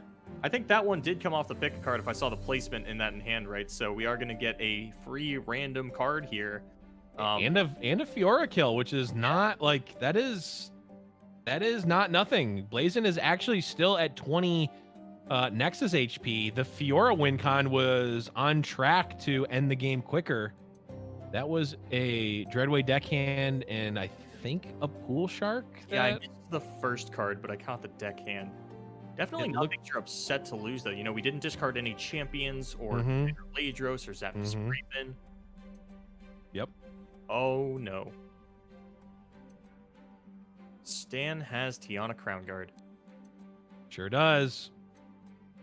And I think if Stan plays Tiana Crown Guard, Blazin Asian might be going down guard in this match and in this tournament, unfortunately. That was the dumbest thing I've said today. That is for sure above the rest or below in terms of dumb things I've said today. But also very true. It's going to be very tough for Blazin to come back from this one. He's got a big attack that is right now threatening to be chump blocked. Is there any reason to give the barrier to the fearsome Greenglade collector? The answer is no. I don't think so. There's not anything that pumps attack. Unless we're on Pack Your Bags already, but I don't think we are. Yeah, this is only the second Go Hard because the first one was negated, so we are still quite a ways away, and I haven't run the numbers here, Blevins, but this is looking like lethal unless we get a fearsome blocker for this Tiana Crown Guard out of Blazin Asian. Yeah, we would need a Gangplank, or I guess Doom Beast would block at least. Yeah. But yeah, It'd be pretty, but it would work, and because that was only the second Go Hard, you know that you are immune to Pack Your Bags here. You don't need to hold this Deny Mana any longer, and if Blazin Asian's play is there's Doom Beast, then you win, and yeah, Doom Beast's gonna stave off a little bit, and now we're gonna put the barrier onto the Cythria. Yeah, I think that the reversing those would have been slightly better, but it's, you know, only a little thing here. Yeah, and it's still 12 damage push through. Unless Blazin has, I think it would have to be, you know, 2 more copies of Go Hard here in order to pop the barrier and wipe the board. I'm not seeing a world where he's not dead to the open attack with Deny backup. It would need to be the 3 copies realistically, right? Yeah. Because the Deny is going to stop at least one of those. And then also the Tiana just survives that. On open, yeah, I don't see a world where Blazin's getting out of this one. Yeah, so it's like three copies plus a Doom Beast. Oh, even has the Stand United to dodge Vengeance. Yeah. If the Deny was not enough for whatever reason. Oh, no, that was his turn. Never mind. I thought he was attacking twice that turn for whatever reason. He did attack twice that turn. Oh, he attacked, yeah. He pumped the Green Glade the one time. There was some chump blocks, and then the Tiana came out. I don't know why I can never. Whenever we get more than one combat phase in a turn, unless it's a scout attack, I just get a little lost in it. But I mean, even It's Bright definitely tough. Protection is just protection from pack your bags. Even if you're like, you have the deny in case your opponent has multiple copies. You even have Stand United to just save the larger units. And Stand even as United. Tiana's just going to survive it. I don't think there's. I mean, Blazin survives, but I don't think he's getting out of it. I think if Blazen's hand was 3 go hards, which it's too late now, but 3 go hards into like the last 2 Doom Beasts, I think. Actually, we'd only need 1 Doom Beast in that case. Of course, then the follow up from Stan would be Screeching Dragon, which would not be great. I mean, we know that this one's over. Yeah, It's very over. that is a lot of damage. I think it's only 2 coming in here from Zasprafen. I don't know. Where are you? Oh, you meant Stan. You meant Stan. Percent of your life total. Okay, that's a lot for a little guy. True. That's half a decimate. Okay. Oh, Ooh. the Man. The disrespect. the highest roll or the lowest roll, and for Blazin here, it is the lowest roll. It sure is. That is absolutely going to be Stan taking this one down, doing, let's see, 44, 56, 68. Oh, a nice clean 70 damage. Is that the most you've seen on Fight Night? Probably not, right? You've seen Shenfiero before. It's certainly close. 70 is a good one. 70 is certainly a tough one to top. That is going to be it. Stan taking this one down 2-1, and Stan will once again be going to our grand finals to face off against Zinc. Ooh, that was a crazy one.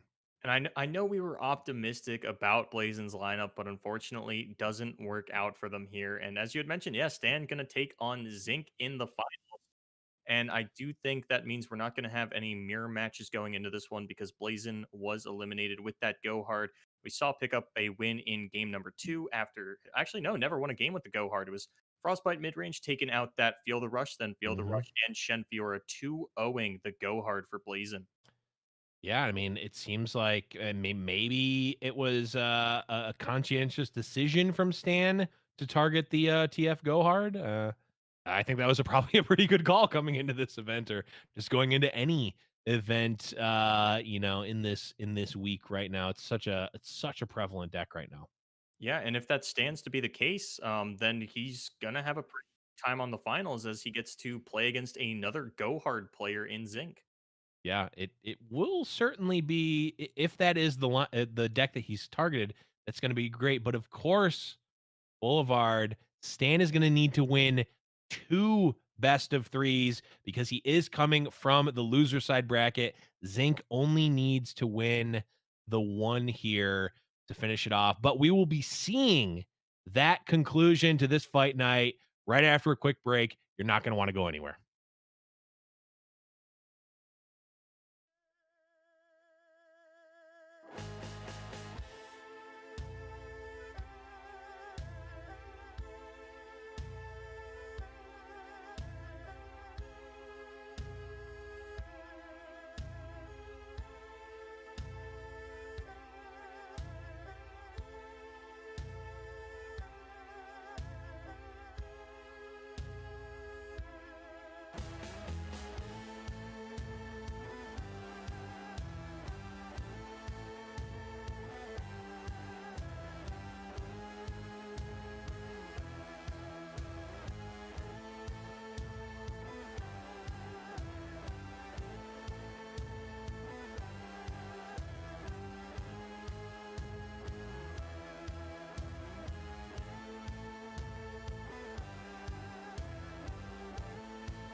Hello, everyone, and welcome back to Fight Night Legends Americas. I'm Blevins, joined by Boulevard, and we are now at the tippy top of the mountain Boulevard. We've traveled all the way here, and we've made it to the grand finals.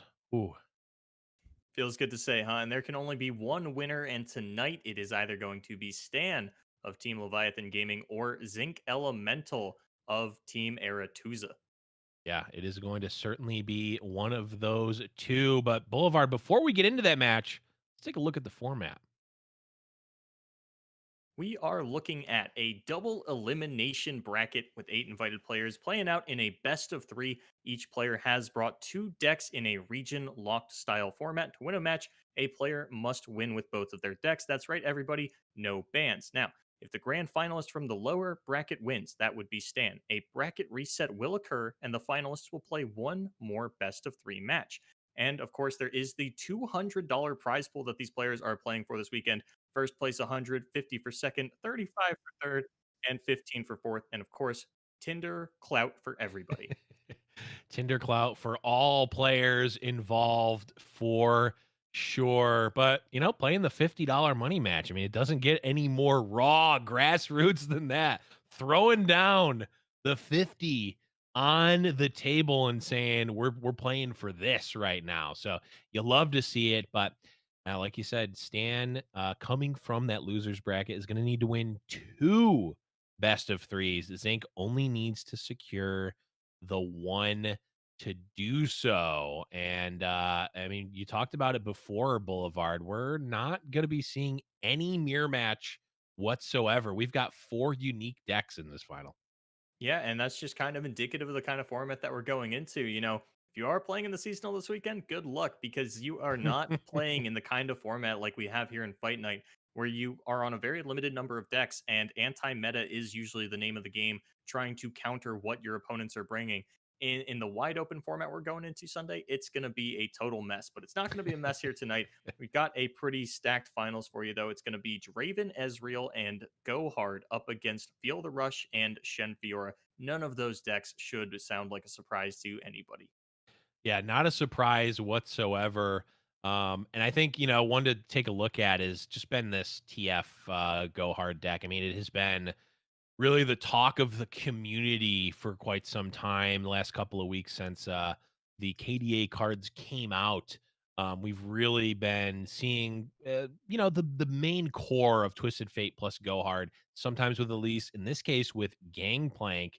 And then the cast and crew has really shifts depending on what you're looking to counter or what you just want to play. I mean, Zinc has even brought the Cursed Keeper package here and is also running the Ruination. Which, that's There's all right, something about Bilgewater Shadow Isle where any 40 card deck that you bring actually has a card pool of like 70 cards that you could reasonably put in and mix yeah, and match. I mean, Deep and Go Hard are 2 prime examples where I don't know. I feel like when you're let's take Deep for example. I don't feel like you have a good Deep matchup when you tell me that. I feel like you have a good matchup against the kind you've played against. right. So much variation, and even in the Go Hard, we talk about Ruination, Yep. Crumble, Fail, Curse Keeper. So many different ways to play it. Yeah, absolutely. A number of different options to bring with those regions for sure. But we're jumping in here to our grand finals. Match number 1, Zinc Elemental versus Stan. Zinc, of course, on the winner side here, just needs to win 2 more games. They'll be our champion. Otherwise, if Stan can win this first best of 3, it will trigger the bracket reset. We'll be going into a final best of 3. Boulevard, there they are. I got Zincs and Probulators. when you open 2 Tribeam Improbulator, I feel like you're favored. When you open 2 and your name is Zinc Elemental, pack it up. Yeah. Proceeds to draw 2 more 3 drops. The only way this gets better is if Zinc draws a Thermo Beam for the Wording Stone on 3 and, automatically gets these 3 damage Improbulators on line. No way. Are There's you no sure? way. Okay, I was so ready for it. I was ready for it too. That would have been juicy for sure.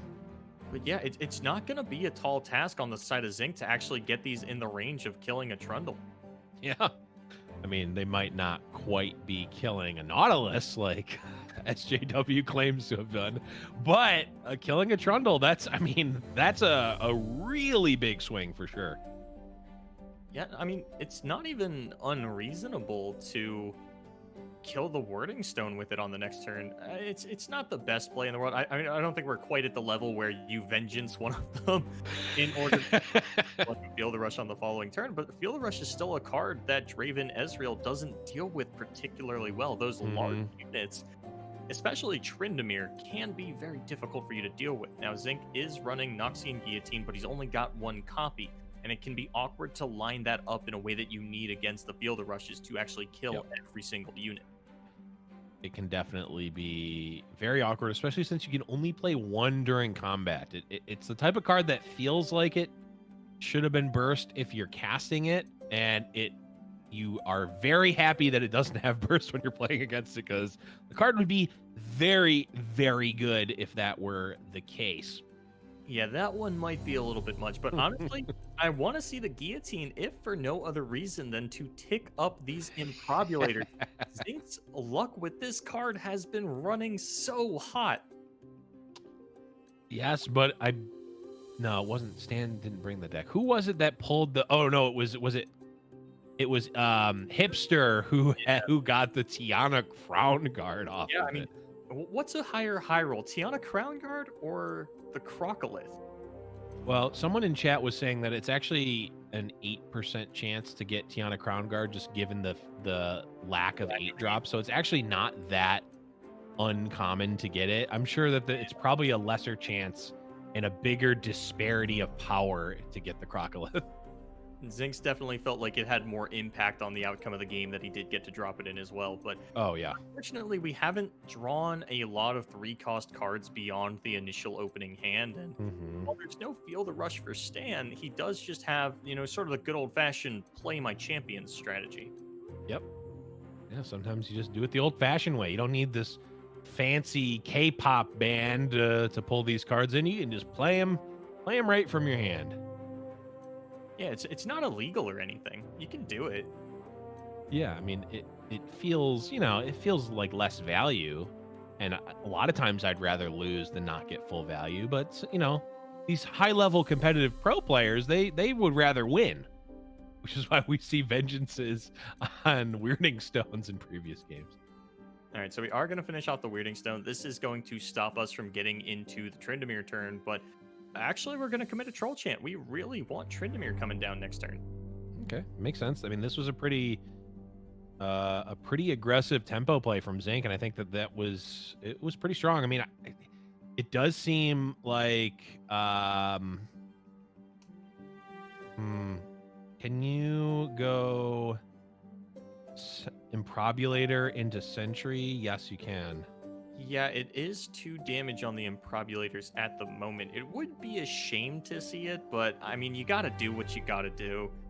Yeah, it also lines up potentially Ruination, or even just Avalanche would be all right into that, likely, depending on what the 2-drop off of Improbulator is.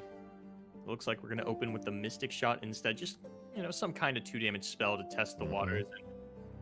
Honestly, the Rekindler out of Stan picked up here off the top. That could be impactful. One thing that I do want to point out, in case there is anybody in chat who might be a little bit newer to the game, because Tryndamere says if I would die instead level me up, leveling Tryndamere does not add him to the death pool for them.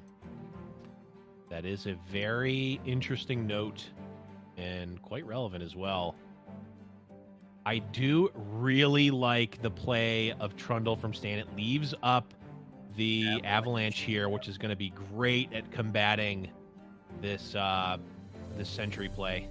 And if we really want to, we can finish off the Trundle with the Get Excited. Start to get those Improbulators even a little bit higher. I think that'll put them both at 4. Yep, but of course that does put Trundle into the death pool for Rekindler. Yeah, it's not the ideal Rekindler target, but it'll do. I mean, if an unleveled Trundle is your worst case with Rekindler, that's a pretty good worst case. Yeah, you're pretty okay with that, I think. I guess the question is Zinc going to value killing the Trundle? I would imagine that you should, because there is a pillar in your opponent's hand. This will level next turn and start to absolutely whop you. You got to take the kill on this unit where you can. Wonder. Yeah, this is the type of thing with this deck that I think goes. It doesn't get thought about as much, and I do definitely trust Zinc's call on this over mine. But just to think about it, like, there was somewhat of a free point of damage that could have been dealt there with the axes, right? Yeah. Like, it's not a guarantee that a unit is going to be attacking in unblocked for quite some time after this point, you know, especially with troll chants and ruinations and additional avalanches and whatnot. It might be a little while before you're able to get that damage in with the spinning axes, and there wasn't a direct way to get value off of having the axes. Of course, he immediately draws some treasure. Yeah.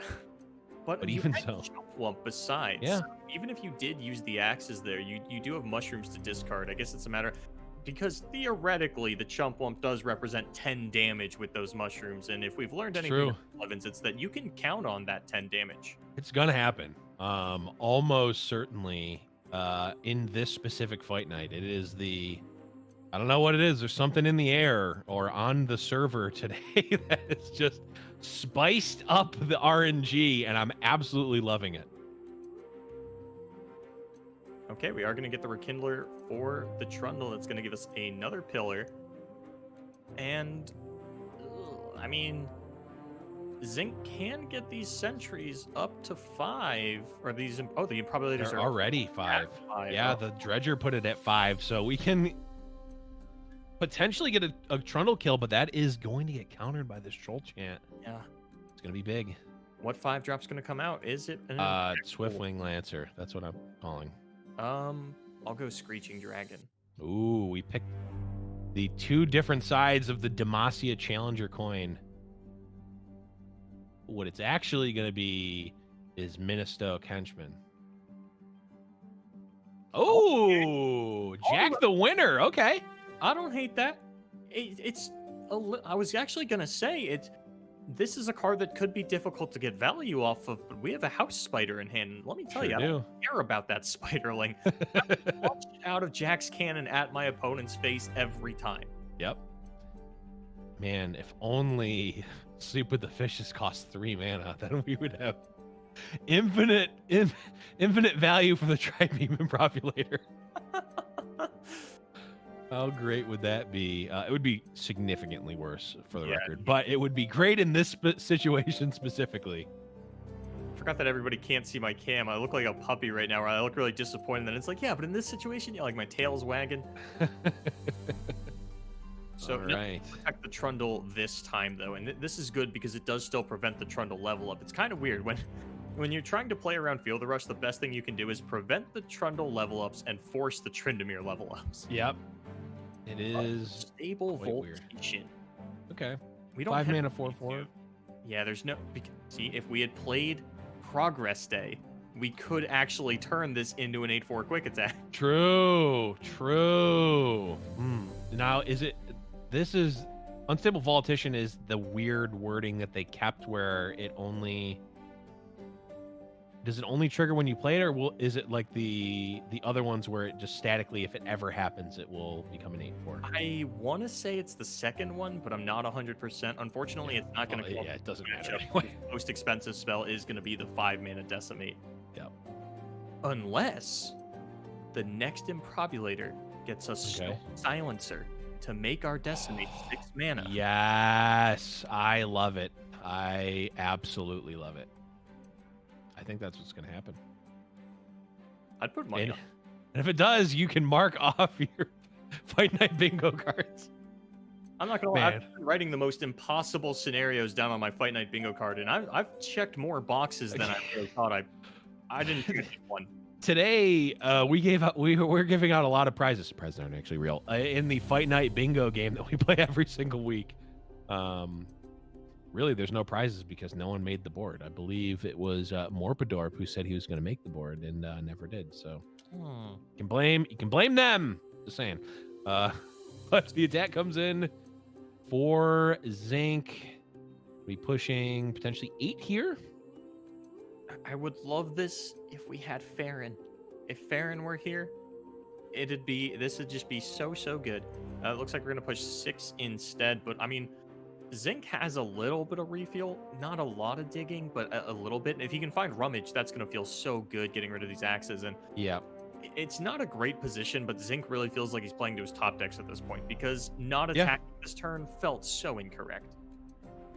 Yeah, I mean, you really have to play it like this. I think there's not really you don't really have a window, right? I think this is the consideration of, do you want to get that extra damage with the axe here? Looks like the answer is yes. They're finally going to go. The spinning axes didn't come up earlier, but is going to come up now. Is going to not come up now. Not going to be used for damage, saved for a Rummage. I wonder if there is a difference between 9 and 8. I mean, obviously the one that comes to mind is Farron. Yeah. It's 2 decimates versus 3. But you can also get that extra point with the axes if you play Farron anyway, so maybe it's a moot point. Yeah, and also 9 still puts your opponent in triple decimate range if they draw a healing spell. But Right.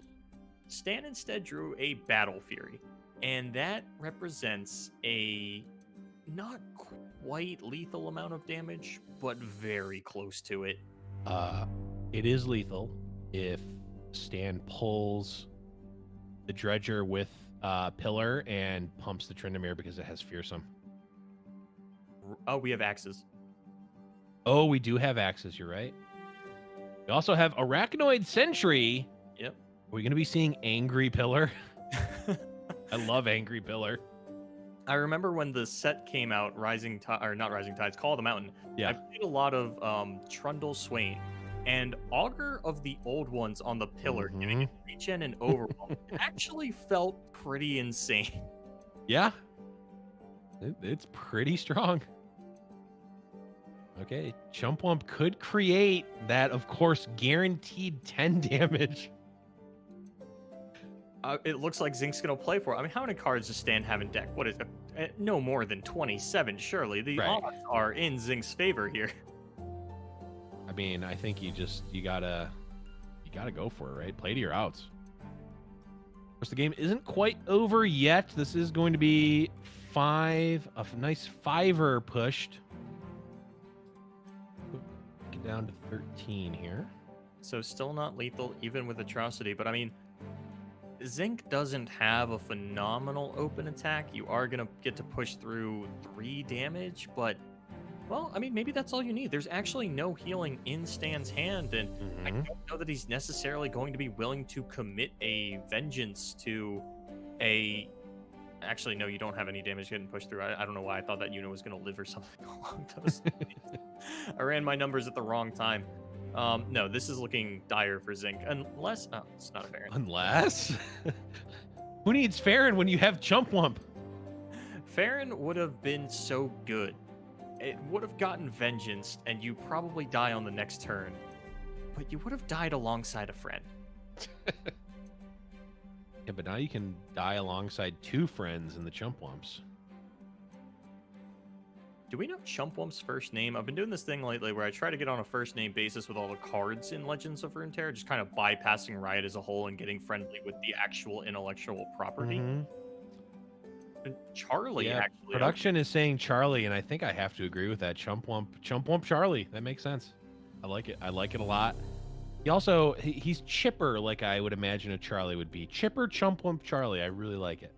Oh man, I'm gonna have to start differentiating then because I know the Infernal Drake Guardian's name is Charlie as well. Wait, really? I thought his name was... What, that's what Umbridge called it when he was asked about it in like the little promo video for it. Oh, that's right. You're right. I remember that now. Okay, we picked up Ezreal. I mean, our opponent still has a Vengeance, but we have a chance. Yes. Opponent does still have a Vengeance, but we have... I mean, let's be honest, Boulevard. It's going to come down to the mushrooms here. Yeah, and I think Zinc is, he's got a pretty good Renut Stan's hand at this point. You know, if there is a Vengeance, this Ezreal's not going to get it done. Is it better to just shove 20 mushrooms into your opponent's deck? And it's looking like the answer is, regrettably, no. Unless...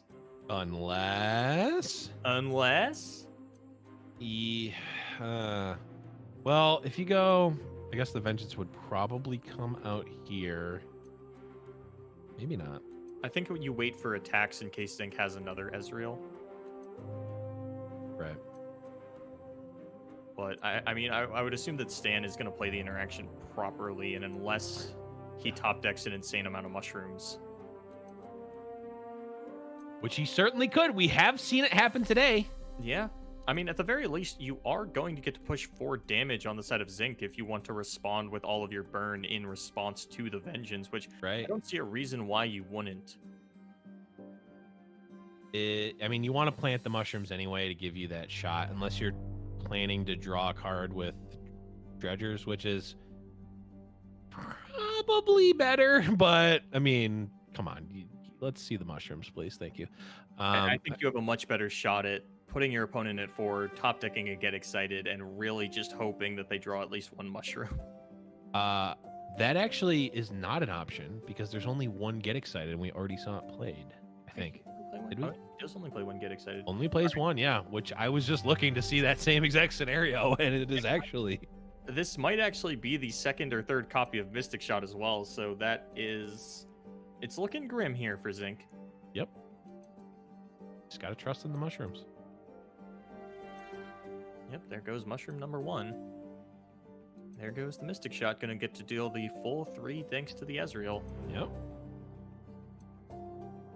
And now we wait. I think there's only 10 mushrooms in the deck, though. We never got a chance to get down the 2nd Chump Wump. But hey, I mean, we've seen it a couple hours ago. We sure did. All right. Can you do it? And big money. It looks like we're not seeing a swirl and the game being over. Yeah, this is looking pretty wrapped up for Stan. I mean, Zinc never stood a chance. We were saying that. No. There aren't, it doesn't matter. There's no, it's all cut and dry. Yeah, that is gonna be it. I mean, it was technically an out for Stan to draw 4 mushrooms there. You got to play to it, right? Yep. But that is going to be Stan taking game 1 of our first match here in the grand finals. Again, reminder, Stan takes this next game, then we are going to be resetting the bracket, and we'll have 1 additional best of 3. Zinc needs to win 2 in a row now here to end it outright and be our Fight Night America's champion for this week. And he's going to have his pick of the litter here up against this Shen Fiora out of Stan. We are going to get a run back on the Ezreal Draven. No Tri-Beam Improbulators in this opening hand yet. Not yet, but I mean, that 2nd Draven, I mean, I almost don't hate keeping 2nd Draven because that is a Whirling Death, and I almost, well, maybe with the amount of barriers, I don't necessarily want a Whirling Death, but I don't hate Whirling Death in this matchup. It is a little awkward into Nopeify. I always feel so weird when my champion spell gets negated and I don't get to shuffle the champion back into my deck. That's a very good point. Even the sort of plan B aggro plan that Draven Ezreal gets to go for sometimes doesn't look to be online, as Stan, also has a 1-drop and a 2-drop, but his are 3/2s, and Zinc's got a little 1/1 there that's not doing much. Yeah, that was a very interesting exchange because both players didn't do the thing I was thinking, which just makes you think that my read on the entire matchup was wrong, or at least this exchange was wrong. I was surprised that Stan attacked because Zinc almost wants to almost wants to trade this 1/1 spider for anything up to and including the 3 life it would have. So I didn't like the attack from Stan, and then Zinc just didn't block anyway. So I guess I just don't know. Yeah, I guess the Fiora win condition really not a concern for Zinc. He says, if I really need to fight over it, I can push through the barriers. Yeah. The barrier player is sort of at a disadvantage there on that. You cannot double up on something like that, and because there's no heal for the units, you don't have to worry about Ravenous Flock being negated. But Stan finds the Tiana Crown Guard. Zinc still got a lot of low to the ground sort of aggression, though. We could even get this Ezreal online and either start sending Mystic Shots up top or going for that level up. Yeah, it's definitely threatening. Of course, we do see the Concerted Strike, which isn't You know, it's an expensive way to deal with Ezreal, but it does get the job done. Tiana versus Farron. Who are we betting on in this race? I don't know. I was actually wondering if Tiana got buffed for some kind of lore purpose. You know, Farron was starting to get popular, and they were like, well, we actually want Tiana to be able to beat Farron. I mean, I can see it. I would respect it. When you're buffing like these big giant spells, like I don't care if they're like, I don't want them to be broken, but like 8-9 mana spells. I feel like they should be playable.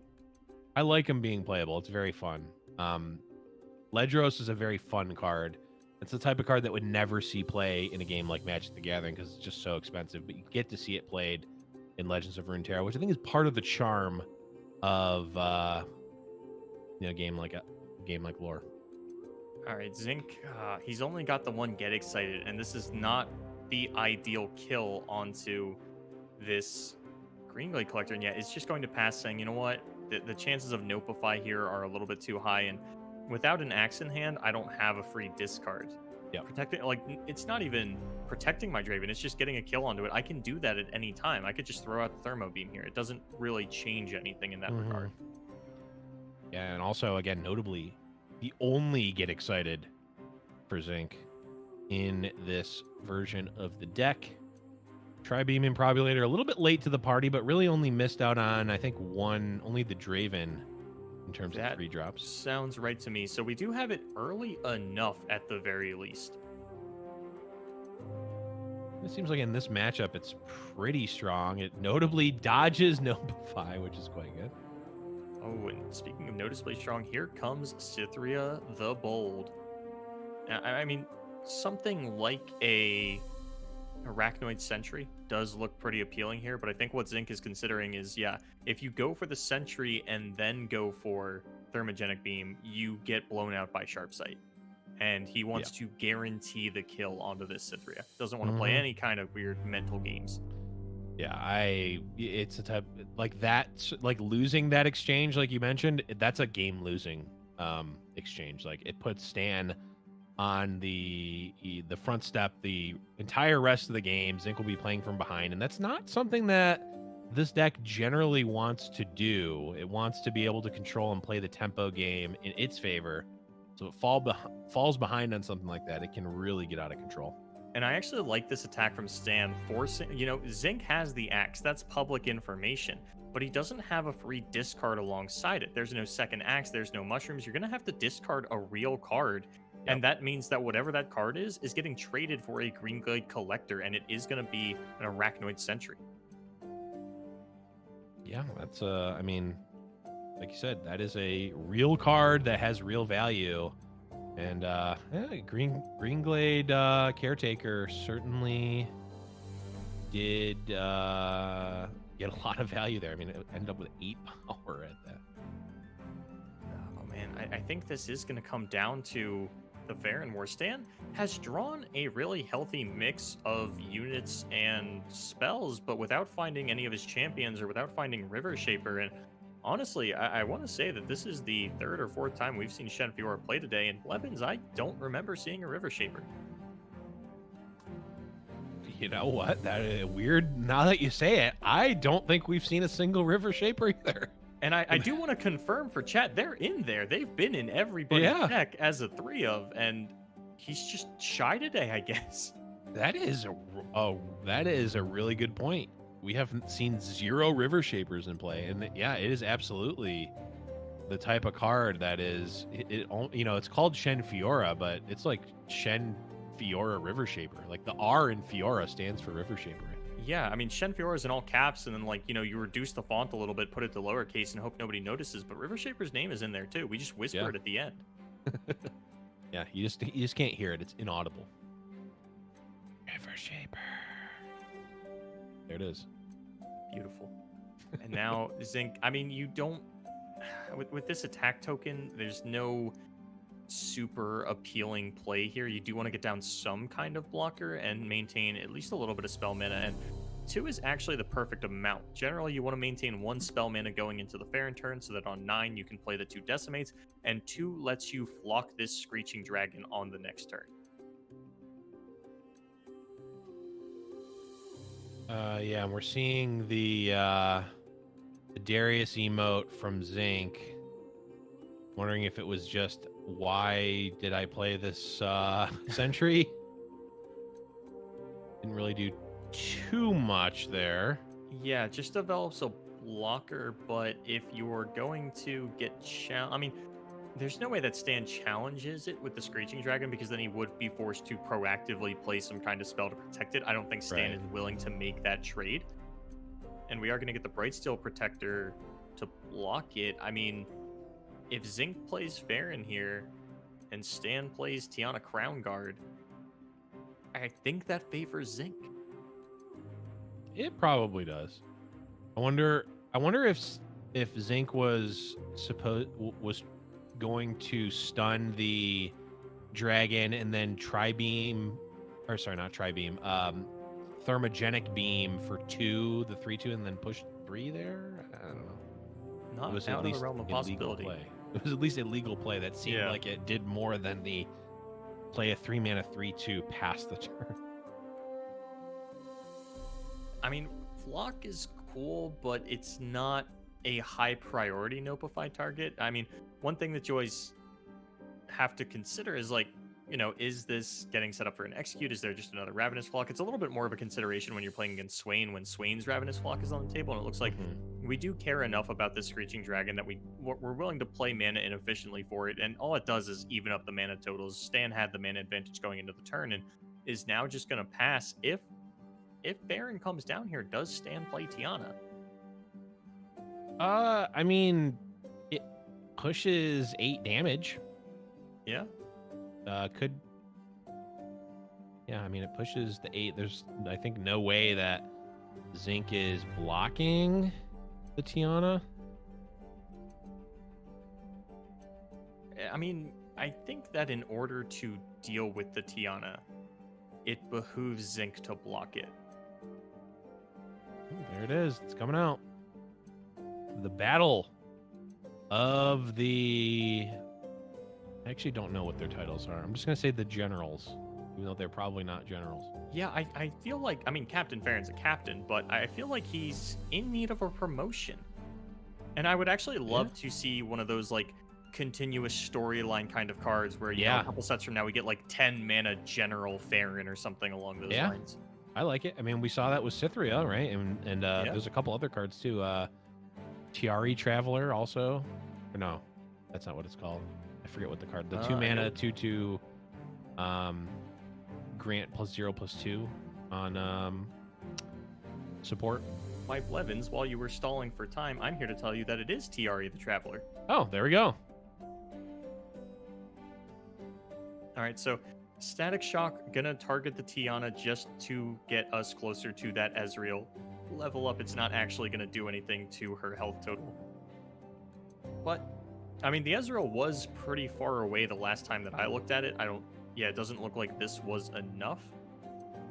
And I'm not loving Zinc's position. This Tiana is still difficult to deal with. There is,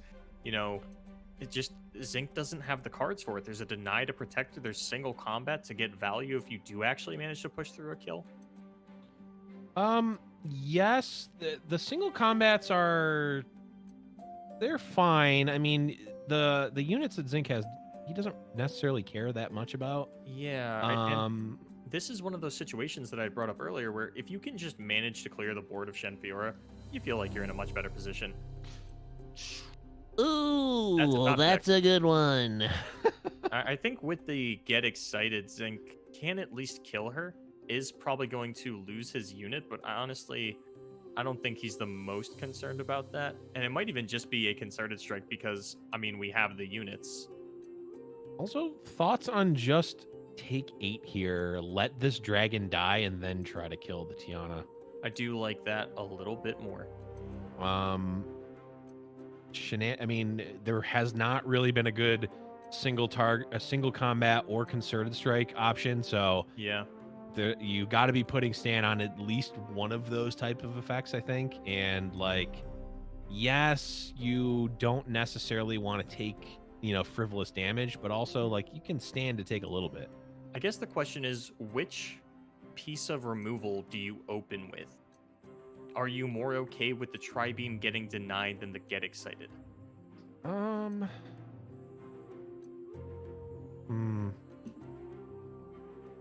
mean, I feel like tri-beam just inherently has to have more value. I would think, but maybe not. I mean, does Stan even deny this? You have an 8-1 Tiana, Mystic Shot kills her. And yeah, we are going to go for the deny. And yeah, I mean, it still feels like Zinc is in a fine position. He doesn't need to kill this Cythria. Yes, she is a hardy 6/6, but unless there's another unit down alongside her, and we're going to commit the mana to the Decimate. I don't hate it. I think that getting the decimates in is one of the harder things to actually do, especially when you're like so on the line here. This is also going into a Zinc attack turn, which I was thinking it reversed. So I really like that that decimate. Actually, I was thinking that was going into a Stan attack token. So we have the deny picked up for Stan. That is big. I'm trying to figure out how these single combats actually work out. The mana is just not lining up for Stan in the most efficient way. Yeah, the good news for Stan is that there's not really a punish for the concerted strike. No, that one's gonna definitely happen. Even if you kill the Tiana, you are still losing the unit. I honestly have seen concerted strike happen with River Shapers and Dragons so often that I'm not used to an animation not playing after it kills a unit. We get the Ezreal down, but that is sort of the prime single combat target for this Cythria. And if it does get the concerted strike, then I think Zinc is going to be pretty happy with that. You know, can finish off Tiana with the get excited, go for a thermo beam onto the Cythria on the following turn, but there is still that deny in Stan's hand, and we don't have the mana to kill everything this turn. Right.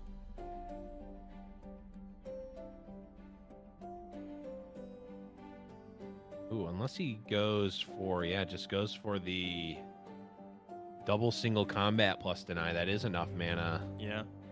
To do that and then save the concerted strike. Seems all right. Gonna push 1 damage with this as well. Pick up the guillotine. And, oh man, don't want to play it this turn though, because we only have the mana for 1, and we would love to. Well, oh no, don't care about getting the double use, as the Cythria will be damaged once single combat resolves. We just want to push the 2 damage onto face with the Ezreal, because we are, I mean, we have lethal damage at the moment between the Get Excited and the Decimates. It's just a matter of, can we survive long enough to get them off? Yeah, and here's the thing. Like you mentioned, Cythria doesn't really matter if there's not another unit in play, right? Like, Zinc can I'll just chump take block 6 that. next chump turn. block it. Yeah, or just take, exactly. Or just take 6.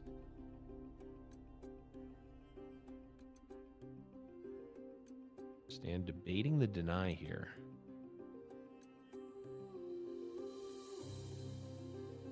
Running out of time here, down to about half.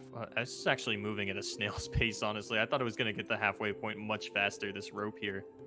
Yeah, I mean, this is, I think, the expression of the new banked time system that was implemented, I believe, in the last patch. Yep. I'm assuming that that's what this is. All right, so we are going to lock in single combat, take out the last unit, stop the 2 damage from coming down. Oh, and true. we still have the deny, which is going to come up big on a decimate, probably. I guess the question comes down to, does Stan feel like he needs to save the deny for the decimates, or can he use it to protect Cythria? This is the ultimate question. Something like a riposte would be massive. You know what? Oh, okay, never mind. Or, how about Bright Steel formation? Okay, Boulevard, we're going to a bracket reset here.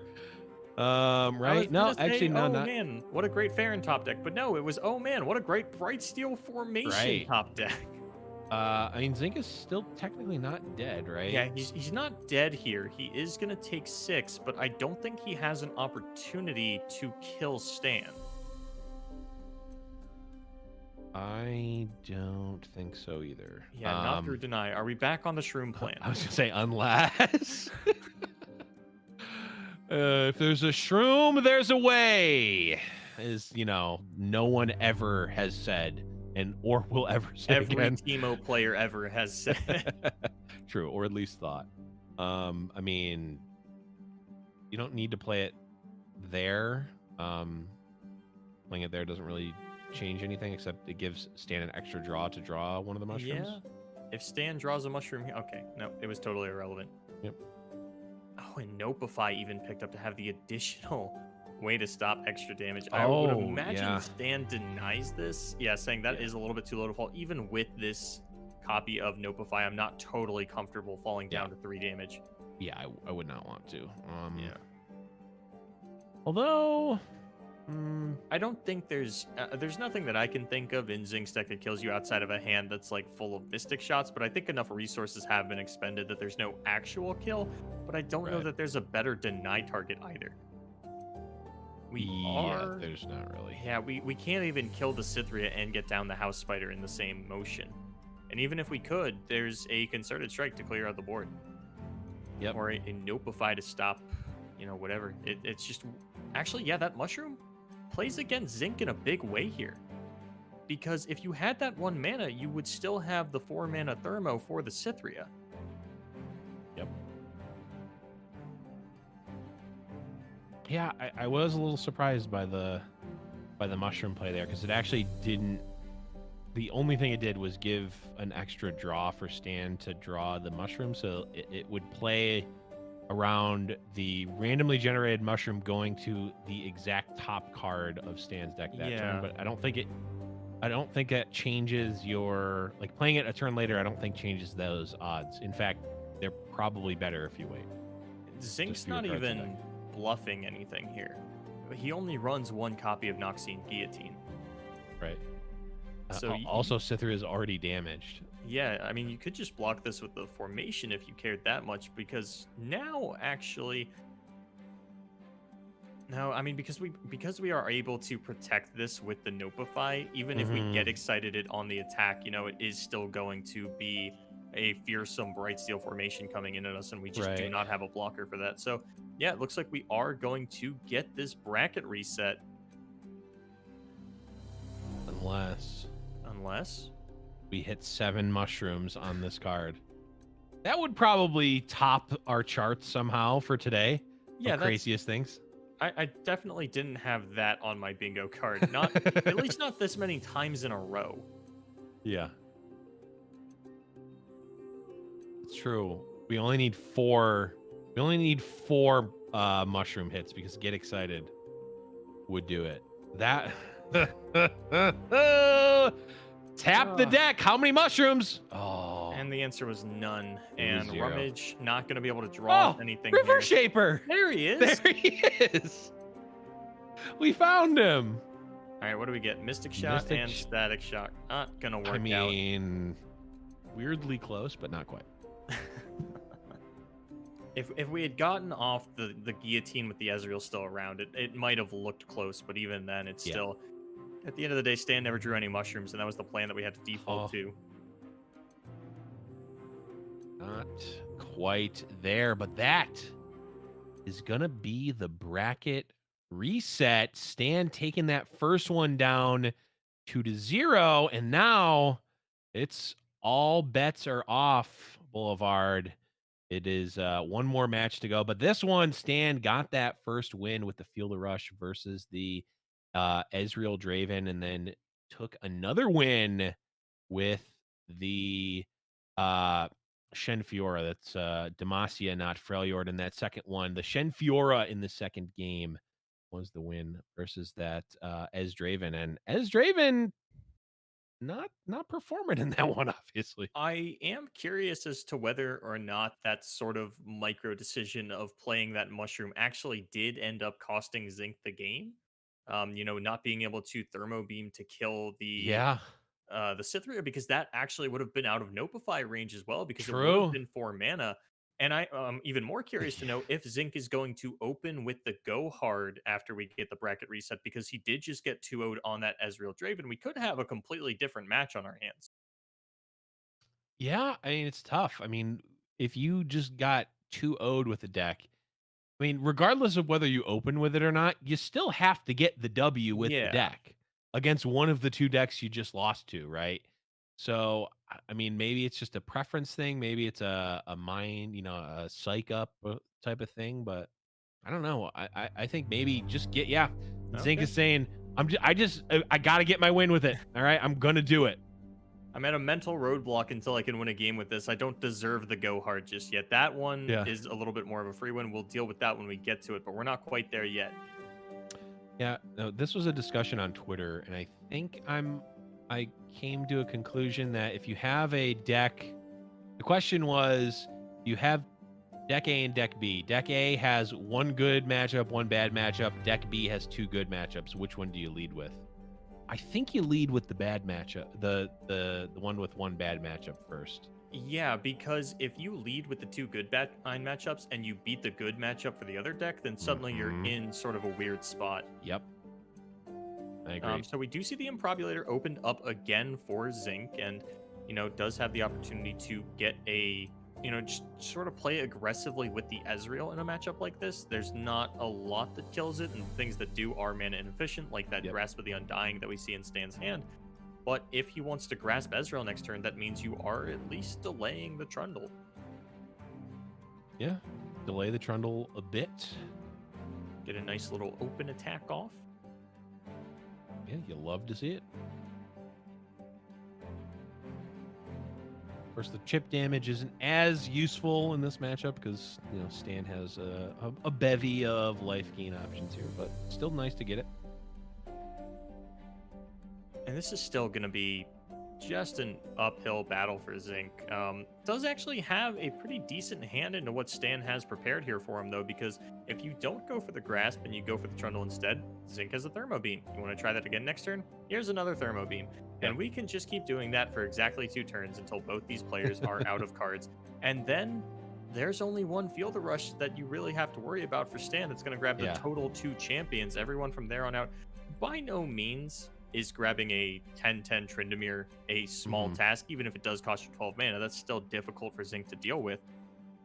But, at least it's a little bit more manageable. I will say this. If Stan played the Trundle, I'm pretty sure you go the Ezreal's created Mystic Shot into Thermo Beam. A, to get 2 triggers on Ezreal.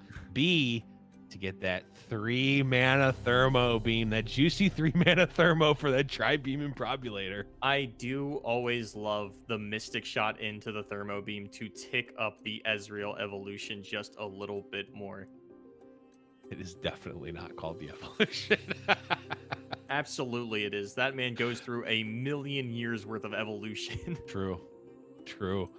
I also like that the reason I thought of that line was because of Tri-Beam Improbulator, not because of Ezreal Tick Up. clearly the more important measure is leveling up Tri-Beam Improbulator, not leveling up Ezreal. I think I've used level up as a phrase for Radiant Guardian as well. I think I've called like naked ones just unleveled Radiant Guardian. I mean, what are we supposed to call him? I mean, give us some direction, right? Or else we're just gonna make it up, and you're not gonna like the result. I guarantee you. Yeah, I mean, you're gonna have to errata Fortune Croaker to Betty Croaker. You guys know that, right? Like you've got someone on that. Yeah, give us a Baker skin. If they even like, I would almost prefer like the subtle nod of like, there's a skin for Fortune Croaker where they're baking things. I see the wink. I see the affirmative nod from across the aisle. I'll accept it. That's all Blevins needs to feel happy. And how big is this Improbulator going to get? I think it's actually got a shot to be as big as a Tiana Crown Guard, because this is a matchup where Noxian Guillotine can get multiple hits off. True. It absolutely could. And I mean, is it 3 now? Because you almost want to cash it in on the stones now if it's 3 already. I don't know that you need to kill this Wording Stone. That's only 2. Oh no, your opponent will accelerate into turn 9 and have Field of Rush. Yeah, you want to kill this Wording Stone if you can. And it looks like we might be setting up the 3 mana beam, but no, we are going to fire it off at 6. Want to make sure that this dies even through a Troll Chant.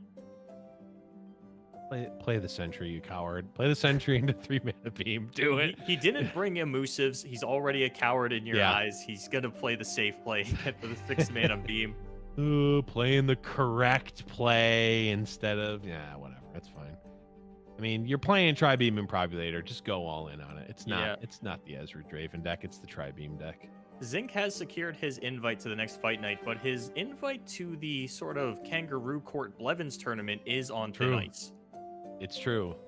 I'll come up with a great name, and I'll do a like Willy Wonka cosplay where and I'll also only speak in rhyme the entire time.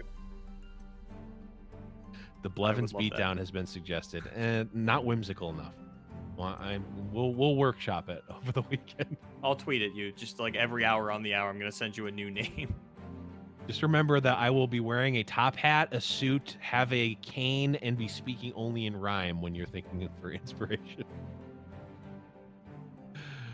But we're here, and man, House Spider just does not feel like the type of card you want in this matchup. At least not at this point in the game, where it's just not doing anything right now. There are so many matchups where House Spider looks so bad, and in control metas like this, especially against these failure decks where Avalanche is an option, it always feels the worst. And it's one of the reasons that I was so critical on TF Swain near the end of its lifespan. Cards like Petty Officer, House Spider, Make It Rain. It felt like you came into these failure control matchups and you just had so many incredibly dead cards. Yeah. But Zinc does have Captain Farron on 8. It's not quite lethal, but it's getting there. And that is definitely one piece of the puzzle. Yeah, it certainly is. And I guess that's kind of the problem with maybe not problem, but it's one of the interesting things about House Spider is that like it has so many matchups where it's so bad, but also like it's pretty good in an aggro matchup when you're getting beat down, or if you have an open board and you can beat down. I mean, it's a 2-mana 3/3 worth of stats. Like that is about as good of a rate as you're ever going to get in this game right now. It's only wait, no, it's probably an on summon. I was gonna say it's a 2/2 when it comes out of Improbulator, but I think it is an on summon effect. So yeah, I'm probably pretty sure that you get 1/1. Yeah, you get the spider. I think the spiderling rather. Yeah, only going in with the Sentry, not wanting to open up Trundle to a Ravenous Flock before you can get that pillar down, level it up, keep it a little bit safer from something like that, because running over the Spiderling would still leave it at 5 HP. And now we are on Feel the Rush mana, but do not have the Feel the Rush for Stan, and Zinc is gonna feel a little bit better when he sees that card not come out of Stan here. It's certainly going to be, it certainly does feel good when your opponent has the requisite 12 mana and they don't just put 20 power worth of units in play. And it certainly feels good. Yeah, I mean, Feel the Rush is just... I think the best way to describe that card is ignorant. You just push 20 into your opponent's chest and ask him how it feels. Yeah, it's, I mean, you put it best. What more can I say? I agree. Though this Ice Pillar does level the Trundle, also says I don't have Feel the Rush in my hand. Unless they wanted to cast Feel the Rush and just only get one unit in play. Yeah, that doesn't seem like the most likely course of action. I'm wondering, does Zinc feel pressured to set up for the big Geet? The pass surprises me. I don't know. I mean, I guess what we're doing is if Stan does play Feel the Rush, we're setting up for Noxian Guillotine. We are keeping that on the table to kill both of the Trundles. The Tryndamere is going to survive that interaction. We can't quite take him down just yet. And I think Stan is... But even then, like, your opponent's on 5 units. You should have a read that Feel the Rush is not coming. Now on 6, surely we play Farron here. I don't know. It seems like Zinc is looking to like kill off some units. Get this guillotine online. I don't know. Only gonna get to kill the 2 units, and honestly, Wording Stone's not a consideration at this point. Stan is at 10 mana, and that means if you kill the Wording Stone next turn, he will be at 10 mana.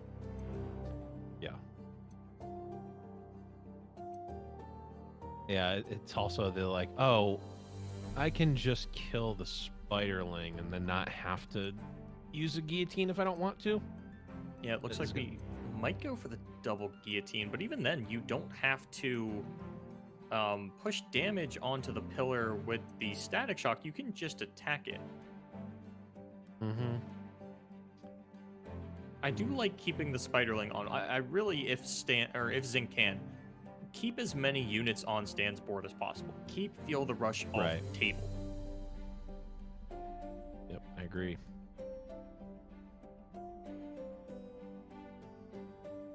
I don't know if you. It looks like the Improbulator is currently only at 3. Yep. You know, we thought it might get really big because of the guillotine, and honestly, there are still 3 Arachnoid Sentries in Zinc's hand. We do still have a chance for this to come down really big. If only you could choose how much mana you wanted to spend on Thermogenic Beam. If I had a nickel for every time I heard that. That and being able to line up cards on the stack to spend their mana before Thermo Beam calculated in. Yep. Surprisingly enough, I think that might be the only time I've ever actually brought that up. I don't even know why I'm thinking about it. I'm thinking about it now because it would actually be extremely relevant with the guillotine interaction. Yeah. But not much of an Ezreal player, Blevins? I do. I guess I've played more. I never really liked the Noxus versions that much, and what I've been playing now. I was running Scorched Earth because I ran it like a week or two ago when people were actually playing TK Soraka in the top 700 ladder on NA, just saying I did qualify for that and ended in the top 700 on the ladder in NA. Just wanted to point that out in case you didn't. So Stan has picked up his Feel the Rush, and Zinc, without getting this, Zinc just doesn't really have a safe time to get down this Farron. Because, yeah, the Ice Pillar has made this Spider vulnerable. You can just clear out this Avarice and Sentry, and if Zinc doesn't get down Farron, Blevins, I'm not seeing how he plans on winning the game. I'm not seeing it either. Even if he does get it, I'm also maybe not seeing how he's winning the game. I'm trying to imagine a universe where we play Farron and we follow it up with 3 Arachnoid Sentries. That is the universe. The problem, of course, is the that, vengeances. Well, also the avalanche. Yeah, there's a lot going wrong here for Zinc, and because this is only a 12 mana spell and not a 13 mana one, we will have 11 mana, just enough for both avalanche and vengeance. I guess the question is, how many Arachnoid Sentries come out before Stan fires off the avalanche? I don't know. And also, when are we going to see this gigantic Tri-Beam Improbulator? I mean, Zinc was relying potentially on hitting some shrooms last game. Are we relying on a wacky Improbulator hit here? I mean, we are setting our opponent into decimate range if we actually do get the hit onto this pillar. I don't think that happens. I think the vengeance does come out.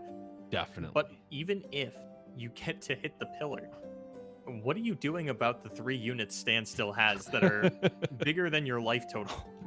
Bigger than your potential life total, than your starting life total, by quite a bit, actually. That's my answer to that. That was a pretty good one. I caught most of that.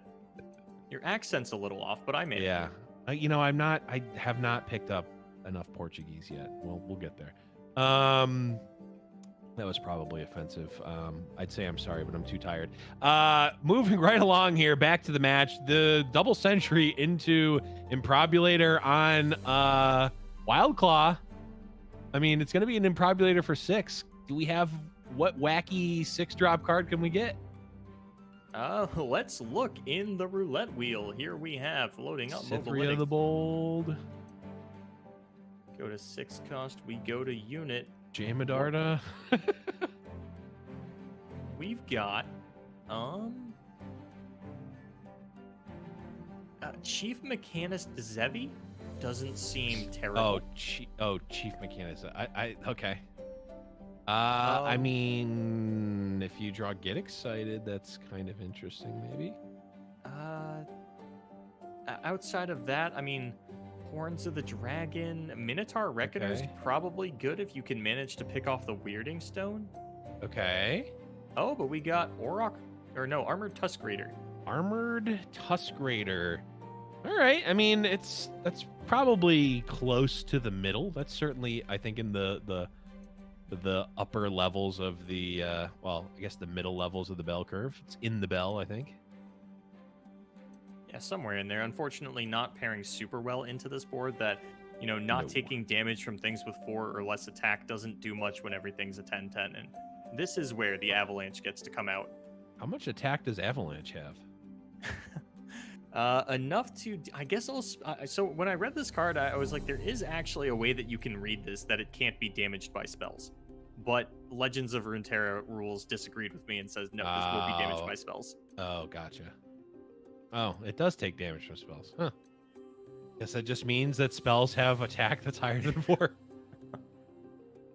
And now, I mean, the vengeance onto the Farron is just a death sentence, and it is going to be, I mean, going into the next game, because I don't see Zinc getting his way out of this one.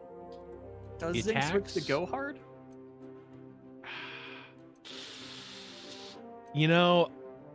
We've seen the bracket resets into losers bracket side winning. I don't know if we've seen A 4-0 on a 4-0. We may have. I don't recall. I think the out here is attack with both, hope stand disconnects and doesn't block, and then mystic shot face. That's a pretty good one. Doesn't block and also doesn't cast vengeance. That's- These both have Overwhelm. I don't know why Yes. I didn't catch that, but yeah, this unit has Overwhelm. I guess it is an elephant. Mhm. Kind of hope it. If you look at power as an actual representation of sort of in the Mhm. fictional universe, what could fight what? Captain Farron would destroy an elephant. Oh yeah, he would. I mean, look at how big he is compared to that human. He is something. He is some other thing. How tall is Ben Farron? Well, if we go by that picture alone, let's assume that the average soldier is 6 feet tall.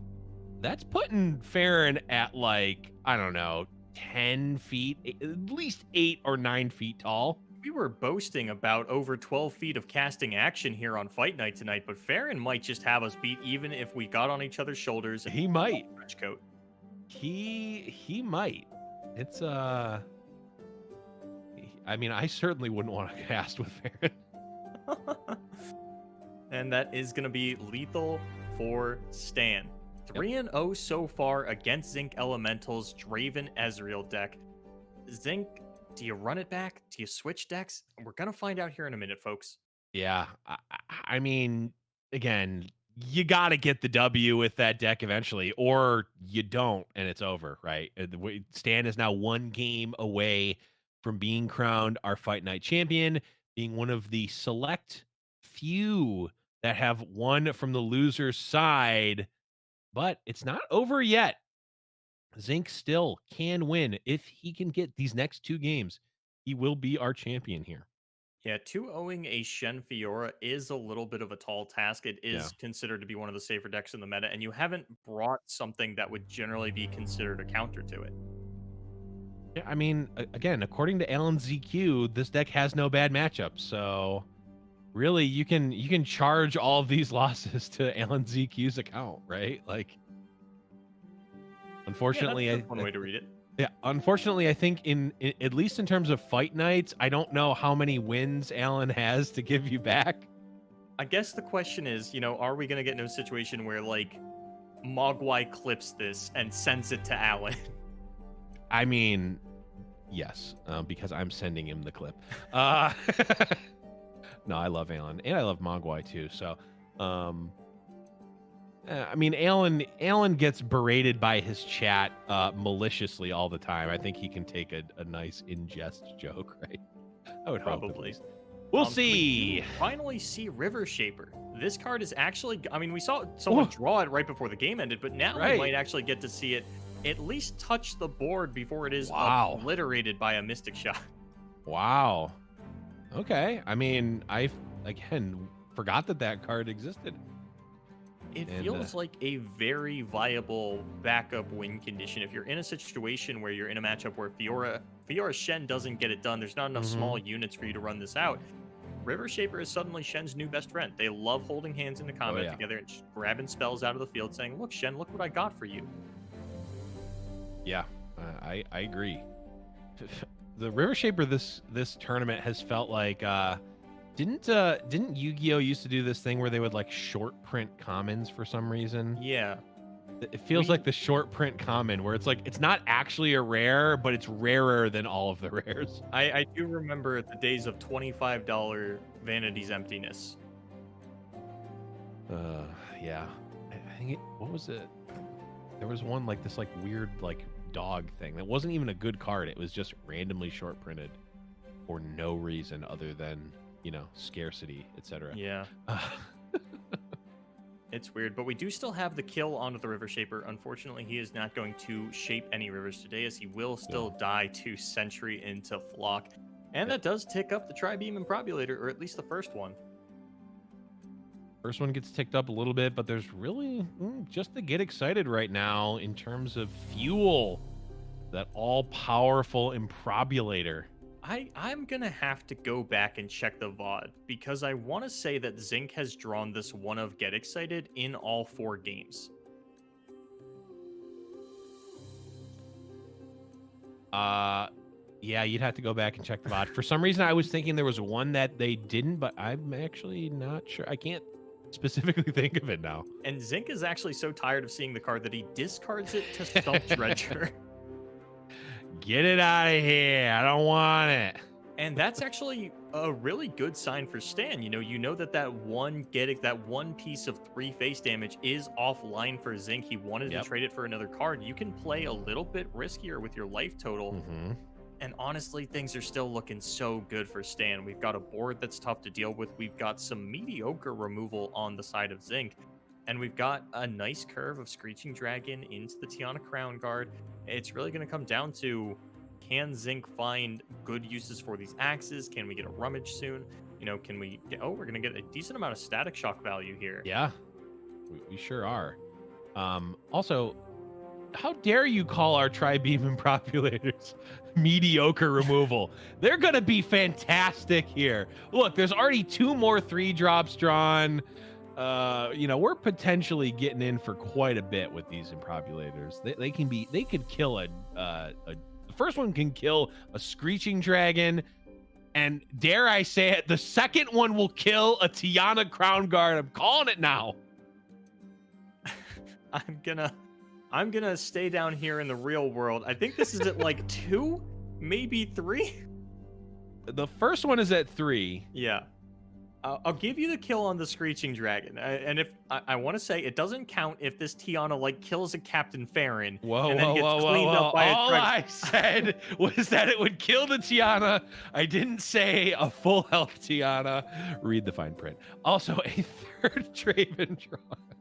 Zinc is just, I mean, this is the 4th time that he's running this deck out. He is saying eventually these Tri-Beam Improbulators have to take mercy on me again. I know I didn't use up all my luck on that Ancient Crocolith. That was just par for the course. That's just Zinc Elemental, baby.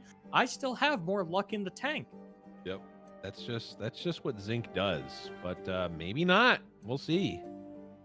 Yeah, and I don't mind that pass out of Zinc. You are in a situation where Stan doesn't really have a whole lot of cards, and you'd be fine with really anything that they're going to commit there. An open attack from the Fiora is really nothing. Screeching Dragon is now going to come down, but we only have mana for either Riposte or Deny. Yeah, I think... I'm wondering...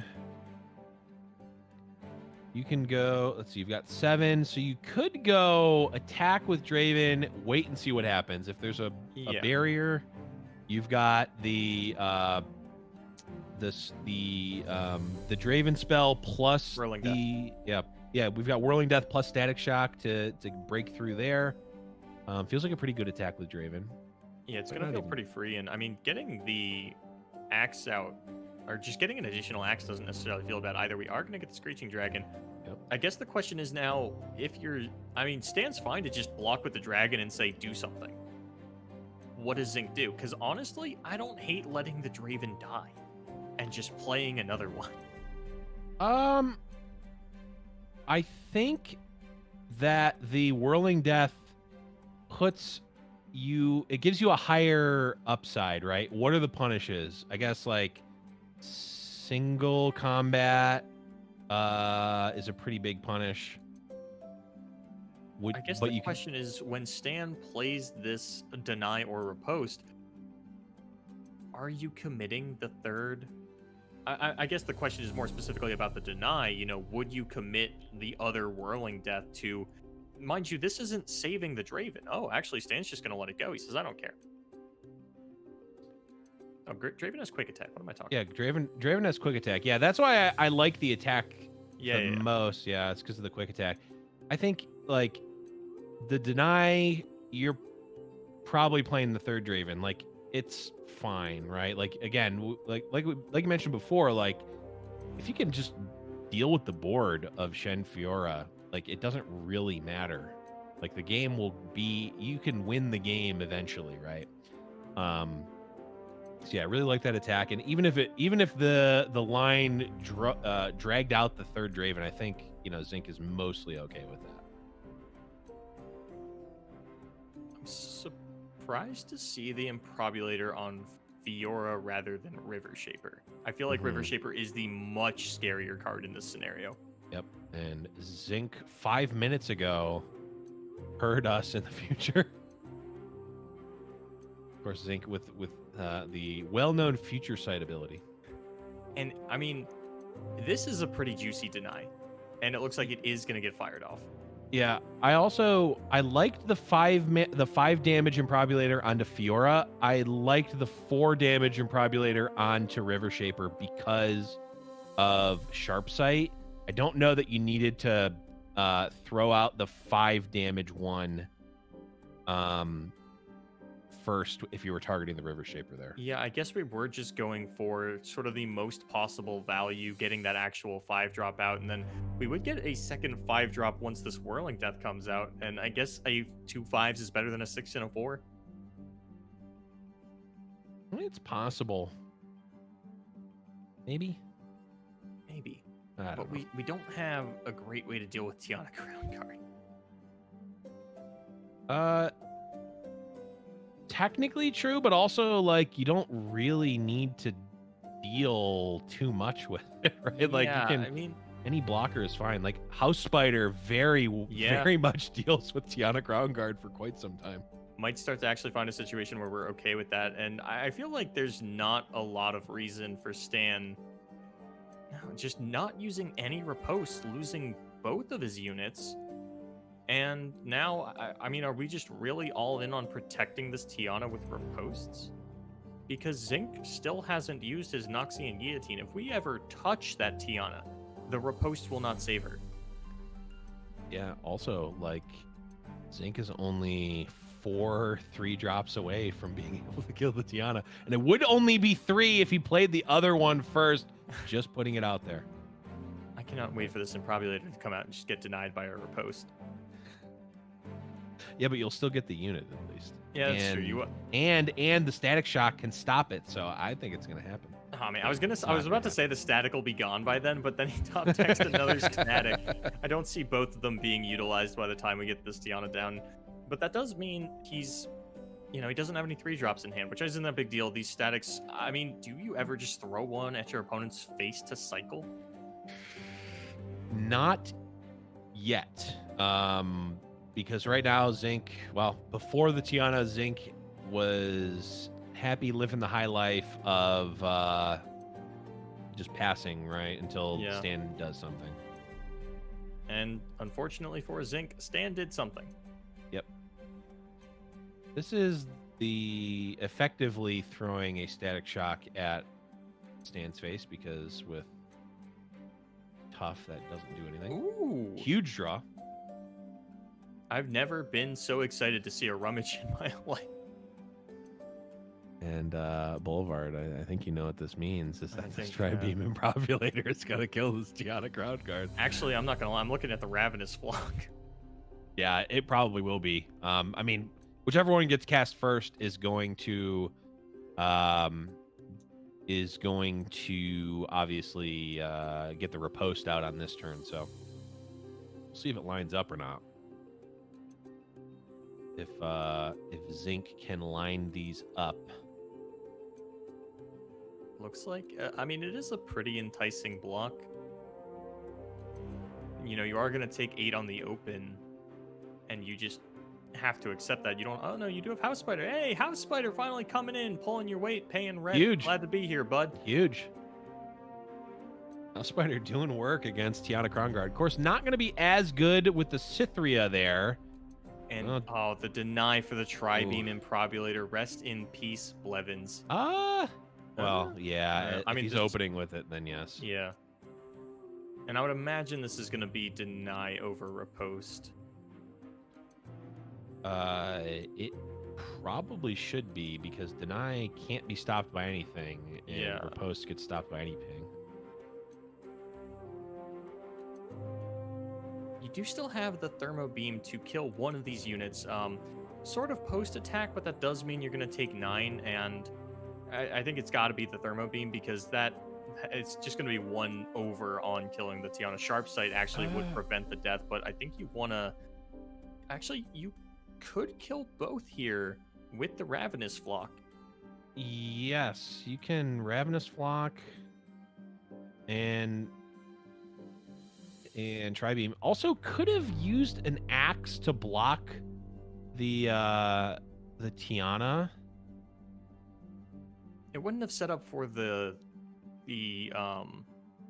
Ravenous Flock though, That's right? true. This is not what I expected. This is interesting to me. I mean, I guess the consideration is, again, this Tiana doesn't actually do anything. Yeah, and we do still have a Spiderling.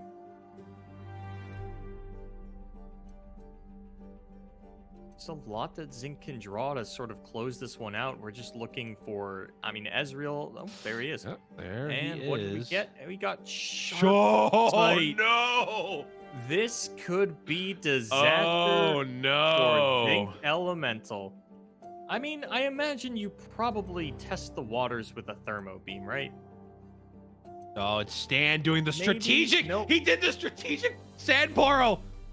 Oh man, this had never happened to me. I mute emotes immediately. That's true. This would never happen to Boulevard. Oh no! And I mean, I guess you just fire off the mushrooms and the burn that you have in your hand here. I mean, we mentioned that this Tiana Crown Guard isn't doing anything, but when combined with a Sharp Sight, she is the Ezreal Slayer. Yeah, I think that last turn was so... It was very interesting to not see the Thermo Beam come out on that last turn. It felt like it was relatively free. And yes, the Ezreal hadn't been drawn yet, but... I mean, so Stan has been holding on to these riposts for so long. What kind of read does Zinc have onto them? Because I don't feel like Sharp Sight was an unreasonable one. Yeah, I guess maybe did Sharp Sight would have maybe countered. I don't remember the mana and the health of the Tiana, so maybe Yeah. Sharp Sight would have stopped the Thermo Beam. If that was the case, then I can see it. But whoa, that was tough. Yeah, That even was- then that though, was if brutal. you're saying, okay, Sharp Sight counters my Thermo Beam, you don't attack with your elusive unit. Right. And now we have riposte mana to actually protect from these Thermo Beams, and this is just going to look so mana inefficient for Zinc. And Yeah. actually, he's one off of dying here. Yes. Yeah. Well, is there... Oh, no. Obviously, Shen just got played, so he's not anywhere near leveling up. I was going to say, can you, like, double riposte into attack, into level, and pump it? No. Not Not how it works. Yeah, and I would imagine this is going to be a Thermo Beam onto the Tiana. It's either that or we're rummaging away one of the Thermo Beams, and that doesn't feel great either. I feel like there was a lot of space for Zinc to actually pick this one up, but it looks like a couple of fumbled reads does mean that Stan is in a much better position to take this one away. Yeah, I mean, this is going to be just lethal swing, or lethal damage on board for Stan into Zinc needing to top deck and needing it to be basically now. That's a start. Okay. Yeah. The Shen is still going to live, but it doesn't represent lethal on its own. It's off by a little bit. Okay, guillotine. Now the oh, and you can actually rummage away the fake guillotine too. Yeah, that's going to be really big. That is quite nice. What can we find? There's a sentry and another sentry. Okay. That is a theoretical lethal, but not through the single combat. Right.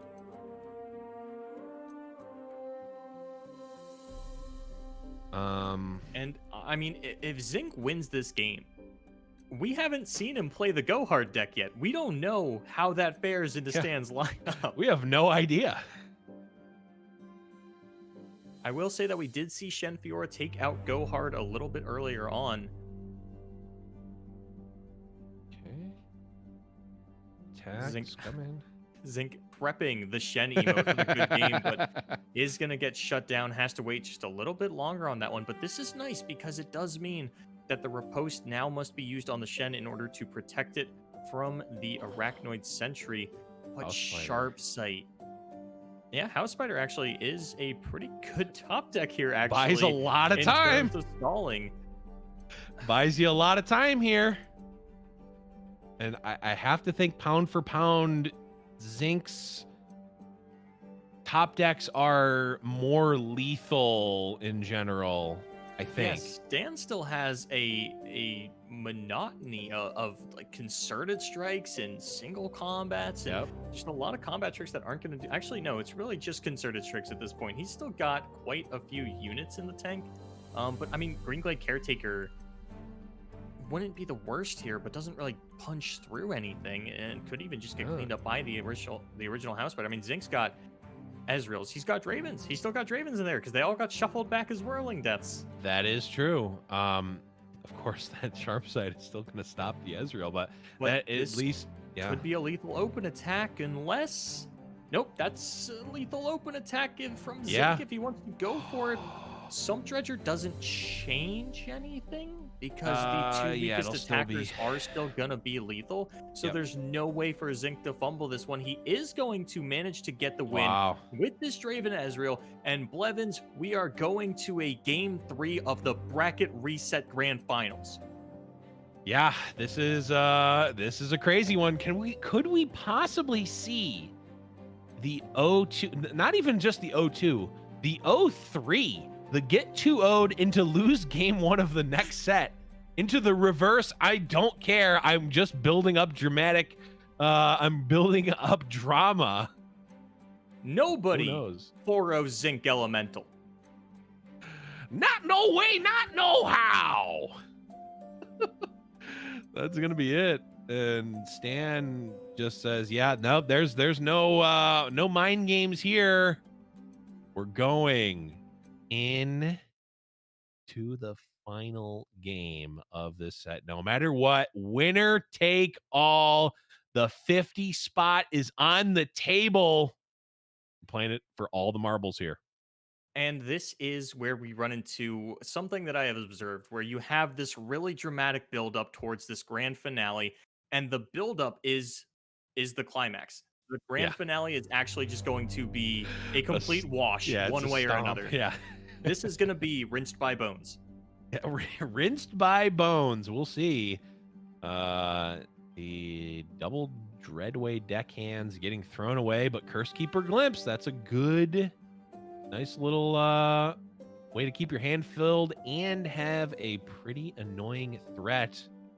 Ooh, and the Ruination, the card I called for disdain on this entire event in this deck. Could it possibly be the difference maker here in the grandest of grand finals, the final match of I the will grand say, finals? if you just spot check your opponent with the Ruination and you say, hey, do you have Deny? And they say no, that can be the end of the game. You know, we talk about you've got all these all these sort of protection spells that you have for all these units. But I mean, Nopifies, Riposte, it doesn't matter what kind of stat buffs you have. This isn't, you know, the Skies Descend. This is Ruination. This is hard removal. Yeah, it absolutely is. And oh, there's the combo. Betty Croker popping open the easy bake oven, and there's an escaped an abomination in there. That's the truth. Actually look like an oven. I was gonna say that's the real nod, is if we get the Baker Fortune Croaker skin into the escaped abomination being like an oven door, like torn off of an oven. That's the true nod. I'm just putting it out there, Riot. You don't need to, no direct references, no credit needed to be given. I'll see the wink. Good, because if the sharp sight block comes out onto the Croaker, you are free to glimpse beyond to dodge that. And these really card inefficient trades are the way that the game can slip away from Shen Fiora. Here, I think you just let it go for Zinc. I do think you want this River Shaper to die if you can. Yep, this is just a good old fashioned 1 for 1.5, I guess. You can it's kind of hard to quantify that because he is drawing the card, but you're getting 2 cards out for, you know, the 1 card that you're actually have already gotten value off of. So overall, a pretty decent exchange there for Zinc, and a kind of a clunky hand for Stan right now. I'm looking at these Twisted Fates like, you know, these might level. Probably not, because there is a Concerted Strike, but not necessarily out of the question, at least for the second one to do it. Right. Are we seeing blue or gold here? I don't mind either. I think I like blue a little bit more because we haven't gotten our Go Hard train going just yet. I would like to sort of find that and put the pressure on Stan from that direction as well. I've got the board with these dinky little units. I'm going to pressure your life total. You want to come at your opponent from multiple angles. You have, you know, these late game threats like Ruination that you want to threaten them with. And I think that Go Hard is one that you really want to get that pressure down early and say, this is something that you need to think about on every play that you make. Yeah, absolutely. I generally like the blue card just in general, unless it's like very clearly one of the other cards. I'm almost always defaulting to blue. That's maybe because I watch and cast too many high-level tournaments, and you know, these high-level players generally just want more cards to play with. I always pick blue, or maybe it's because I watch too much Silicon Valley, and I'm saying always blue all the time. But I don't hate the yellow card in this matchup because, again, keep the board nice and clean. You're playing, you know, in this matchup, almost no matter what deck you're playing against the Shen Fiora, just be the janitor. Keep the floor clean. Keep the board clean. None of these don't let any of these shenanigans happen. Yeah, and mop the floor with them. Yeah, and absolutely mop the floor with your Monuments of Power cards. Get it? Mop Monuments of Power. That was the second dumbest thing I said today, which is great because I have, I think, just drifted into chaos right now. In this, what is this? We're going on hour 6 of this cast. Something along those lines. Yeah. I'm not as battle hardened anymore as you are, Boulevard. This is like you're getting ready for the end of like the warm up's almost half. Over. Yeah. Of the first tournament you're doing. Hours. Yeah. Of the first tournament you're doing that day. Yeah. I've been spoiled. Look, if everybody did it, it wouldn't be impressive when I do it. True. You gotta have some darkness to see the light, to quote Bob Ross. Well, another Betty Croker coming out, gonna potentially, I mean, you know, the Concerted Strike is there for Stan. It's ready to be used to kill the Twisted Fate. But he's got to find the spot to actually cast it.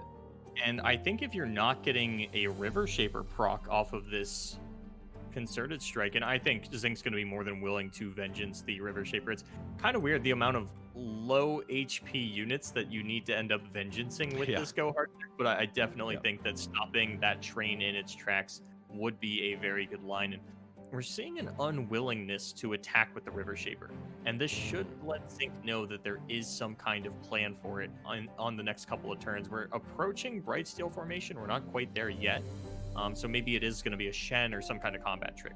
Tiana picked up. Yeah, Tiana is nice.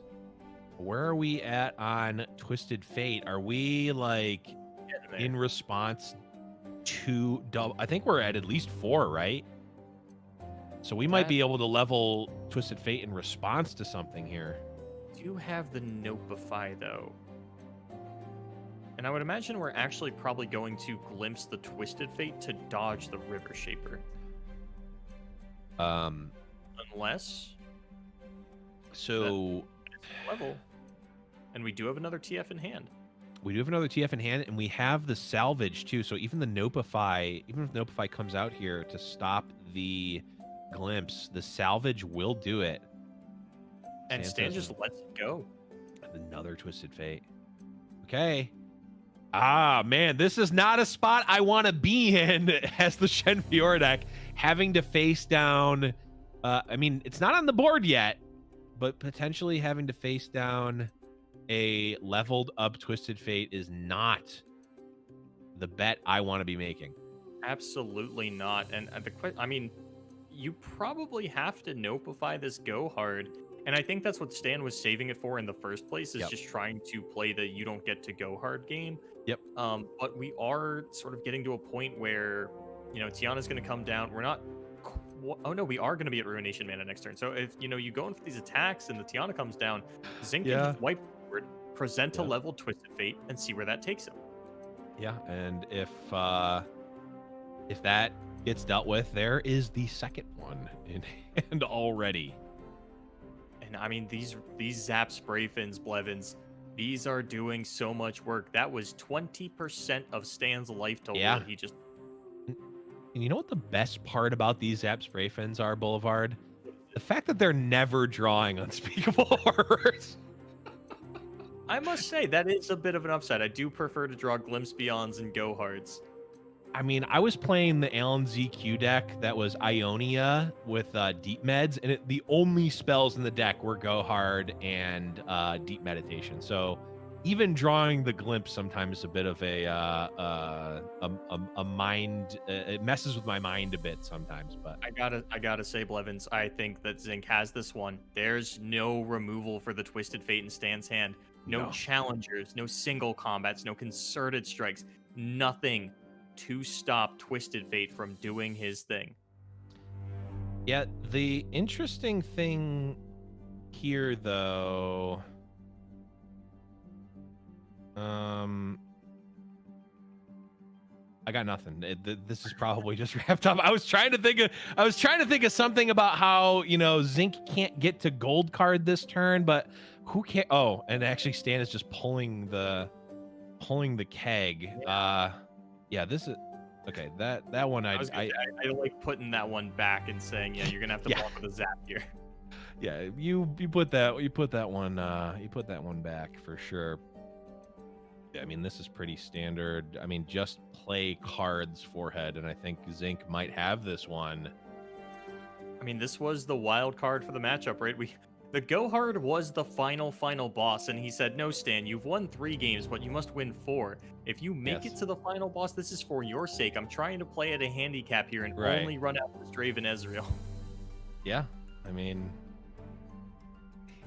if you can 4-0 the Draven Ezreal, then you know what? You deserve it. You don't even have to play against Go Hard. Yeah, and I mean, the gold card here gonna kill this Cythria, and it doesn't feel like a good riposte target because it's so free on the side of Zinc. But this is a near lethal opening attack for Zinc Elemental. Oh, and even hits. Oh, he hits Go Hard, but he also hits your boy Jagged Butcher too.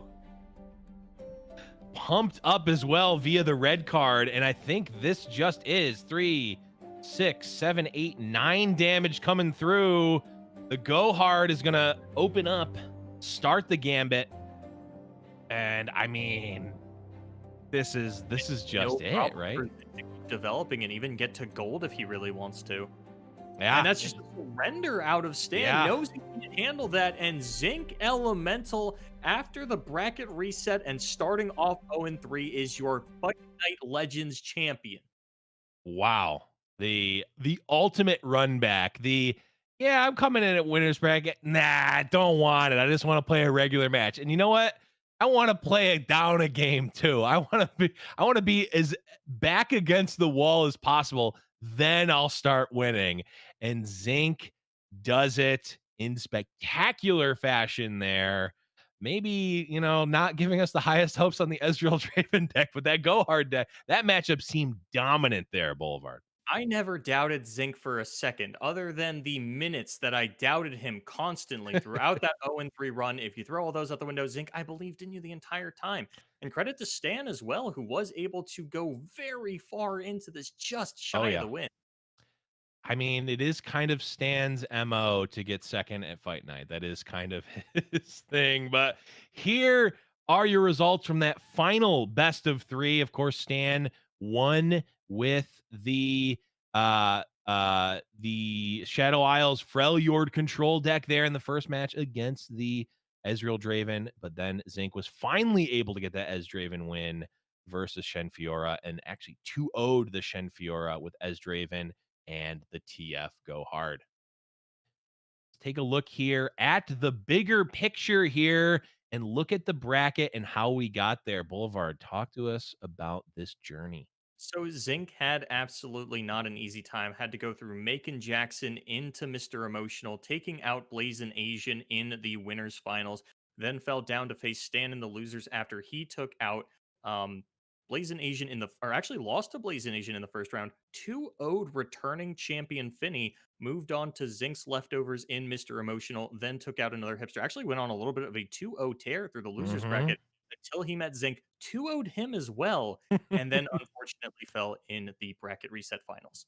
Yeah, I mean, you can 2-0 all you want, but that final 2-0 is the one that matters the most. And unfortunately for Stan, was not able to get it. But fortunately for Stan, does secure their invite to the next fight night. Now, we are going to be jumping into the interview rather quickly here once we get Zinc in here in just a second. But I want to note here, next week, there will not be a fight night for EU or NA. We're going to be taking the week off because of the seasonal tournament finals production that's going to be going on right here on the Giant Slayer or it's going to be on the Riot channel, but we're going to be producing that. So definitely make sure you are checking that out. And if you want to check out the qualifiers this Sunday, they're going to be right here on the Giant Slayer LOR channel. I am very excited for that. It looks like we've got Zinc in here. Zinc, congratulations, buddy. How do you feel about that W? I'm sweating like crazy. I thought that I was gonna like have to sit there and be like, ugh, 0-4 against Stan. Like, did not want it to end like that, but Twisted Fate is a good card, I guess. So it does turn out it tends to be that Twisted Fate is an all right card there. Noted we were talking about the Ezreal Draven deck pretty much the entire tournament and how it's kind of like, I've heard the full spectrum. It's a really great deck. It's kind of overrated. It's just a deck that doesn't really have too many bad matchups. What did you think about that deck coming in to the event?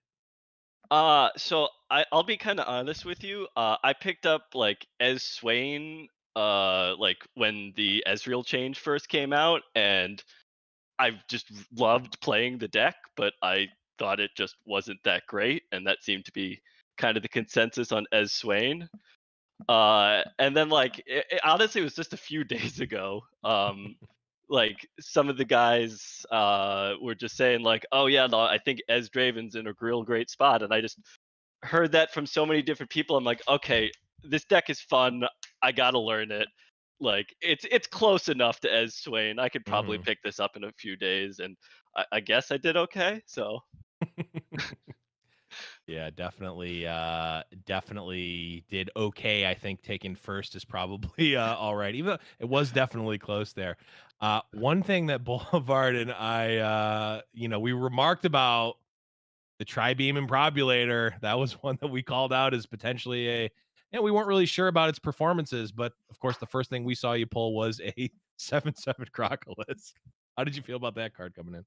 The Crocolisk specifically, or the Well, I mean that. How do you feel getting that 7/7 If you off said of you your felt formula? bad about the Crocodile, that would be questionable. Yeah, no. I don't think it was on stream. The round before that, I pulled a Trevor Snooze Bottom into a Fiora, and that did not feel good. Ooh, yeah. Uh, but yeah, no, it evens out. Yeah, no, some of the like the R2s of folks, I know were the first people I at least got the Tri-Beam thing in, and they were insistent that like, no, this is why the deck's good. Like, this is the only card in the deck that's just unfair for your opponent. So you have to play those unfair cards when you get the chance. And yeah, huh? Absolutely. Well, I've got one more question for you here, Zinc, and that of course is, do you have any call outs, anyone that you'd like to see on a future fight night that you'd like to play against? It's tough. I mean, like I hang out with a lot of the community. They're all great. And I don't want to call out anyone in particular. No, all right. I'll put one out there. I know. He sort of used to be my rival, and now he's like a teammate. And I think you got him on one, but I'd love to see him back. I'd love to see M-Tuck come back, because he's busy. He's busy a lot and doesn't get to do as many tournaments. But like, he is a monster when he gets to play. Yeah. So I'd love that opportunity. The gauntlet has been thrown down. Yeah. M-Tuck has been called out. And before we go, when are you bringing elusives to Fight Night, Zinc? When is it happening? Don't think you're going to get out of this interview without me bringing it up. He has been on this. I love it. I love the deck. It's just like the War Chef's nerf really hurt. Like, it needs the War Chefs. There's no alternative to it, but it's just not in a good spot. Yeah. So I'm praying every day that Riot will be like, yeah, okay, we could give him a 2-3 back. It's like, it's not that big of a deal. Someday. 1-4 maybe. Like, give him something. Me sending baked goods to Steve Rubin every day, just saying War Chefs ? Maybe that's helping. Maybe it's not. But again, congratulations. I 100% approve of this tactic. Everyone listening, please send baked goods at Rubin. Absolutely. Well, Zinc, thank you so much for playing. Congratulations again, and we'll see you on the next fight night. All right, I'm excited. Probably one of elusives, but we'll see. I will call you out for not playing it, but we'll see. Maybe we'll have a change. We'll keep it open here. You just wait until the last minute to submit those decks. We'll get you on it. Absolutely. Well, congratulations to Zinc again, but Boulevard, that's it. That's a wrap for this one. How was your first? How was your first one? How did you feel about doing your first fight night? There have been, so every Friday I do like a prediction on the meta and what you're going to see in a tournament. And so many times Fight Night has come out and thrown a wrench in my works. And I know that it's like a different style of format than people traditionally play, but I got to say, this was a little bit more standard than I was really hoping for. I thought I was going to come in here and see some wild stuff. I think you're generally right. I will say that preparation for the seasonal tournament and having it be a different format, probably put the brakes at least a little bit on the prep for Fight Night specifically. I will say the RNG more than made up for it. Oh, definitely. All of this the was a jank that memorable I thought I one. would get out of the decks. No, it came out in the gameplay. It came out in Tri-Beam and Populator specifically, and also that one Mushrooms play. But Boulevard, thank you so much for coming on. We really appreciate you having here. You did a great job. I just wanted to say that. I also wanted to say shout outs to Boulevard and nobody else. I stole it from you. Didn't think you were going to be able to get it. Had to do it. But thanks again, Boulevard. Really appreciate it. I want to put out one more thing here. Again, next week, there is not going to be Fight Night. We're going to be returning. Check out the Twitter at GiantSlayerLor. We'll put out when we're going to be coming back. But this weekend on Sunday, we're going to be doing the seasonal tournament qualifiers right here on the Giant Slayer LOR channel. So if you haven't followed already, make sure you're doing that. But for Boulevard, for the production team here at Giant Slayer, I'm Blevins. Thank you all for listening. We'll see you next time. Fight Night Legends.